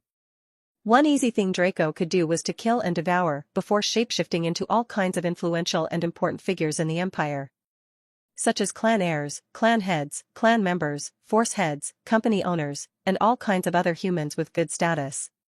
This will allow him to stretch his hands on the most important aspects of the empire, its most influential members, its economy, its food, its market, its people, its everything. He wasn't planning on ending it there. Conquering the empire meant making the forest absorb it, thus, he had to cross the biggest obstacle, and that was gaining ownership of it from its owner, the anomaly. One thing Draco knew was that that guy isn't dying anytime soon, their enmity will go on for a very long time. So far he only dealt with small fries, and the most powerful of them capable of killing him weren't interested in doing so. Heck, he even managed to tame one. But, he was sure there would be those he wouldn't be able to defeat, and they wouldn't be able to do so either, making them long-term enemies that would always cross each other's paths, harm each other's interests, and always be on toes against each other, growing fast in power so as not to be overcome by the other. Draco was growing fast. Too fast. He was growing too quickly, to the point he removed any chances of characters who could have had their own backstory spoken of and feats to talk about from even being mentioned. For example, the 2 fourth-year students who were killed by Draco because they knew a little bit too much. Those could have had their own chances to shine by pointing out Draco and causing problems for him while being all mysterious and strong at the moment before Draco rises back to finish them off once he grows a bit stronger. But Draco's wishes and path of strength he took was the most efficient. That was one of Draco's strong points. He didn't take things slow, he took the most efficient path once he knew of it and had the chance to, while also being completely outside the danger zones. From the beginning to here, he made less than 3 mistakes if we don't include the dragon incident, where he chose to ignore the danger because he was confident. The first time he misspoke, and the second time he grew too egoistic in front of an entity too big for him, which made things more annoying for him but not too big to hold him back. Had he remained silent both times, he would actually be much behind where he was now. He would still be groveling under the goblin shaman, or still on the verge of conquering his first F-rank dungeon, or maybe even killing academy students once again. However, in all cases he would still be behind. And in the second case, he would be stronger than now, since he wouldn't have lost individual stat boost permanently. All in all, he learned, in fact, had the second incident not happened, he would still think himself the chosen one and have himself killed in the most dumb of ways. Now that he made progress when it came to the Empress Dowager and finished her path of conquest, he had to move on to conquering the children of the anomaly. He had no plans on approaching the Emperor's actual wives, but those not off limits could still be snatched. And that's where Marco came in. The young man who was devoured and shapeshifted into returned back to the academy and was ready to act anytime. Layla, Abdo, Dunia, Namar, Amira, and his other teammates were also forever ready to move whenever he wanted to. Since Draco couldn't act too weirdly as David, he needed to do so as Marco since he wasn't too important a member of the Imperial family yet. He could do some things with David such as seeing things from a high point of view since he was at the highest tier of the pyramid, but Marco would act from the lowest tier of the Imperial family pyramid. Thus all he had to do was meet in the middle, before cutting up the head and conquering the Empire.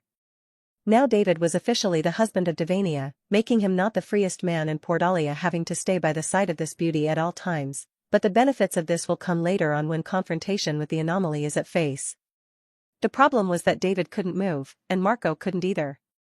The anomaly wasn't here and he couldn't marry Amira anytime soon, thus Marco was a plan that could be set at any time but couldn't act now. But Draco wasn't fazed. If David couldn't move and Marco couldn't either, he would act on another plan. The first of his plans, which was the killing and devouring of important individuals. Draco teleported one of his clones over and sent him off to the middle of the capital. The plan is to be started now before tomorrow. No delays. Draco's clone, which was Draco the Explorer, looked at the capital of the great empire of Divania from above in his chaos anomaly form, looking like a humanoid dark fog with blinding white eyes. Just from him floating in the sky, half the capital shivered in fear, not knowing what or who made them feel like this. The capital was of unfathomable beauty, with sky-high buildings piercing the sky in their own medieval style, mixed with a little bit of modernity. The people of this world loved to use wood on the exterior of their houses, bringing a little bit of that woodish-orange texture to the white and black of paint and the transparent glass. There were only horses and other beast-drawn carriages traversing the neat brick flooring of the capital, as the rich of this world were capable of flying or traversing at speeds no car could outspeed, but there were other means of transportation that could mostly fly, thus not requiring any changes to the good old medieval flooring. Aside from that, a little space engineering allowed for the instant transportation of workers.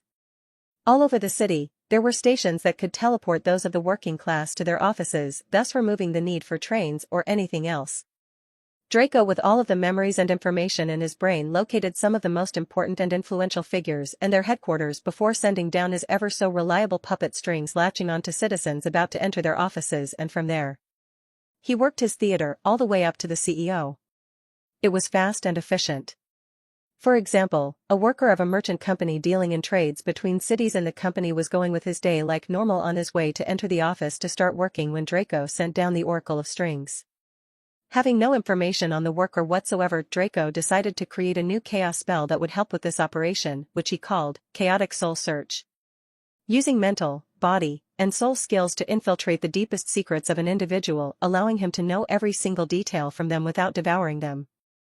From there he controlled the worker to go up and act normal sitting in his office waiting for customers, and the second the supervisor came the strings were latched onto her next.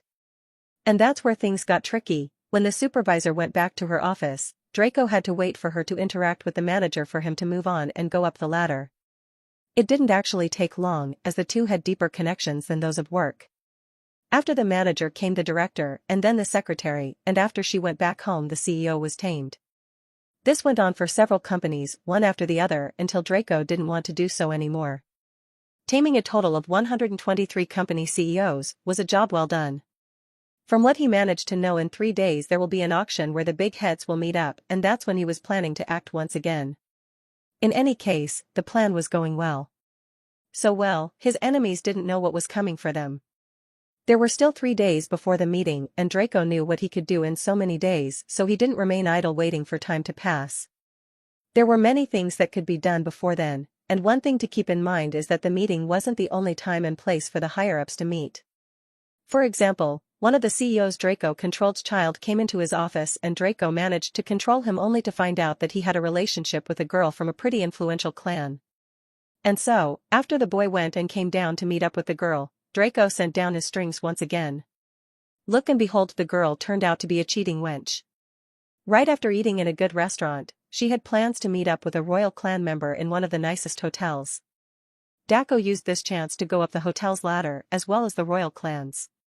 The girl and the boy separated an hour and a half later, which was just enough for Draco to control another friend of the CEO's child who also came from a royal clan that wasn't much too high in status but influential enough. The reason Draco kept the girl and the royal clan boy together was that there were too many eyes in the city that would have gotten slightly suspicious if she didn't do what she always did. Now starting the infiltration of 3 clans all at once, Draco only had to wait for the members to meet with each other as the hardest part was already overcome. It was already late in the afternoon, so the girl returned back to her clan's estate. It was time for dinner and her parents as well as her siblings were ready to go and join the grand family table since they held a high position in the clan. Draco enjoyed the dinner well as he came out with an actual clan head by the end of the day. The 2 boys weren't the kind to have curfews or needed to be at home at a certain time, so no progress was made when it came to their clans. However, who knew clans members met up so often? Just from 2 clan members Draco managed to control 8 others, and from those 8 20 others, and from those 20, 4 royal clan heads and 3 noble clan heads as well as 2 rich households. All of this by the end of the day. Nightlife in the capital was nothing to scoff at. In fact, Draco could even state with confidence that the city was more bustling than ever. And Draco had such a wide net of clan members that he was sure if it continued like this he would hold at least 50% of the clans by sunrise in the palms of his hands. Draco's plan consisted of 3 phases to reach the final phase, which was irreparability, and from then, conquest. First was infiltration, which was a major success, second was the killing of extremely important clans' heirs, and third was chaos. Chaos came in many ways.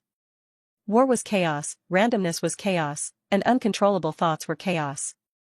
Chaos was the opposite of order. And if order meant keeping things in check with no irregularities, then chaos meant everything was irregular, nothing was in order, and you never know what could happen. As simple as that. Draco was the definition of chaos. He was the personification of chaos. His goal was conquest and his way was chaos.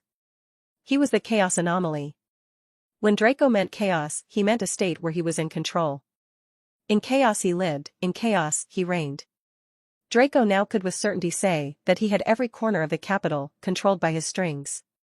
He wasn't just satisfied with clan members, influential families, and CEOs. No. If he could control them, then why wouldn't he even control those small fries who controlled a small part of the city? And that's what prompted him to slowly but surely have the entire city beneath his legs. Things were going smoothly. No. A little too smoothly. Where was this anomaly that everybody and their mother feared? Yes, he was in the prison, but surely if people talked so highly of him, he should at least know what was going on in his empire and that almost half of the clans of his capital were tainted with Draco strings. The thing is, he knew. He knew, and he knew too much at that. The second his mother left the empire, where she went, who she met, and who it actually was, all of this he knew. Had his mother not left and Draco directly went for this kind of infiltration, he would have known, but not much. But he was overly sensitive to his blood and especially his mother. How much did he know? He knew that it wasn't the actual Commander David. He knew he was dead. And he also knew it was he who conquered the forest. After a little bit of research, he came to know that it was a Mana Kythnos that appeared not long ago in the forest. But, one thing that remained very strange to him was, his mother didn't know? How could it be? She should have felt and known that Commander David was dead. So why? Why didn't she kill the one who dared to impersonate him, the man she loved so much? But, he knew his mother, and he also knew too many other things in life.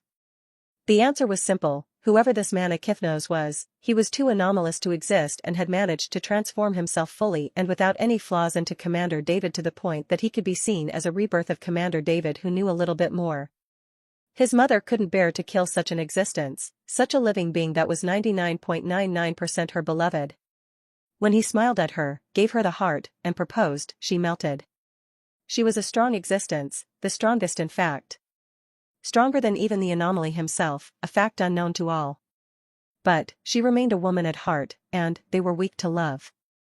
Draco, or David to her, was the man she loved. It was the same soul although tainted, it was the same body although absorbed, it was the same smile although changed, it was the same man although killed. He was calmer, smarter, gentler. He was more loving, more sexy, more everything. The second she saw him, she began seeing stars. The moment he smiled, her heart stopped beating. He gave her the heart and her mind ceased to function. And the second he proposed, she melted. By the time she came to herself, she was deeply lost in his embrace. By the time she wanted to slow down, it was morning. She lost. She lost a battle that was far greater than Draco could ever guess it to be. She lost a battle she could never recover from. She lost to a man.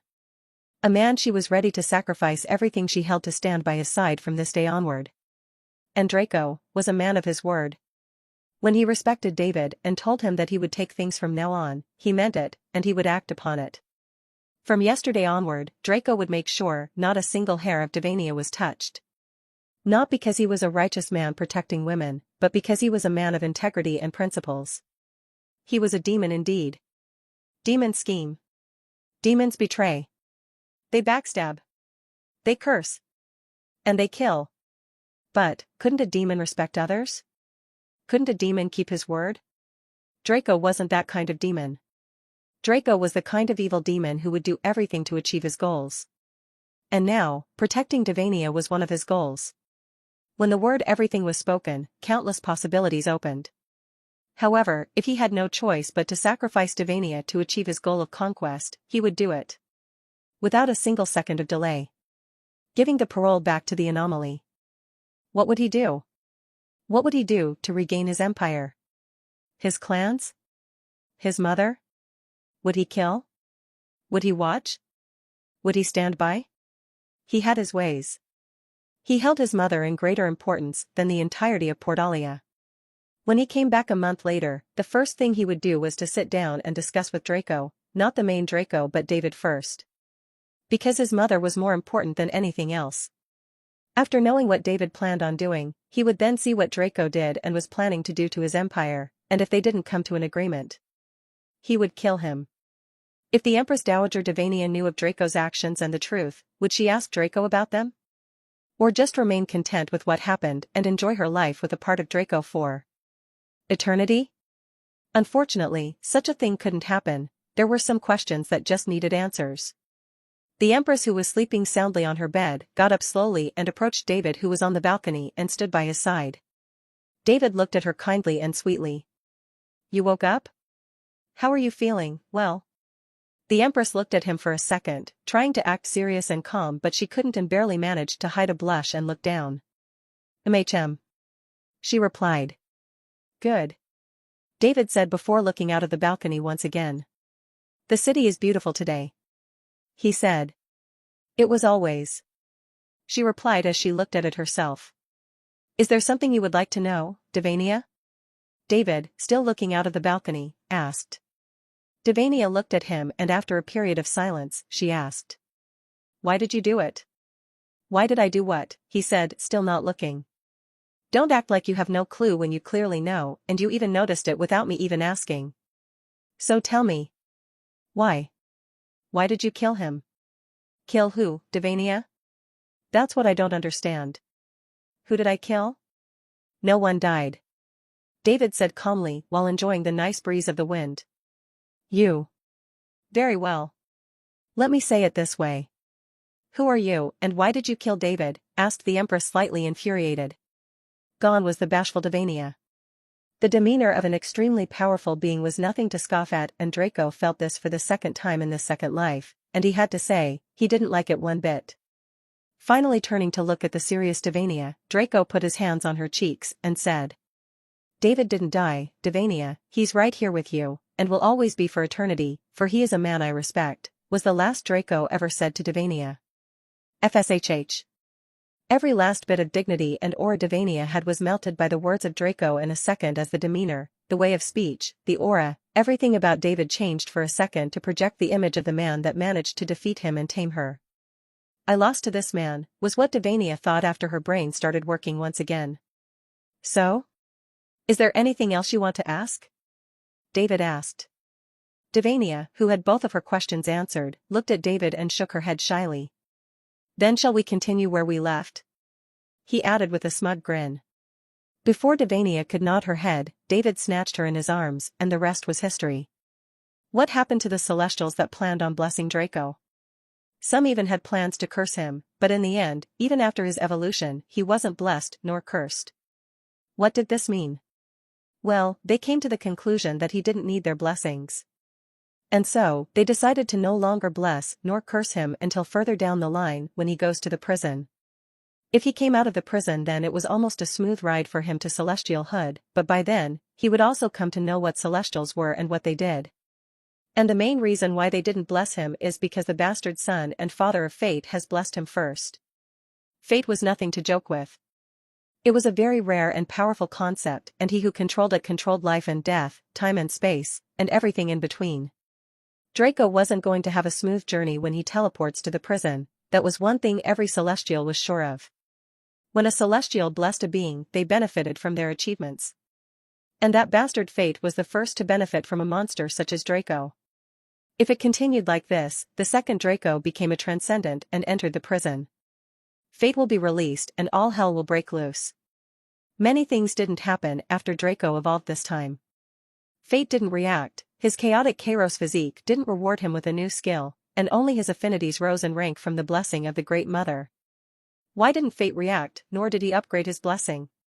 Nothing much, he was just too shocked at the effects of Draco's achievements and was too busy breaking his seal that he forgot to upgrade Draco's blessing, an action that he would come to regret very deeply. We know that the blessed's achievements were the main source of power for celestials, but how exactly did that work? Was it the blessed's power?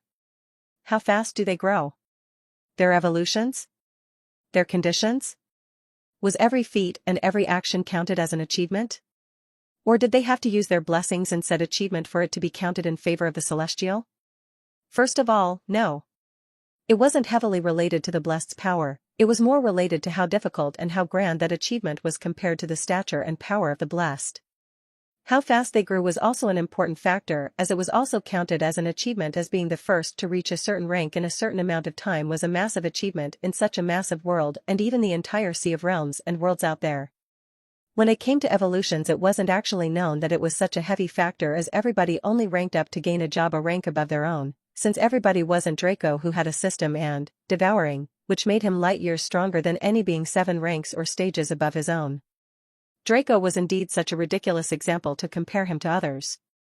Normal people only had techniques that were capable of making them stronger than those of their ranks up to a few ranks above their own, most of the time not exceeding one. And normal people didn't have the ability to choose which evolution to take, and the way it worked was basically by choosing the higher ranked version of their job, which was chosen based on their personalities, strengths, affinities, and weaknesses. In conclusion, this wasn't too grand of an achievement until Draco and the anomaly changed that. But the anomaly had no blessings from a celestial for them to know of it. The conditions were actually a very underrated point when it came to achievements. As we've seen with Draco, conditions were based on multiple things, and the stronger you grow in a limited amount of time dictates what your first ever set of conditions will be like, and if you manage to successfully clear those conditions and even ridiculously beat them, like with the case of Draco, the conditions after that will be harder.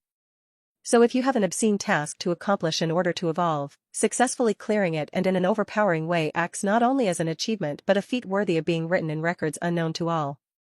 Then was every feat one did count as an achievement. Small feats such as defeating and killing animals also count as minuscule achievements, and can also be regarded as a source of power for celestials, but they weren't worth mentioning.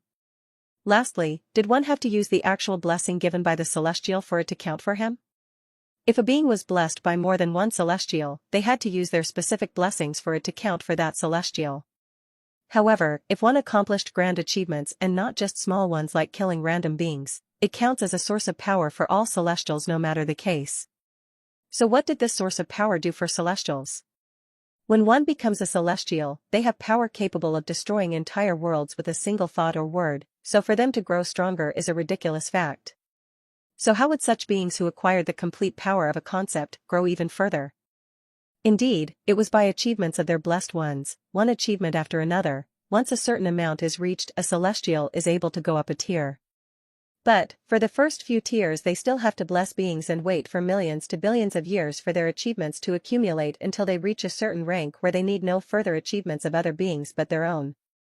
And that's when they don't remain stationed in a single world or a few, and actually start moving to accumulate grand feats of their own in the vaster sea of light years. Now that the most important facts about celestials became known, what would Draco achieve by conquering the Empire and evolving once again? What would Draco gain from all of this? When he conquers the Empire and evolves, would it be worth it? What rank would he reach? And how did that rank work? Evolving would get Draco out of the earthly ranks and into the heavenly ranks. Evolving would get Draco out of the realm of mortals and into the realm of transcendence. Those who understood 100% of at least a single law. Those who began the fusion of law into their own bodies.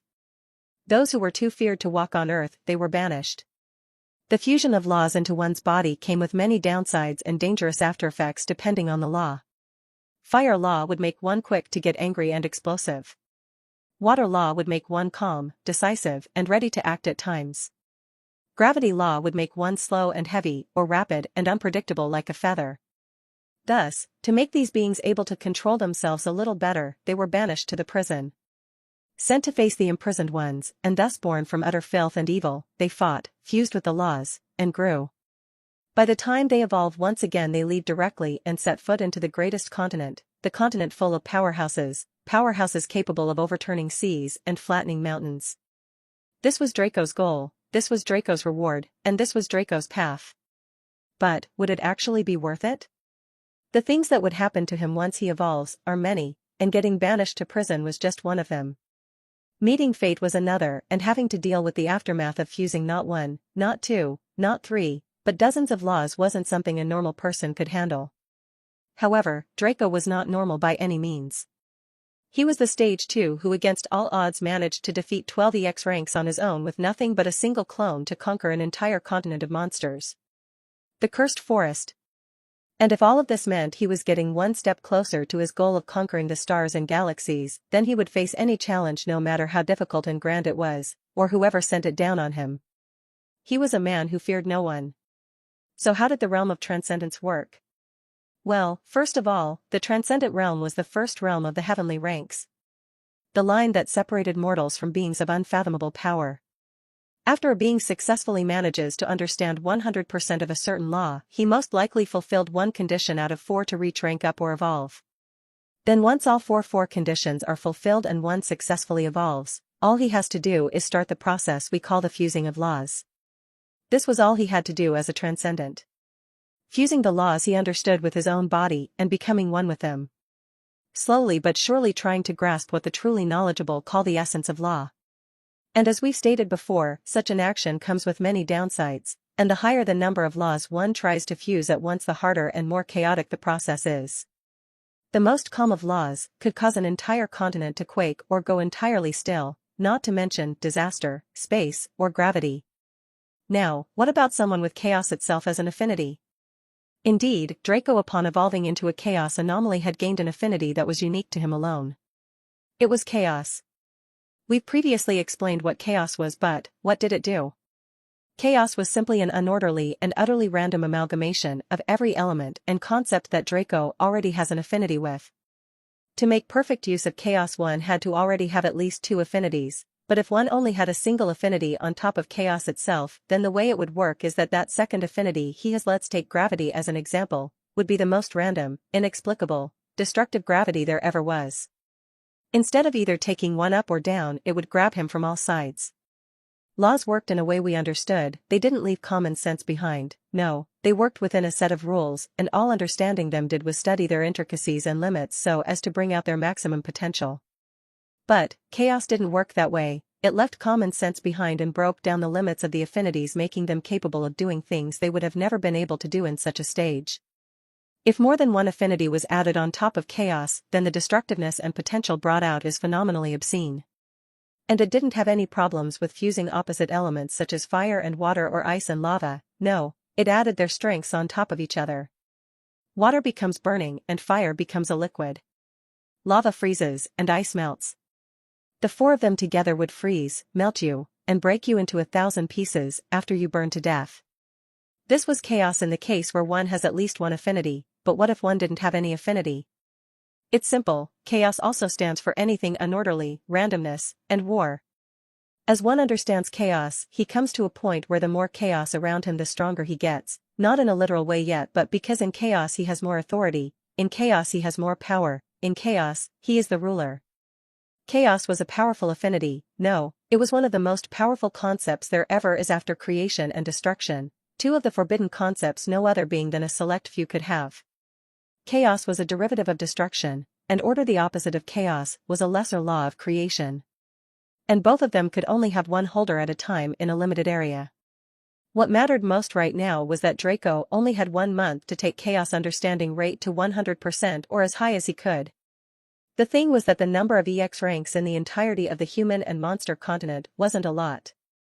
But it was enough for Draco to take a few of his affinities to 100%. After that he could take his sweet time or use the system to find faster ways to understand them. But, one question remained. What happened to Greed? Did Draco devour him? Was he truly dead? Did he go back to the demon continent? What happened to Greed? Well, Greed was 100% dead, no chance of him being alive at all. But was he devoured after, or did Draco forget about him and just let him like that? There were in fact demons in the boat they came with, however, without the 2 EX ranks, they wouldn't dare in 1,000 years to traverse the cursed sea and hope to reach the demon continent in 2 pieces.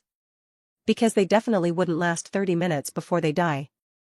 The poor demons waited and waited for their great savior Lust to come and help them traverse the deep sea, but 1 minute, 1 hour, 1 day, she never came. But someone else did. It was the Ice Witch. Before Draco touched the heart, he sent the slut back to the dungeon, and the Ice Witch was given a mission to bring Greed and his boat there before she goes. So Greed died, and he didn't go back to the demon continent, but those there knew very well that 2 of theirs were dead. How and why? They didn't know, but they felt it deeply, for their connection was deep as they came from a single entity, the original Sin Demon. When one of them died, it was as if a part of them was dead, simultaneously weakening them all. Like what happened to the previous generation sovereign demons of the 7 deadly sins, they should start anew with their understanding and either get killed or give up, pass the burden on to a new generation and go into seclusion to try and understand another law. However, not one, but 2 strange things. The sin of lust was immediately recovered after death as if the slut was revived, which was very hard, and then it was amplified 4 times as if someone managed to gain it, and then a 5th time 15 days later. It was utterly ridiculous to even think of.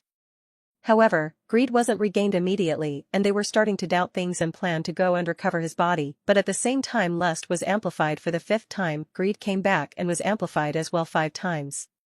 But did this mean they were intrigued and scared and continued their plan of wanting to go and recover their lost comrades? No.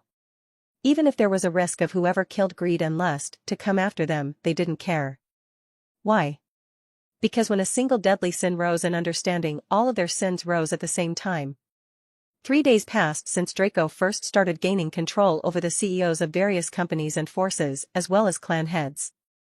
By now, he was already in control of a significant chunk of the Empire's clans and companies. How could it be when the Empire is as big as a continent? Well, it was because the capital held most of the clans and companies. After all, just the capital itself consisted of around 7% of the entire human continent, which was just obscenely huge.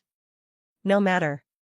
If Draco was already in control of such a huge number of clans, why did he even need to wait for this meeting? Obviously, it was to infiltrate those huge forces and the army, because it was very difficult to meet one of its members. Unlike the clans Draco managed to control, these clans were part of the Hidden Clans, a group of clans that had a legacy dating back to millions of years. They were those who controlled the continent from the sidelines and from above. Sure, that was true, until the anomaly came and snatched everything from them and didn't even give them a chance to talk before smacking them down multiple times until they just shut their mouths and begged him to let them do their business, which he agreed to because it wasn't for his own good to kill them when they had countless connections to those on the other side. That's not to say that they had no plans on killing him now or when he got there, but at least they were smart enough not to act when he was here. They kept a good relationship on the front, but they cooked thousands of deadly plans from their comfortable seats. None of which worked, obviously. The meeting was held underneath a coliseum that was situated on the far south of the capital, near the beach. The meeting was grand, the area was majestic, and the air was sharp. The representatives and even some leaders of companies, forces, the Celestial Academy, the army, noble, royal, and hidden clans. Everybody was here. Even Draco, of course. The meeting today was of course about the forest and what happened to it. Draco was very much interested in what was going to happen since he didn't see any of the 3 who were left alive after his conquest of the forest, but he could recognize some from their clans and factions from his memories. The leaders took their sweet time and the meeting only began 1 hour after Draco came. Everybody was silent, the circular room full of influential clans concentrated on a single being who was in the middle doing the talking. Draco wasn't interested in any of this as he did his job of controlling as many representatives and leaders as he could before the end, and he was sure he was going to control every single one of them before the end of the meeting. And that's what happened. The man on the core of the room looked at everybody, coughed, and started with a. Ladies and gentlemen, I welcome every single one of you here to talk about the topic of the forest. We all know that the heart of the forest has appeared and everyone here has sent at least one member of theirs to try their chance at gaining this glorious part of our lovely planet for humanity. However, we don't know what happened in the end as no one of those who were sent there to claim the heart returned with any news at all. Thus we request of you all to give us any information you have about this subject. We can begin with the direct descendants as well as the representatives of forces and the Celestial Academy who had their esteemed EX ranks sent to accomplish this mission. Please, and he stopped talking while looking at said representatives. One of the representatives whose royal ancestor was one of the EX ranks Draco killed put on a poker face while being internally stressed to death. If they find out our ancestor is dead, we're screwed, he thought. The middleman who had an affinity with emotions looked at him and put on a light smile before he said. Would you like to begin, O representative of the Royal Falcon clan? This mother, just as the representative was about to curse and start thinking of a light to say, he lost all control over himself. Yes. He was put under Draco's strings. The puppet's emotions were also in check as Draco's string affinity as well as his puppeteering affinity were both EX rank so his control over his puppets was perfect and complete. Very well. The representative suddenly stood up in front of the entire world and the Toxman was shaken by the sudden change in emotion the royal clan member just went through. Draco didn't care about the Toxman or what he felt, he just made the representative say what he wanted to say to create some chaos and finish his conquest of the people in this room, which wouldn't take much time anymore. From what we've come to know from our esteemed ancestor, it seems that the great commander of our empire has managed to snatch the heart from the hands of vampires, demons, and witches, was all he said. Demons? Vampires? What are the witches doing here in our continent? Preposterous. How dare they? Lies. Our commander has been missing for 3 days, we don't even know if he's alive or dead, and you dare say that he got the heart. One of the representatives of the army stood up and shouted at the royal clan member who talked and everybody went silent. After a good period of utter silence, the Toxman finally got out of his stupor and did his job. Ladies and gentlemen, please calm down, we have a bigger matter at hand. It seems that an explanation is needed. He said as he looked at the royal clan member. By the time the royal clan member talked, Draco already had half the room under his control, including the Toxman who was the last to be added. Now, only the truly powerful and influential remained. Those that controlled a significant part or area of the empire, namely every strong clan but the academy since Draco didn't want to have a bad relationship with them yet. How I dare say so you say. Well, it's because your great commander has gifted the heart to our great Empress Dowager as a proposal gift, should you know this? This was the last Draco said with the mouth of the representative before the representative sat down. Draco controlled everybody at once, and he dipped. The meeting after that? Utter silence and scheming. One question remained. A very important one. Why did Draco do all of this if he could just control them to do what he wanted them to do? Instead of saying what he said with the mouth of the representative, he could have just come, controlled everybody, and left. So why? It's because Draco is able to give back temporary control to his puppets, allowing them to act without his interference. He could even mess with their memories so they don't suspect anything regarding their earlier loss of control. This is more fun. Now instead of having to do everything on his own, he will let his puppets act autonomously and do their deeds after he seeped the chaos seed in. What would happen now? After the meeting ended, what was Draco going to do?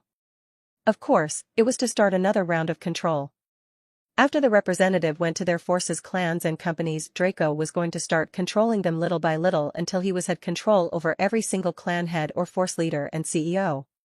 The meeting did last a bit after that, but what actually happened was nothing but utter silence, and everybody looking at each other and the representative of the royal clan not knowing what the heck just happened. The Toxman stood in his spot, overwhelmed by the ugliest emotions on earth, doing his best not to lose control over himself. Then after everybody left the meeting, Draco was ready to start adding more puppets to his collection. The first representative went back to his clan and entered the main building, and after several checks, which Draco made good use of, he reached the clan head's room. As the clan head asked many questions about what happened and went through several phases of surprise, shock, anger, and finally surrender, Draco had already planted his strings and left for another clan. Slowly but surely, Draco was having the entire Great Empire within his palms, without any problem whatsoever. Not knowing that the second he tamed the Great Empress Dowager Devania, he had already won the challenge. But, the great battle was yet to come, and would it also go as smoothly as this? Name, Draco Wallenstein. Gender/age, male/1-year-old. Race, Chaos Anomaly, EX rank creature, Stage 3. Blessing, Imprisoned Celestial of Fate's Blessing, S Blessing. Host level, 100, XP, 10, 000, 000/10, 000, 000. System level, 2, XP, 5, 500/50, 000. Health, Peak Condition, Harmonious, Calm. 2.6/2.6 plus 100% HP/SEC. Stamina, 1.2/1.2 plus 100% Stamina/SEC. Mana, 524, 000/524, 000 plus 100% MP/SEC. Peak Continental Level Strength, Peak EX Rank. 0 Status Points, 522,664,250 Skill Points, 3,578,785,432,441 Gold, available. Draco was taking things leisurely and looking at his status, pondering over his current deeds and next steps. He was taking everything into consideration. How things were too easy, what could be the possible causes, the battle against the anomaly, how to defeat him without much difficulty, his current achievements, everything. Draco's mind was a world of its own, capable of computing on par with or even better than a quantum computer from his home world. Such things were as easy as breathing for him. Indeed, things were too easy this time, because he didn't have to do what he did to become as strong as he was while in the forest. Because then, he was weak, and now? He's one of the strongest. Back in the forest, he had to hide, develop himself mentally, and kill. He was weak, had no experience, and thought himself to be something he wasn't. After going through many battles, memories, and devourings, he was shaped into who he was today, but the biggest factor that made him who he was is the goal he set his eyes on the second he devoured the Behemothean invader. Now, he was smart and knowledgeable, knew how to play slow and wise and how to hit the bullseye while remaining hidden from every and all potential death zones. Not to mention that there was close to no one capable of posing the slightest danger to him in the entirety of the 2 continents. So how strong exactly was Draco compared to other EX ranks? In a world where strength was everything, every little strength increase, every single melee % increase is counted. Normal EX ranks worked hard for thousands of years to get a minuscule chance at understanding a single law to 100%, and our Draco here had 57 affinities, 33 of which were EX rank, and the highest understanding rate was already higher than 23%, while the total understanding rate of all of his affinities together was a whopping 92.174%, which was utterly ridiculous for someone who just reached EX rank a few days ago. If he were ever to reach the realm of transcendence and try to fuse all of these affinities and the others that are to come together, the phenomenon that would happen would go down the history of Portalia as the most magical, shocking, and scary of all times. Not to mention that chaos makes use of that 92.174% as if it were its own, making Draco instantly amongst the EX ranks who had reached more than 90% of their law understanding. Everything about Draco was abnormal, and he was just getting more and more abnormal, to a point where common sense just didn't work with him. Draco didn't have a chance to use his full strength yet, as battles as seen not once but twice weren't always fought with brawls and techniques, but sometimes with other aspects and attributes one had. Like how Draco conquered the dungeon with a chess game and tamed Devania by being a mix of David and himself. This was the way things worked, with brawls and brains, with scheming and justice, betrayal and cooperation, respect and backstabbing. It was up to you to choose what to uphold. This time he used a method he had come to love, and it was puppeteering. The ability to control the entire empire with his own hands was just too much fun.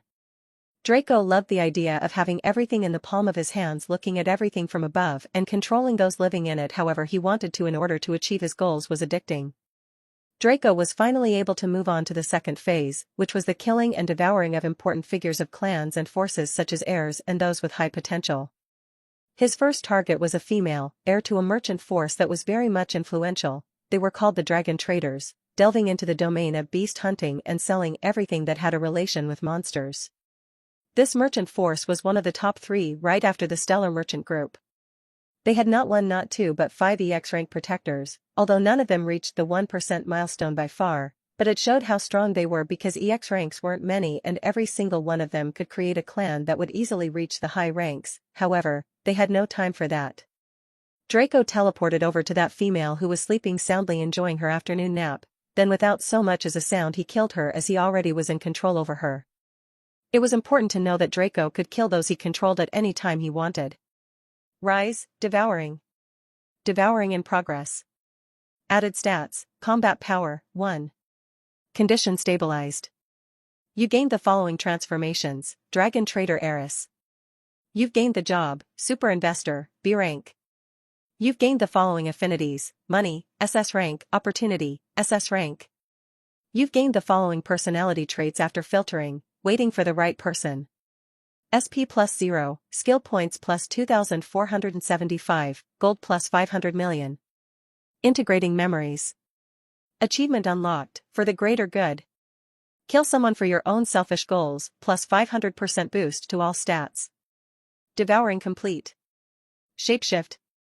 Slowly turning into the girl who was just sleeping, Draco looked at himself in the mirror and said, "Not bad," with a calm expression. The summoned girl kneeling on her bed heard his words and bowed even more while saying, "I am thankful for your praise, my lord." Not bothering to answer, Draco used her memories to pinpoint his next target and left the room with her body while the real heiress slipped into his shadow. The manor where the girl lived was huge and there were many maids and guards who loved the heiress so much they would die for her. "Good evening, Mississippi." "Good evening." "Good evening, Mississippi. I hope you slept well." "I did, thank you." One after another, the maids and the guards looked at their heiress and wished her a good evening. Draco, taking the role of the heiress, smiled back and gently returned their greetings. "The miss is so beautiful today." "Yeah, I get you. I don't know why." "Yeah, she's got this air on her that's just majestic." "Yeah, that. Even the owner doesn't have it. I wonder what happened." Draco listened to this and moved on, not caring to give it any more time than it deserved. The change on the heiress? Of course, it was because Draco was the one on her body right now. Who else could have that aura but Draco? Ignorance. What was important right now was what Draco was planning to do with the heiress body. There's only one thing a girl of such stature had, and it was connections, but Draco was looking for that one special connection. Indeed, the heiress had that special someone in her life she loved so much. What Draco was about to do was go to him and deepen their relationship and that of their forces to the max by doing the one thing everybody here knew. Of course, it was to kill him with her own hands, before committing suicide. What else? And he would move on to the second victim while letting chaos build up between the two forces. It didn't take long for Draco to leave the mansion, and from there he took one of the caravans, sat on it, and went directly to the young heir's company. 15 minutes later, Draco was at the door of the company. The second he showed up, the bodyguards at the door called their CEO, and not a single minute passed before a dashing young man in a business suit came out of the building before Draco had a chance to set his foot on it. "Oh ho? Who do we have here? Someone missed me?" The young man flashed a wide smile while holding his hands wide open. Draco smiled lightly and took out a dagger he prepared while he was in the carriage. Moving slowly without saying anything, the dashing young heir felt that something was wrong as his instinct rang for him to move out of the way, but he dismissed them. How could Dahlia pose any danger to him? She was the most harmless creature on earth. True she was, but was Draco? "Indeed I missed you, you cheating liar," was what everybody heard before a series of slashing sounds and 2 thuds of a dead body falling. The heir's last thoughts weren't surprise or shock, but disbelief. How did she know, was what he thought before the vacuum of reincarnation sucked his soul. After Draco killed the young heir, he formed an illusion of him in the body of the heiress, suiciding and leaving a dead body there with a spell he created on the way. Leaving the scene without further actions, Draco only had to wait for things to get spicier, and he was sure both of their families wouldn't stand still, because for a member of a clan to be chosen as an heir many things were taken into account and the people's love for them was one of the most important. Just from the way the maids and guards acted when Draco was leaving the mansion, one could form an idea of how they would react if they came to know that the heir wronged their miss and caused her to suicide, especially the fanatics. A war was building up and nobody could hold it. The one who caused this whole disaster didn't care anymore and moved on to his second target. This one was known to all of us. It was Kent Clon, the prodigy and heir to the Clon noble clan who had a romantic relationship with a princess who was the daughter of the Anomaly's best friend. Teleporting over to this young talent, Draco looked at him and he looked at Draco back. The young man, feeling death ever so close, smiled and said, "I've been waiting." Draco was slightly surprised. Was this a coincidence or did he really notice something and was waiting for him to come? To Draco's confusion, the young man knelt on one knee, bowed his head, and said, "I welcome you, my lord. Rise. Explain." Draco, regaining his calm, immediately ordered the youth to explain so he could get an idea, because he didn't bother to soul search Kent to read his memories after he was in control of more than 90% of the Empire's clans. "Very well, my lord. When I was young, a transcendent of our clan, fusing with the law of divining, sent down a prophecy from the central continent that reached only me about a day coming when I will meet certain death. It would within a period of utter glory for me where everything is going the way I want it to, and that's when I have to either bend the knee or die." "I see. If I tell you to kill your beloved, would you do it?" Draco asked a second later. "I." The young man, faced with such a tough question right on the go, even with all the preparations he had made, couldn't answer. "How can I betray her like that? We probably won't ever meet again, right? If he's so strong, can he revive her? No, it's better to die than to betray her. MHM, I commend you for your actions. Chaotic silent death, rise, devouring." Draco didn't waste any more of his time on the young fellow. Indeed, it was interesting that there was a prophecy about him and that the young prodigy was ready to bend the knee so he could live, but if his resolve wasn't good enough, then there was a better way for Draco to make him loyal. Shapeshift. While Draco changed into Kent, the latter was kneeling in his undead form. "Would you like to reconnect with your lover as a human or as an undead?" Draco asked. Whether to kill her or let her live, it was a simple question, but it meant a lot. Kent died to not kill her with his own hands, but, now that he had the choice, would he choose to have her by his side as an undead or as a human? He knew what to do, and he knew what to say. "Is it possible for me to meet her like this, my lord? So I can decide." He replied. "Very well. You do that. You don't need me telling you what's going to happen next, just know that your two families won't have the same relationship they have right now. And it's going to be worse," Draco said before he left Kent's estate. The young man stood up in his own room, sighed, looked at himself, and said, "Very well, my lord." Draco's goal this time was utterly devious. It was in fact evil to do it for one of his summons, especially someone he respected for his actions like Kent, although just a little. What Draco was planning was to have an affair with the wife of the Anomaly's best friend in the body of Kent, then make sure her husband found out and have him kill Kent while destroying his entire family in a fit of rage. Indeed. He was shameless, ruthless, and devious. With all he had done earlier, he was only getting worse day by day. And this was exactly what he had done, but the process was strange and smooth. Draco was officially an anomalous demon, sovereign of the deadly sin of lust as well as greed. However, speaking lust-wise, the libido he had was overflowing and endless, and it took everything the succubi in the dungeon had to keep it in check. On the other hand, he was like a women's magnet. There was no woman he wanted that he couldn't take. With Divania as a strong example, a feat such as what he planned on doing was already doomed to go smoothly. But, who knew the wife and his beloved's mother already had such strong feelings for him? Draco was slightly overwhelmed by the constant coincidences and how smooth everything was. It was slightly strange, but from the memories he had, he knew that it wasn't the work of someone trying to mess with him or make things easier, it was just that way. Indeed, the wife, queen, and mother of the princess had been in slight infatuation with Kent for quite some time now. It's just that Kent's inexperienced eyes couldn't see it. It was also because he was already in love with someone, and didn't care for others. Reaching the princess's castle, Drac didn't even need to search as the queen was looking out of the window of her room. Draco looked at her and she looked at him. Many things could be said with the eyes, and it was indeed what happened this once. The queen put on a sweet smile and Draco returned a sweeter smile. His proficiency with smiles was getting too high and very dangerous. Directing a little bit of lust intent towards her, the queen's demeanor immediately changed and she immediately entered her room and closed the window so he didn't see anything. While she was in her room blushing profusely, Draco saluted the guards and went past them until he was out of sight and teleported right in front of her room. Taking control over the maids in front of her room, Draco lightly knocked on her door. "What is it?" "I'm busy," she said. "It's me, Miss Katharina." That was all Draco said. After a good 3 minutes, Draco heard the sound of footsteps, and a gorgeous Katharina in different clothing opened the door slightly and looked at Draco shyly. "What are you doing here, Kent? Didn't you come to look for my daughter?" "I think she's in her room," said the queen. "I'm here for you, not your daughter," replied Draco. The queen remained silent for a second, and just as she realized what was said and began to blush, she tried to quickly close the door so Draco couldn't see her, a grown woman, blush in his presence. Draco, who was ready for this, held the door with his hand, and the queen, who was an SSS rank, was surprised that she couldn't win this small battle against Kent, who was only an A rank. "How?" "And no, we can't. What if they find out?" said the queen. Draco used a little bit of strength to open the door fully, and after closing it looked at her dead in the eyes and said, "We just have to make sure they don't." "They did." "No, the husband did.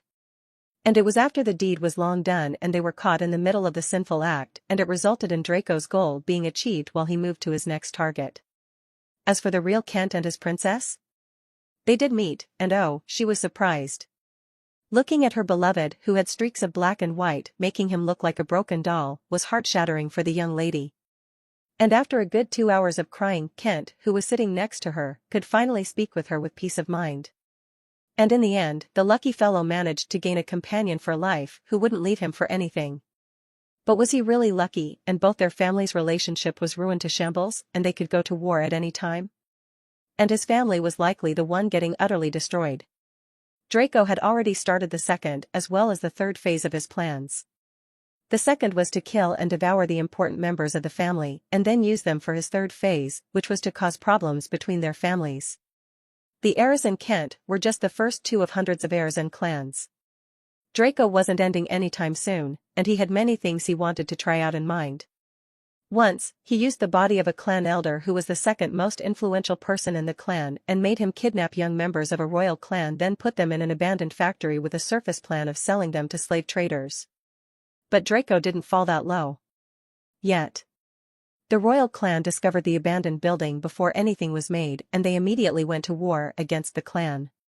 The city was in turmoil as 6 clans were at war with each other in the span of 2 days, which had absolutely never happened before in the history of the empire. But Draco also knew where to stop as he waited for 3 whole days before acting on his third phase once again. But this didn't mean he would stop, no. He used this time to work on slower strategies. Like what, you say? Like the cooperation of multiple clans against another group. Draco could also just puppet control a scene of 10 clans against each, but he wanted to have as minimal a connection as possible. He was just the devil lighting the fire and letting the forest burn. Draco had a map in mind and a goal to finish his third phase completely by the 20th day. That day would mark the point of no return for this empire. Just to what extent would Draco go to drown the empire in utter complete chaos? Indeed, how crazy was Draco? How much of a demon was the chaos anomaly? Draco only had 2 reasons not to do something. 1, he respected someone. 2, it was too risky. No other reason could stop Draco. Morality? What's that? Cute? Is it delicious? Beautiful? Is it mine? As simple as that. Draco was heartless, calm, ruthless, and cautious. The most dangerous kind of evil. While Draco was building up momentum for his next move, the great minds of the human continent were assembled in a closed void dimension only known to 7 people, one of which was the anomaly who was gone for now. This assembly of the 7 guardians was only theorized by people, but nobody actually knew of it, because every single member of it was smart enough and accomplished enough to find his own way of staying immortal. One thing should be known is that this assembly was first formed by the mythical hero summoned by the humans when the demons were dominating this continent and the world of Portalia was still in its initial phases, right after the era of mythical beasts the beastmen regarded as their ancestors. At this point in time, there was no soul race continent, meaning that 2 races could have been living in a single while being in a hostile relationship. Unlike the elves and dwarves, who lived in cooperation and harmony together. The hero, after successfully banishing the demons with his void magic, went on to research the supernatural energy named mana and its magic. With a little bit of luck, a lot of hard work, and even more dedication and discipline, he had come to discover multiple marvelous properties of this supernatural phenomenon that is magic, and with its wonders could even limitlessly extend his lifespan, or in other words permanently stop his aging. Of course, it wasn't magic alone, but even some demon knowledge and his void affinity. All he had to do was set his body in a state of perfect void and endless stability, where no changes happened. To function normally while in this form, he had to either not use any other skill or remain in a void-stable dimension, and that is what he did. At first, it was only for the sake of his research and for him to reach the realm of transcendence, but when he was close to 100% understanding, he had come to meet one guy he liked very much for his creativity, imagination, and ingenuity. The two quickly hit it up, became friends, and lived together in the void dimension doing research. None of them were married or had kids, so it was just a researcher's life until they both became transcendents. In that period they had to wait to transfer, and they agreed to make clones of themselves that would stay as EX ranks forever in this continent. They would continue their research and their actual bodies would continue on their journey. This was millions of years ago. The two of them had died going up the tower. Or so everybody thought, aside from the other 5 that came later on who knew they were transported to another world and already became celestials. The second guy, who was a young lad when the mythical hero met him, was interested in everything that was related to the mind, body, and soul. He was the first human to manage to make a device that would pinpoint one's evolution because they're written in the soul, and this would have been a world-breaking discovery had the mythical hero not been a tooth-for-tooth fellow who gave nothing to anyone unless they gave him something first, and if he paid his deeds he wouldn't hold any relation with anyone who he didn't find interesting and useful. Thus, none of the things the 6 of them knew aside from the anomaly were known to the world. Not even humans. The only reason they stayed in the human continent was because they were attached to it, and the reason they were assembled now was because when the anomaly found them and joined their group, they agreed to protect it from anything that could threaten its order and existence when he wasn't there. Nobody could do what Draco could, and that was choose what to evolve into. This was an ability only an omniscient existence such as the system could do. Speaking of the system, after evolution, she formed an embryo, and although Draco didn't know yet, she would soon come out of her screen to become an actual humanoid spirit providing support for him. The question was, how would she be? Judgmental, justice-driven, or like Draco? It shall be known soon. It was an unknown fact that the anomaly used a little bit of advice, help, and ideas from the Guardians to create what he created, but he was the genuine creator nonetheless, as even the other 6 were surprised at the stuff he managed to create and accomplish. Out of all of them, he was by far the most talented, and they knew little about him as he found them, talked to them, and forced them to accept him not by power but by sheer usefulness and talent. Why didn't the anomaly leave a clone when he went to the prison? His mother was there, duh. Why bother? So she annoys him every second? He had his eyes and that's all he needed, and security for the Empire? He had the strongest EX ranks as guardians for his Empire. But would these strongest EX ranks be able to stop the threat at hand? This was what they were discussing. Should we act? Second, the young lad in a white scientist's coat sat at a round table and said while looking at the first. He was a handsome fella with rich black hair and tan skin. Even after who knows how many millions of years he lived, he still had a baby face and looked like a teenager. This one seems dangerous. He's smart and cautious, the type of bastard I hate. TSK, reminds me of the original Demon Sovereign, glad I killed that bastard for good and made his race extinct. First replied while remembering his old feats. First looked like your typical Japanese MC. Having the name Tuya further intensified his image, as aside from him being a little smarter and more unique than most Japanese MCs in Draco's home world, he was your normal handsome guy with black hair and a little older since he liked to keep his beard, making him look wise and experienced. Don't talk like you took care of demons for good. You rendered extinct one bastard, 7 others popped out before him. At least, we didn't have to deal with them after you. Fifth, who was reading a piece of paper even in this meeting, said. Fifth was a bespectacled middle-aged man who looked like a serious university science teacher. No further details were needed. Don't talk like you took care of demons for good. You rendered extinct one bastard, 7 others popped out before him. At least, we didn't have to deal with them after you, Fifth said. If you had to, you would. It's your world, after all.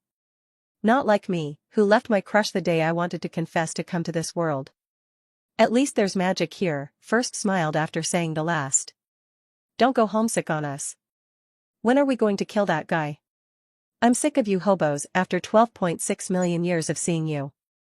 I want to get out a bit, a brown-haired young lady looked at First in disdain and said. She was sixth, the only lady amongst the Guardians, and she was highly respected and feared, for her research was related to psychology and the meaning of life. The extent to which she would go for her research was best left unspoken. One thing nobody ever mentioned about her is that she had a little something for second. Better not tell anyone, or you would be her next test subject. I think it's better if you leave that guy alone. From my calculations, the Empire will be a better place if you leave it to him, even if the initial chaos and destruction will be massive, another middle-aged man with sunken eyes, who was sleeping on the table, said without raising his head.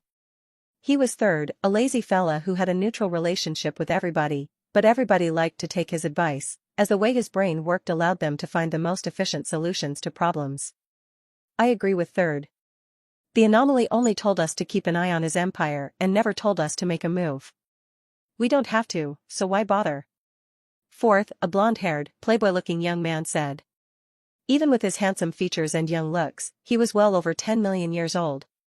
You're right. We indeed don't have to do anything. Maybe send a warning or something, Fifth said. I want to go out. If you don't, I will, even if I don't interfere with whoever is messing with that guy, Sixth said. I don't mind either. I'd rather not involve myself with humans, Second said. Well, if everybody doesn't want to go out, then I'd rather not either, Sixth turned her head and said. Everybody remained silent for a second and shook their heads before looking at First. Well, if nobody wants to go out, then you don't have to. It's not like the Empress Dowager isn't there, First said. And what of the Empress Dowager? She's just a single woman. What can she do? We know she's an EX rank too, but she's just boosted by her son, right? She couldn't possibly pose any threat to that guy, Fifth said.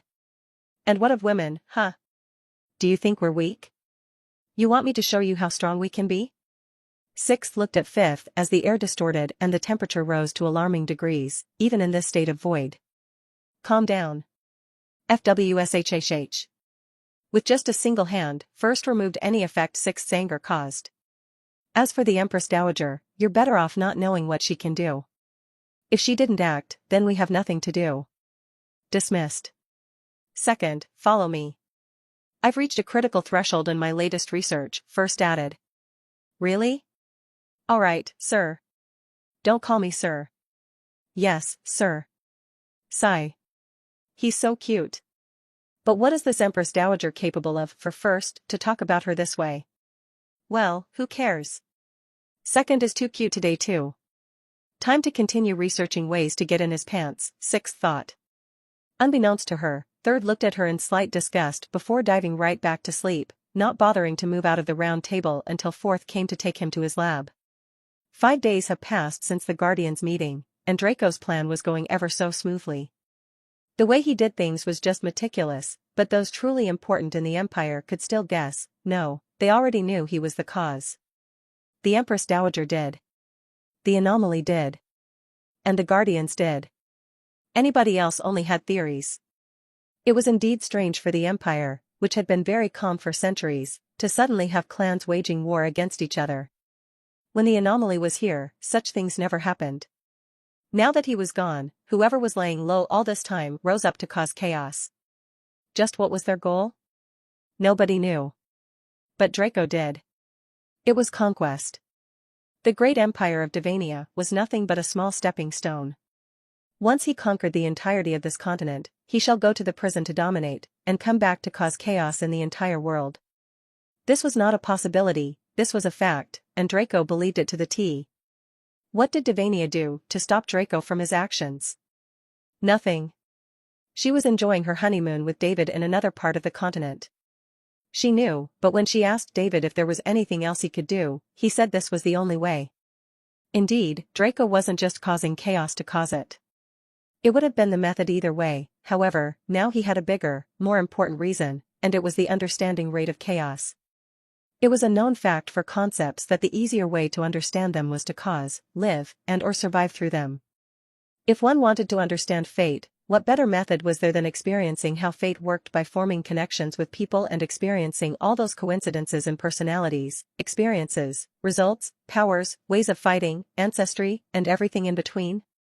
What better way was there than tripping and narrowly dodging an arrow to the head to understand the meaning of fate and that death had a specific time waiting for you?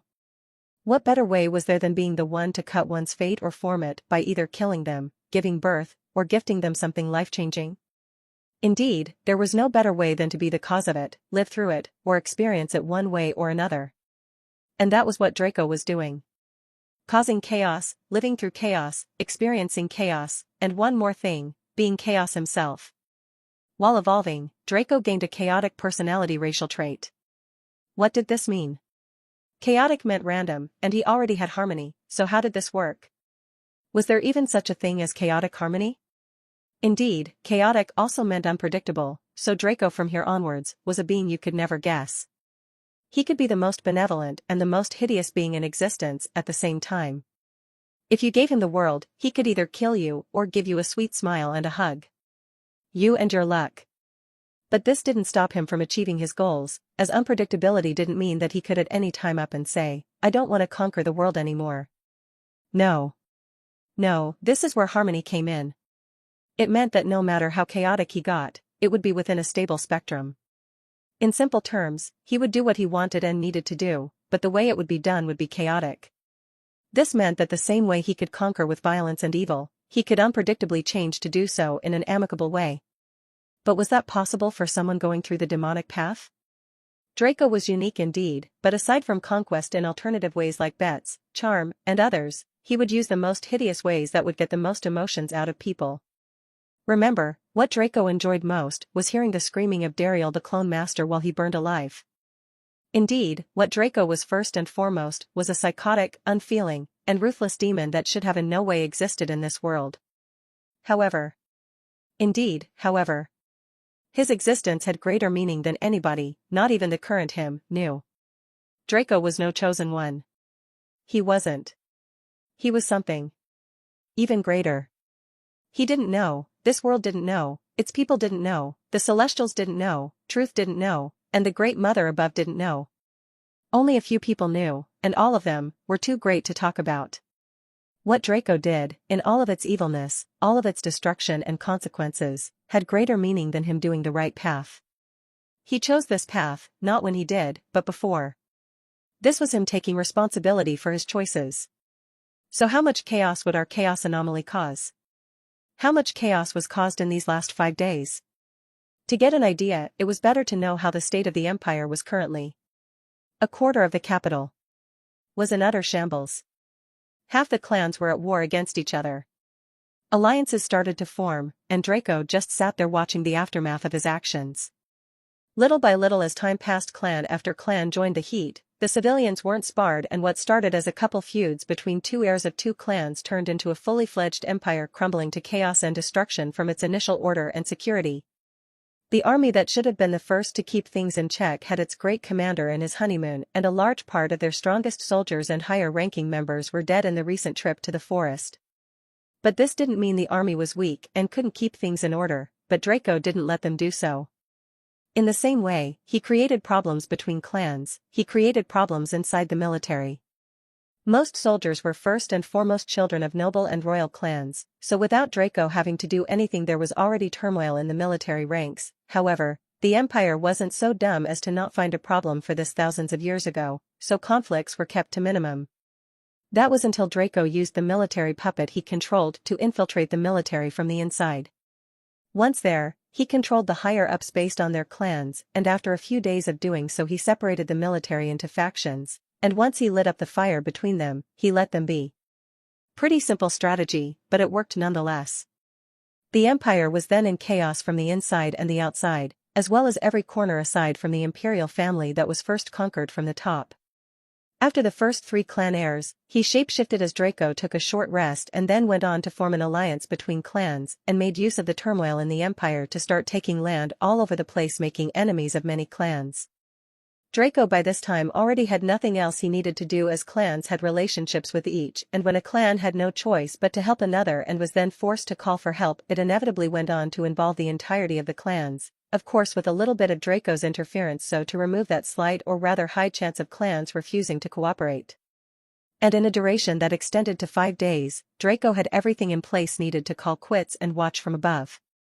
The anomaly didn't have long to come back, as it was already around 2 weeks since he was gone, and Draco estimated that in around 1 to 3 weeks maximum, he would be here. So in this period of time, he only did 2 things. Contemplating the intricacies of the chaos he caused, to raise his understanding rate, and devouring EX ranks. Where to find these EX ranks? Most clans had at least one. If not someone with a high understanding rate, then many with low understanding rates. It wasn't much of a problem for Draco to do so. Nor was it a problem for the world. It wasn't like killing EX ranks did any harm to the world. If anything, it was a good thing as they stripped it of its control over its own laws. Unlike the first time Draco had to kill an EX6 rank, this time, it was just a matter of teleporting close, snatching their lives, summoning, devouring, and enjoying their benefits. The previous importance and glory they had? All gone. Their status? Their families? Their wealth? All gone. All that remained were their deeds. Their effect on this world, no matter how small it is. Now that Draco evolved once again, every time he devours an EX rank, the understanding rate gained is multiplied by 4. Depending on their job, the laws they had could be as simple as fire and water, or as complex and general as wealth, colors, art/paint, and structures. Wealth meant the ability to analyze, sense, gain, and hide, as well as being able to do many things as long as it's related to wealth. Colors was more complex, as colors had a relation with light, but it was such a fantastic and rare concept as it allowed for a wide range of imagination. The holder of the law of color, depending on his way of understanding, could implement it in many things such as art that he could then bring into life, or literally control the very coloring of the world, allowing him to go invisible at will, detect the slightest variation in colors and control what others saw. As for structures? It was a very complex, very rare, very overpowered concept that close to no one has ever managed to understand. Not to the level of chaos, which was already a concept only one person could hold at a time within a very large yet limited space. Add to that, those capable of taking it very far, or even understanding it amongst those chosen who were already anomalies on their own, was minuscule. What mattered right now was that the law of structures was related to anything that had to do with structures, thus molecular structures, physical structures, and orderly and disorderly structures. It was indeed an overpowered law that could control the very structure of reality itself, but it could merely manipulate that very structure to give it another shape and not change it entirely into something it isn't. In any case, Draco took things very slowly. As the Empire slowly fell into complete chaos, he devoured an EX rank after another with no one knowing anything of it, as EX ranks were already a minority and they preferred to remain secluded. However, those who had jobs such as protectors were very quickly discovered to have disappeared, and this only aggravated the chaos. It took a full 14 days for Draco to stop devouring EX ranks, and that was the very day the anomaly came, alongside his wives. The second the anomaly arrived, the sky turned black, and even though Draco was hidden, he looked at him straight in the eyes. Well, it's nice meeting you, son." With a wide smile on his face, Draco flashed his signature evil smirk. "So this was what you were trying to do by approaching Mother like that, huh? Pretty daring, I'll give you that," the anomaly said. He was a young man with dashing black hair and wore a long black robe that was similar to a cultivator's attire. He had a sharp jawline, otherworldly handsomeness, and looked to be the easygoing type. Until he was not. "Alexander, let me give this bastard a beating as payback for what he has done to our empire." One of the women behind the anomaly stepped up and said. The group of women without exception were all hidden from the public's view through some mysterious fog, as Alexander was a jealous man who hated others looking at his women in any way, shape or form. This was a nice way for them to dress however they wanted for their husband and not be worried about anyone else seeing them. "You guys get back to the castle. This guy is mine," Alexander, without looking back, said. The group of women behind him were surprised to see him like this, as he seldom got angry. The wife who talked first wanted to retort, but he turned around and said, "Please." And then another one of his wives touched her shoulder and they teleported. "Come on up, dear father." Alexander, without the slightest of embarrassment or shame, addressed Draco as his father in a way that didn't leave any taste in Draco's mouth. Tisk, boring. I have to teach you how to be considerate, it seems. Draco said as he shook his head and appeared right in front of the anomaly. Alexander. You want to know why I've done all this? Draco asked. With a backdrop of an entire city spanning millions of kilometers in shambles, the father and son duo looked at each other. At least you know. Alexander said. What father wouldn't know what his son is thinking? Draco replied. Enough of that. Tell me already. I'm barely controlling myself right now. Now don't be too haughty, son. I ain't going anywhere. Draco smiled and said. FWSHHH, boom. Catching the fist thrown at him with one hand, Draco looked at Alexander and the latter looked back at him. You're strong, but if you don't use whatever makes you the anomaly, then combat power alone would never be enough. Draco said. Without a single other word, Draco formed a table made out of chaos and 2 thrones before letting Alexander go free, and he pointed with his hand while saying, Sit. Alexander did so without a single word and Draco took on a comfortable position, said. So you want to know why I'm doing this, huh? Indeed, I want to know. And it better be reasonable, or it will be off with your head. No matter how many clones you have or where your real body is. Alexander replied, looking at Draco dead in the eye. The father, who lived at least 10,000 times less than his son, smiled and shook his head. How scary. You better be able to. Draco said. And before he spoke any further, he called on his evolved assistant. System analysis. Analysis. Name, Alexander, son of Devania, the anomaly, great savior, ruler of the great empire of Devania. Race, human, limitless potential. Gender, /age, male, /495, 643 years old. Job, original transcendent anomaly, transcendent rank, . Level, 100. Times evolved, 10. Affinity, origin, transcendent rank, fusion rate, 1%, dimensions, transcendent rank, fusion rate, 5%, space, transcendent rank, fusion rate, 10%, time, transcendent rank, fusion rate, 10%, fire, transcendent rank, fusion rate, 25%. Immunity, complete elemental immunity, complete physical damage immunity, complete mental damage immunity, complete soul damage immunity, partial law damage immunity. Peak continental level strength, peak transcendent rank. Skills, origin authority, LVL max, dimensions authority, LVL max, time authority, LVL max, space authority, LVL max. Techniques, perfect origin. Rank LVL max, plus 316.8 all stats, anti-swordsmanship, transcendent rank LVL max. Racial traits, improve, adapt, overcome, . Personality traits, playful, unserious, unique, masked majesty, undeniable authority, playboy, maid fetish. Ooh, nice arsenal of affinities you've got there. First time I've seen a transcendent. Have you already reached a 25% fusion rate on most normal affinities? What does origin do? The affinity dimensions sound fantastic. Can you send me to one of them? I'd like to do what I did to your empire there. As Draco read his son's status like a book, he sent question after question. The young man didn't know what to say.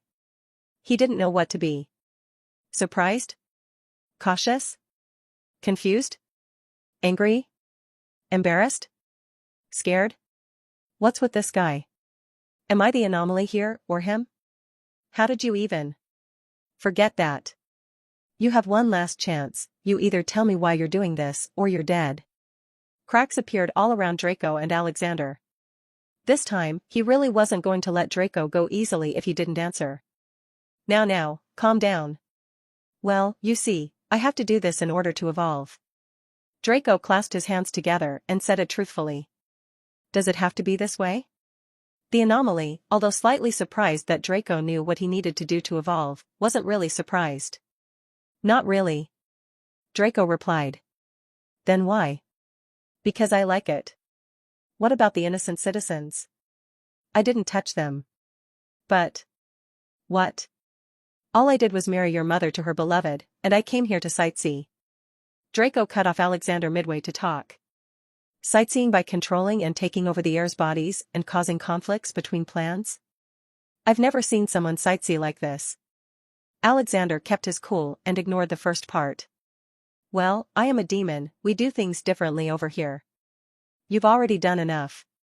As things are right now, I can still fix them, but if you go any further, I won't be as forgiving. Now, don't talk like that to your father. I told you to stop that. And I'm telling you I won't be able to stop. Your reason? The same reason you delayed your trip to the prison for. Draco said. Alexander stood silent for a second before he squinted his eyes and asked. What do you mean? You already know. You know too much. Against my own wishes. Can we do things any differently? Indeed, we can. How about a bet? Speak. If you lose, I get your empire, and I get to continue doing what I'm doing without stopping. Draco stated his conditions. If you lose, you will spill out your secrets one by one and never set a single foot on this continent. Alexander stated his. What about David? He's an exception. What's the bet about? Oh now, a father can't set a bet against his son. Draco said it with a smile. Fine, then. You asked for it. Alexander stood up.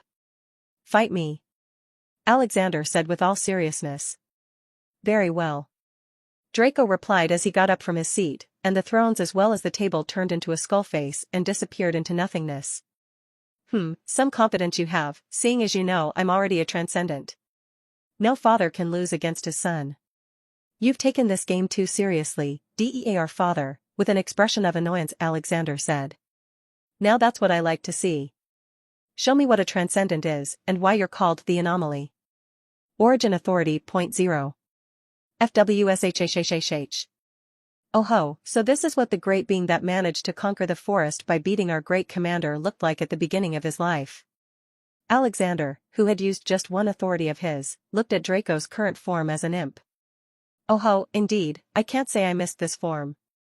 Draco looked at himself and shook his head. There was something fundamentally different.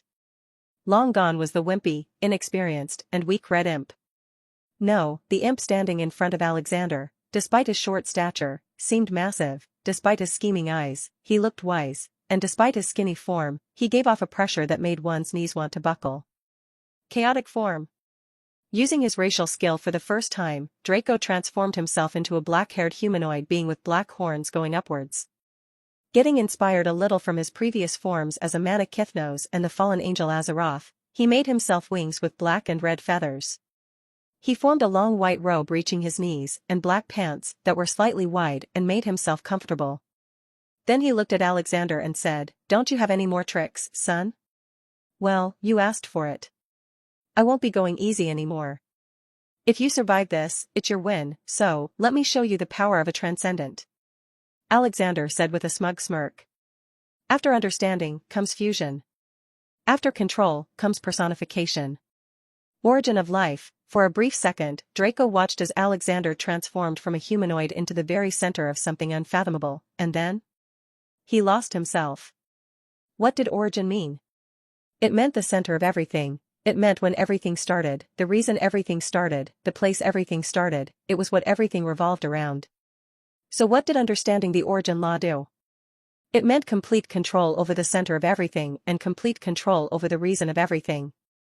What did it mean to personify origin? It meant to become the start of everything, it meant to become what everything revolved around. So, what is the origin of life? Draco saw it, Draco lived through it, and Draco revolved around it.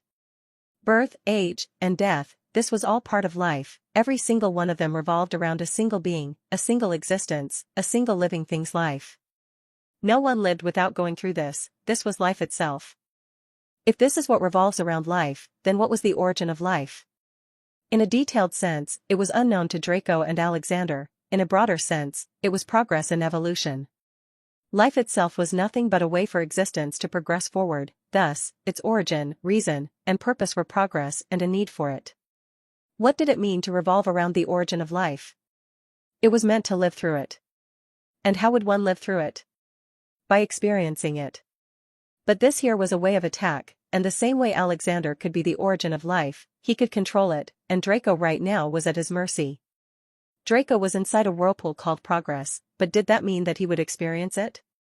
No, it wasn't as simple as that. Progress was simply the origin. What he would go through, however, was life itself. Draco shall start from the beginning, and in an utterly devious and hideous way, Alexander controlled his every step.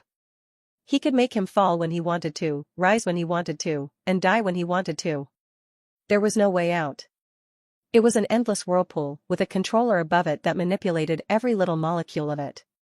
One thing, however, was that Draco didn't lose his memories, his powers, or his skills. Thus, if he had the right amount of strength, he could get out. And did Draco have it? No way. How could an EX rank ever dream of resisting the power of a transcendent? It was as if an ant was fighting a dragon, the chances were non-existent. What would Draco do to get out of this predicament? And would he be able to keep his words and not lose to his own son? Show me what you're capable of, dear father. Alexander said as he, who was the very life Draco lived, watched closely. How did it feel to have someone above you in life, constantly giving you trouble? And what if this someone is so omnipotent he could make you go through the worst of troubles? This was what Draco was going through. And he had to say it wasn't good in the slightest, especially when that someone only wants bad for you and wants you to be completely defeated. Being stuck in the origin of life was just living through life, but with Alexander as the controller of every aspect. We've previously understood that the origin of life was progress, and who was the origin of life? Indeed, it was Alexander. Alexander was progress itself. By being progress, he could perfectly control every aspect of life. It wasn't just a simple question of understanding to control anymore, it was a manifestation of what you understood. You became it. Alexander became origin itself, but a small part of it, he became the origin of life. Thus life itself revolved around him and he could indeed control. Being something's origin didn't always mean you could control it, sometimes you were just the reason, the time, or place it started but you had no further control of it, and that's why origin in its stage of understanding though overpowered couldn't reach the level of order and chaos. However, in its state of fusion you could indeed control what revolves around you as you become a conscious mind acting as origin itself and not just controlling it as a set concept. Indeed, fusion gave you more freedom and this was the reason the path to strength was always one aiming for perfection. It meant to take something, one or more, and slowly but surely using them, understanding them, fusion with them, and then filtering their good and bad to reach their essence. Indeed, essence. It was what a transcendent aimed for after completely fusing with a law and reaching the next stage. After fusing with a law one needs to filter through it removing what's bad about it and only keeping the good so as to make it more complete, more perfect, and when it's completely filtered one looks at the stage above it. What was Draco experiencing exactly? A second after seeing Alexander change into something he couldn't make heads or tails of, Draco found himself in the body of an unborn child. Living a good duration inside the belly of his mother he felt all kinds of unspeakable things touching him, hitting him, rolling over him to the point he was surprised he hadn't died. At this point in time although he had his powers he couldn't yet use them. But he wasn't idle as he started thinking of all kinds of ways not to mention. System. Yes, host, he had his eternal companion alongside him. Show me the quest interface once again. Draco said. After he was sent down this hole called the origin of life, the system issued a new quest and it was like this. Quest issued. Quest, escape the origin of life. Quest info, escape as soon as possible and win the bet against your foster son. Quest difficulty, middle transcendent rank, recommended level, middle transcendent rank. Quest progress, 2.5%.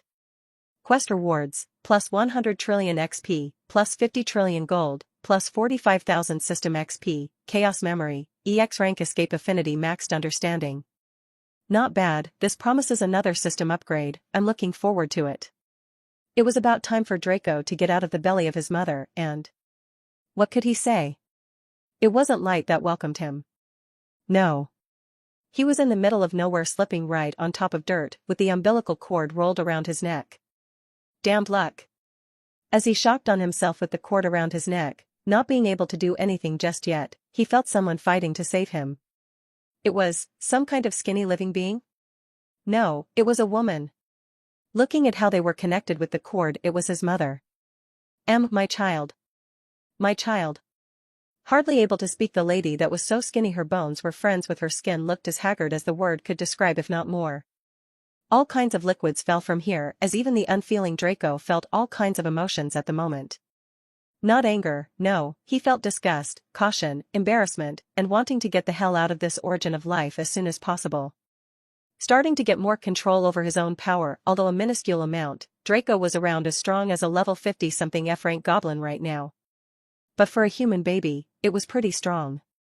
Fighting to get a little bit of control over himself, Draco, even with tiny limbs and a hardly functioning body, managed to help his mother give him room to breathe and not get spawn killed. This was how the first few seconds of his life went. Even with his mother's haggard look, he thought she would at least be a good mother. Oh, how wrong he was when he discovered she was everything bad gathered together in a package. Drugs? Check. Getting drunk? Check. Prostitute? Check. Scum? Check. Goes completely nuts at time? Check. The way she changes personalities is even more chaotic than him, the chaos anomaly. She could be kind, caring, and loving now, and 30 seconds later bring a knife and attempt to snuff his life out for being the source of her misfortune. And then she would straight start hugging him and crying in regret. Fortunately, it didn't take long for her to get run over by a carriage. Draco, who was 2 years old by that time, but as big as a 7-year-old, had to live alone in a city. That was total bullcrap crazy. It wasn't to say that the 2 years that passed were easy. No.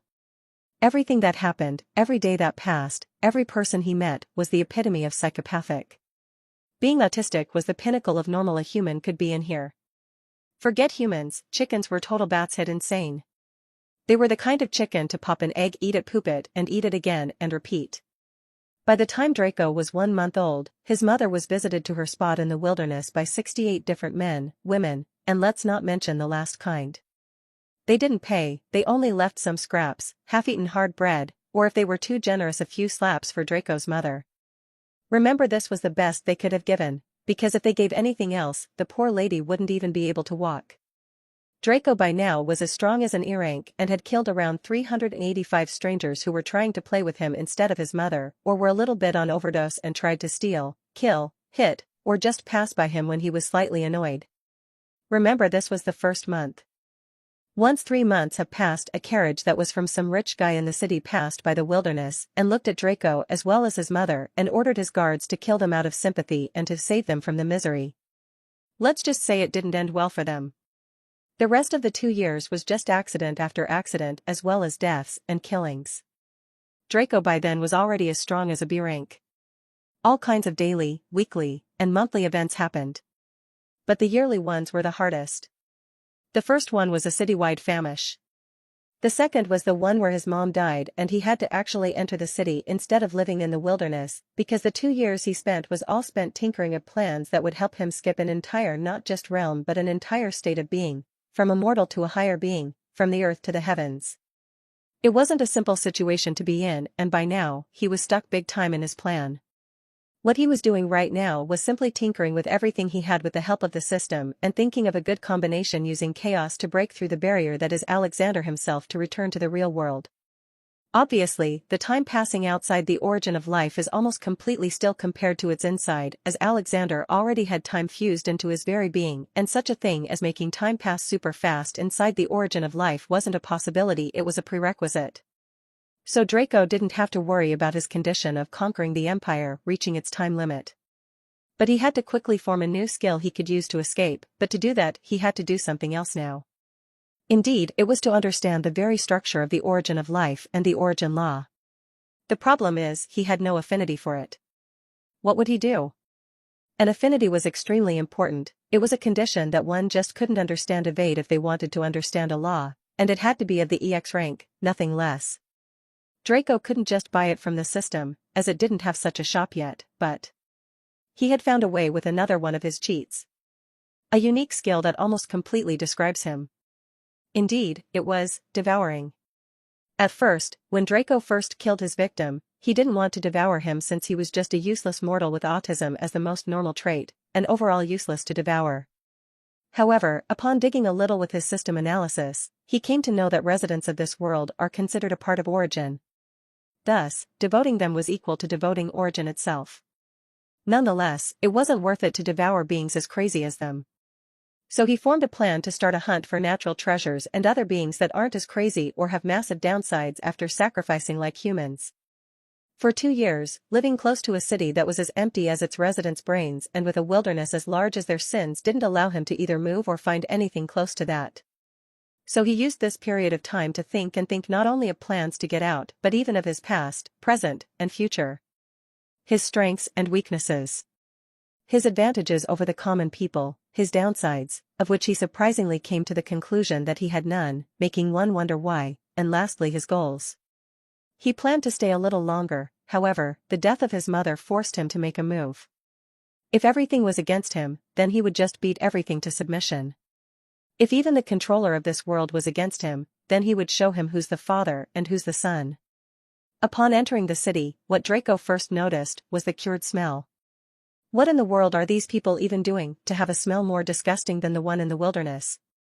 Everywhere he went, he found rubble, random housing, and absolutely no order. It was total chaos. Shredded clothing and random underwear were thrown all over the streets, clothes were put to dry on top of houses, cables, and doors. Children were nowhere to be seen either hiding or working in some factory since they were 2.5 years old. That's when it came to just human causes. As for humans themselves? Complete unlawfulness. The total opposite of a civilized society. Draco was surprised that such a bunch of autistic fellas even managed to form a city as big as this, even though it would be more fitting to call it a super trash dump. Women could be seen in their birthday suits, and trust me, they'd better be hidden by completely black veils from top to bottom than show around their naked bodies that either look like shredded fat or some kind of abomination. The most beautiful of them was obese, bald, and couldn't walk. Men weren't fit in any way, shape, or form. They were dirty, skinny, or fat, ugly or uglier, and lastly, they were either dunk, about to smash their heads into some wall because of the good herbs, robbing someone, beating someone up, about to drink or get high, or doing what shouldn't be done in public with what shouldn't exist, or in other words the abominations, as those that couldn't walk were most of the times princesses. They were the girls spoken of in fairy tales. "Hello there, sweetie. Would you like to eat this big sister's honey buns?" A two-bowl-large abomination appeared before Draco. He didn't even last a single minute inside the city before a predator appeared.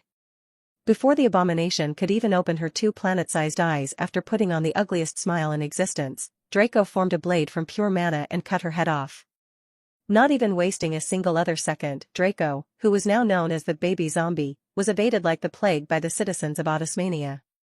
They saw dead bodies, naked bodies, 4 chins, 3 boobs, an unman, as they call them, but never a child, or one that could kill a 4-star abomination with some glowing hands weed. "I mushed half drakt much, oh why lich drikemo show free." This was the common reaction. "I must be high," was another way of saying it. "Oh, my days," was the sober way of saying it. "Run for your lives, people," was the normal reaction that only one was able to make because everybody else was either in the skies or too shocked to think and speak. None of this mattered to Draco.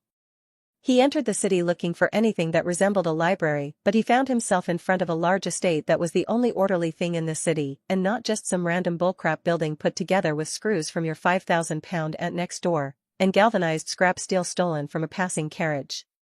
Draco entered the estate. The guards tried everything in their power to stop him, but they only had one result, and that was being cut in half. By the time Draco reached the door to the estate, the not-so-noble was pissing himself with a gun pointing at Draco as well as the princess in a wheelchair, looking at the hero that came to save her and imagining her happy ever after with him. 30 seconds later, her imagination was 15 kilometers away from her wheelchair. Draco waved his hands to get off the blood and went on to search for the library. And that's how he spent 1 year learning everything he could inside the library. The 3rd year arrived, and a beast tiger attacked the city. Draco took it as a sign to leave, and he went on to search for all kinds of natural treasures in what people in this world called grottos in his 10-year-old-looking body. Grottos were simply wide holes that went deep down, and that's the only place monsters resided while strong beasts lived above. But the journey to the closest grotto wasn't safe as many kinds of dumb thieves, pirates, beasts, and small crews tried to attack, recruit, or do something worse to Draco, who only ever finished it with bloody hands. Draco was by now an S rank, and the strongest humans in this world were EX ranks. But, there were some other factors in this origin that were way worse. He was already a top-ranking powerhouse, and even EX ranks would have difficulty killing him as he wasn't an actual S rank, but an anomalous EX rank limited to just S rank of his power. Alexander did the best he could to limit Draco from using his full power in order to stall him from the worst things to come. And Draco was walking right to them right now. Grottos, non-orderly dungeons, and literal hells below us are there for the sole purpose of one day breaking out and acting as a doomsday in Alexander's origin of life. Draco reaching there was just a matter of time before Draco reached the grotto.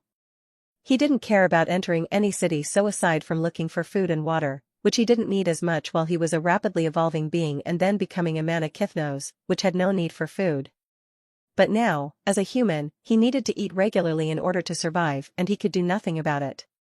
It wasn't that hard to find food and he had no problems eating abominations or hard bread, even piece of those trying to steal him or dirty water. In any case, he lived a full 3 years and now that he was right in front of a grotto, he stopped to contemplate a little bit. However, rumble rumble roar. He fell as the ground crumbled and sucked him in. Why did the grotto crumble on itself and suck Draco in? In simple terms, something significant has happened inside of it. In simpler terms, it was expanding. What did this mean for Draco?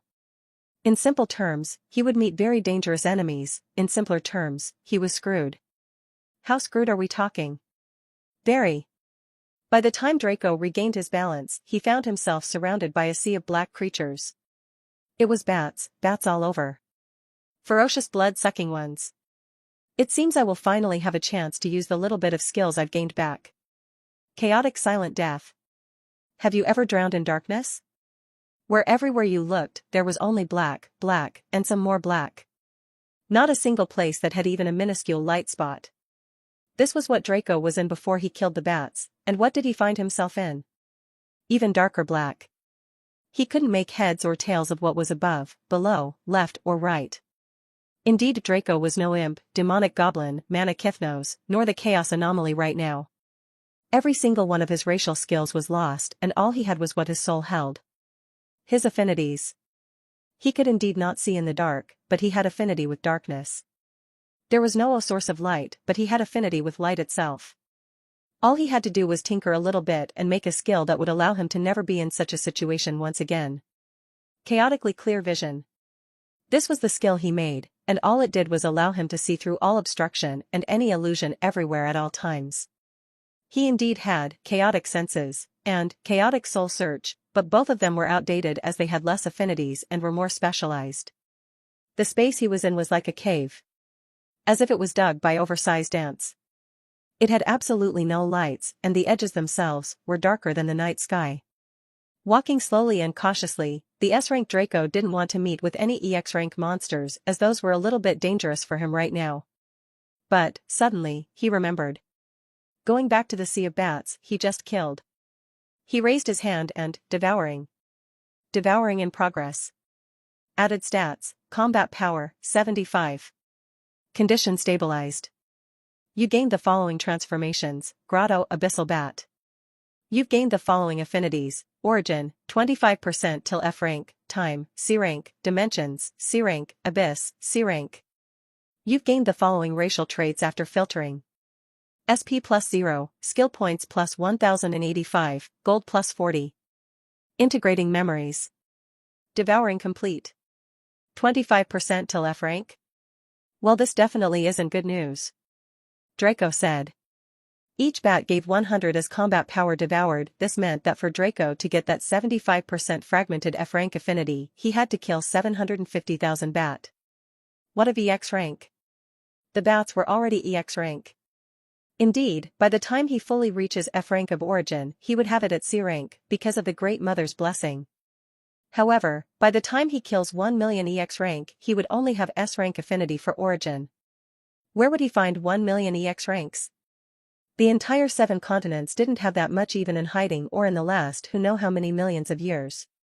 Indeed, the central continent had many more than that. However, it's just to say that if Alexander could handle having 1 million EX ranks living inside his origin of life, then he would have been to materialize them in real life no problem. that is, very insufficient. But he would first go on to clear this grotto, and after that he would search for resources. If he had to devour this entire world to gain EX rank origin affinity, he would do it.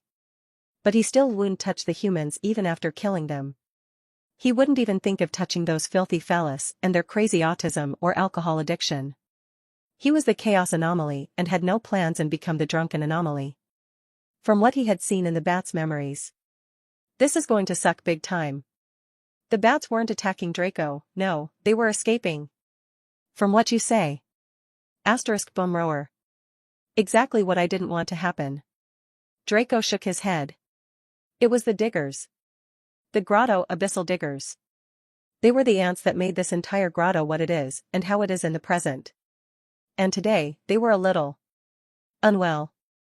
Oh well, if you came a little early, I might have given you a little bit of attention. Draco cracked his neck and took on a little martial stance. Early he was still in S rank in terms of power, but after killing the ants his combat power reached 10 trillion and his affinities that were dormant until now opened up, now he was officially in EX rank. Hup. BOM. A single punch. That's all it took to not only kill the abyssal digger in front of him but all those behind it as the entire grotto was flipped upside down. The tough dark walls surrounding them couldn't withstand the power of Draco's punch and opened up a pathway all the way up to the surface. Oh ho, finally a little bit of light. Draco put up a smile. There was officially no being in this origin of life capable of hindering his leave. Or was there? Alexander was watching everything that was happening and wasn't just letting fate decide what would happen to Draco inside his origin of life. No, he was controlling every single molecule to cause problems for Draco. But Draco was far smarter, stronger, and mysterious than he ever thought he was. While Draco was taking a stroll to devour all the beings inside this grotto he killed, Alexander was cooking up his last attack inside this world of his. If it worked, then Draco would lose, if it didn't then Alexander would lose, and nobody yet knew what would happen. Why did the grotto crumble on itself and suck Draco in? In simple terms, something significant has happened inside of it. In simpler terms, it was expanding. What did this mean for Draco? In simple terms, he would meet very dangerous enemies, in simpler terms, he was screwed. How screwed are we talking? Very. By the time Draco regained his balance, he found himself surrounded by a sea of black creatures. It was bats all over. Ferocious blood-sucking ones. It seems I will finally have a chance to use the little bit of skills I've gained back. Chaotic silent death. Have you ever drowned in darkness?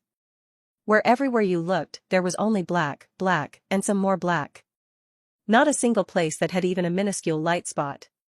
This was what Draco was in before he killed the bats, and what did he find himself in? Even darker black. He couldn't make heads or tails of what was above, below, left or right. Indeed Draco was no imp, demonic goblin, Manakithnos, nor the chaos anomaly right now. Every single one of his racial skills was lost and all he had was what his soul held. His affinities. He could indeed not see in the dark, but he had affinity with darkness. There was no source of light, but he had affinity with light itself. All he had to do was tinker a little bit and make a skill that would allow him to never be in such a situation once again. Chaotically clear vision. This was the skill he made, and all it did was allow him to see through all obstruction and any illusion everywhere at all times. He indeed had chaotic senses and chaotic soul search, but both of them were outdated as they had less affinities and were more specialized. The space he was in was like a cave. As if it was dug by oversized ants. It had absolutely no lights, and the edges themselves were darker than the night sky. Walking slowly and cautiously, the S-rank Draco didn't want to meet with any EX-rank monsters as those were a little bit dangerous for him right now. But, suddenly, he remembered. Going back to the sea of bats he just killed. He raised his hand and, devouring. Devouring in progress. Added stats, combat power, 75. Condition stabilized. You gained the following transformations, Grotto Abyssal Bat. You've gained the following affinities, Origin, 25% till F rank, Time, C rank, Dimensions, C rank, Abyss, C rank. You've gained the following racial traits after filtering. SP plus 0, Skill points plus 1085, Gold plus 40. Integrating memories. Devouring complete. 25% till F rank? Well, this definitely isn't good news. Draco said. Each bat gave 100 as combat power devoured. This meant that for Draco to get that 75% fragmented F rank affinity, he had to kill 750,000 bat. What of EX rank? The bats were already EX rank. Indeed, by the time he fully reaches F rank of origin, he would have it at C rank, because of the Great Mother's blessing. However, by the time he kills 1 million EX rank, he would only have S rank affinity for origin. Where would he find 1 million EX ranks? The entire 7 continents didn't have that much even in hiding or in the last who know how many millions of years. Indeed, the central continent had many more than that. However, it's just to say that if Alexander could handle having 1 million EX ranks living inside his origin of life, then he would have been to materialize them in real life no problem. That is, very insufficient. But he would first go on to clear this grotto, and after that he would search for resources. If he had to devour this entire world to gain EX rank origin affinity, he would do it. But he still wouldn't touch the humans even after killing them. He wouldn't even think of touching those filthy phallus and their crazy autism or alcohol addiction. He was the chaos anomaly and had no plans and become the drunken anomaly. From what he had seen in the bats' memories, this is going to suck big time. The bats weren't attacking Draco, no, they were escaping. From what you say. Boomrower. Exactly what I didn't want to happen. Draco shook his head. It was the diggers. The grotto abyssal diggers. They were the ants that made this entire grotto what it is and how it is in the present. And today, they were a little unwell. Oh well, if you came a little early, I might have given you a little bit of attention. Draco cracked his neck and took on a little martial stance. Early he was still in S rank in terms of power, but after killing the ants his combat power reached 10 trillion and his affinities that were dormant until now opened up. Now he was officially in EX rank. Hup. BOM. A single punch. That's all it took to not only kill the abyssal digger in front of him but all those behind it as the entire grotto was flipped upside down. The tough dark walls surrounding them couldn't withstand the power of Draco's punch and opened up a pathway all the way up to the surface. Oh ho, finally a little bit of light. Draco put up a smile. There was officially no being in this origin of life capable of hindering his leave. Or was there? Alexander was watching everything that was happening and wasn't just letting fate decide what would happen to Draco inside his origin of life. No, he was controlling every single molecule to cause problems for Draco. But Draco was far smarter, stronger, and mysterious than he ever thought he was. While Draco was taking a stroll to devour all the beings inside this grotto he killed, Alexander was cooking up his last attack inside this world of his. If it worked, then Draco would lose. If it didn't, then Alexander would lose, and nobody yet knew what would happen. Scorched earth, dark skies, monstrosity with wide open jaw, stopped time, cracked space, dead monsters, drowned world. This was doomsday. But where was Draco? The bringer looked closely at the crater he formed with his blast and turned to move on, confident that he had killed his first target. All that was left now was to rain destruction upon the Wa. Where are you going, chubby boy? The bringer looked back to see what dared talk to it this way. But he didn't find anything until he felt the aura and wanted to look above, but... Nah. We don't look up, chubby boy. Now, sit. Boom. The ground cracked, the skies cleared, time vibrated, and space opened to show dimensions that were purely white. Draco looked at the white portals and formed a connection with them and the origin of life and his escape door. He then looked down at the bringer that was getting up from its crater and looked at him angrily. ROAR. Seems like mere fists don't work with you, chubby boy. Draco smiled as the bringer used its wings to float a little, making the wind roar horrifyingly, and then it used its tentacles to attack Draco. Draco stood right there where he was. The bringer's tentacles were extremely dangerous for those they touched. They could petrify, freeze, poison, curse, burn, add weight, distort, and explode one at the same time. But Draco only had to set his chaotic barrier up and the bringer could hit till next year and Draco wouldn't be even slightly scathed. However, the disease carried by the bringer wouldn't be healed by itself. Host, you're in danger. The Doomsday Bringer carries a virus that cannot be healed unless you leave this world and return to your original body. I see. How long would it take for it to kill me? Draco asked calmly. approximately 3 days. I see. You will have to excuse me, chubby boy. I wanted to play with you a little bit, but we have to wrap this up. Draco looked into the bringer's eyes and said. It's about time I use that. While Draco's clone was transported to the origin of life, his other bodies were working perfectly fine, and one of his bodies, or more specifically his main body inside Azeroth's Hell Dungeon, was working on a specific task. Indeed, it was understanding chaos. How far did Draco come when it came to its understanding? Chaos was hard to understand. It was one of the 2 hardest laws to ever understand, as the 2 above couldn't be understood by anyone, and they were special laws, only one being understood and gifted to those he wanted. However, when it came to chaos alone, it could be understood that although it was a hard task, for someone such as the Chaos Anomaly, such a task should be easy, right? No, it doesn't matter, it's hard nonetheless. However, what Draco did, which was sinking the Empire into chaos, allowed him to understand chaos to ridiculous degrees, and now he stood at the first milestone of chaos. 1%. No, it was in no way slow. In fact, it was by far the fastest anybody had understood a law, not to mention chaos. If the anomaly himself was called so for the things he created and achieved while being from low birth, as well as other unknown facts, then Draco was an anomaly because he couldn't be called otherwise. The things he achieved in such little time were more than anything any being could have ever achieved in the jurisdiction of the Great Mother, at least.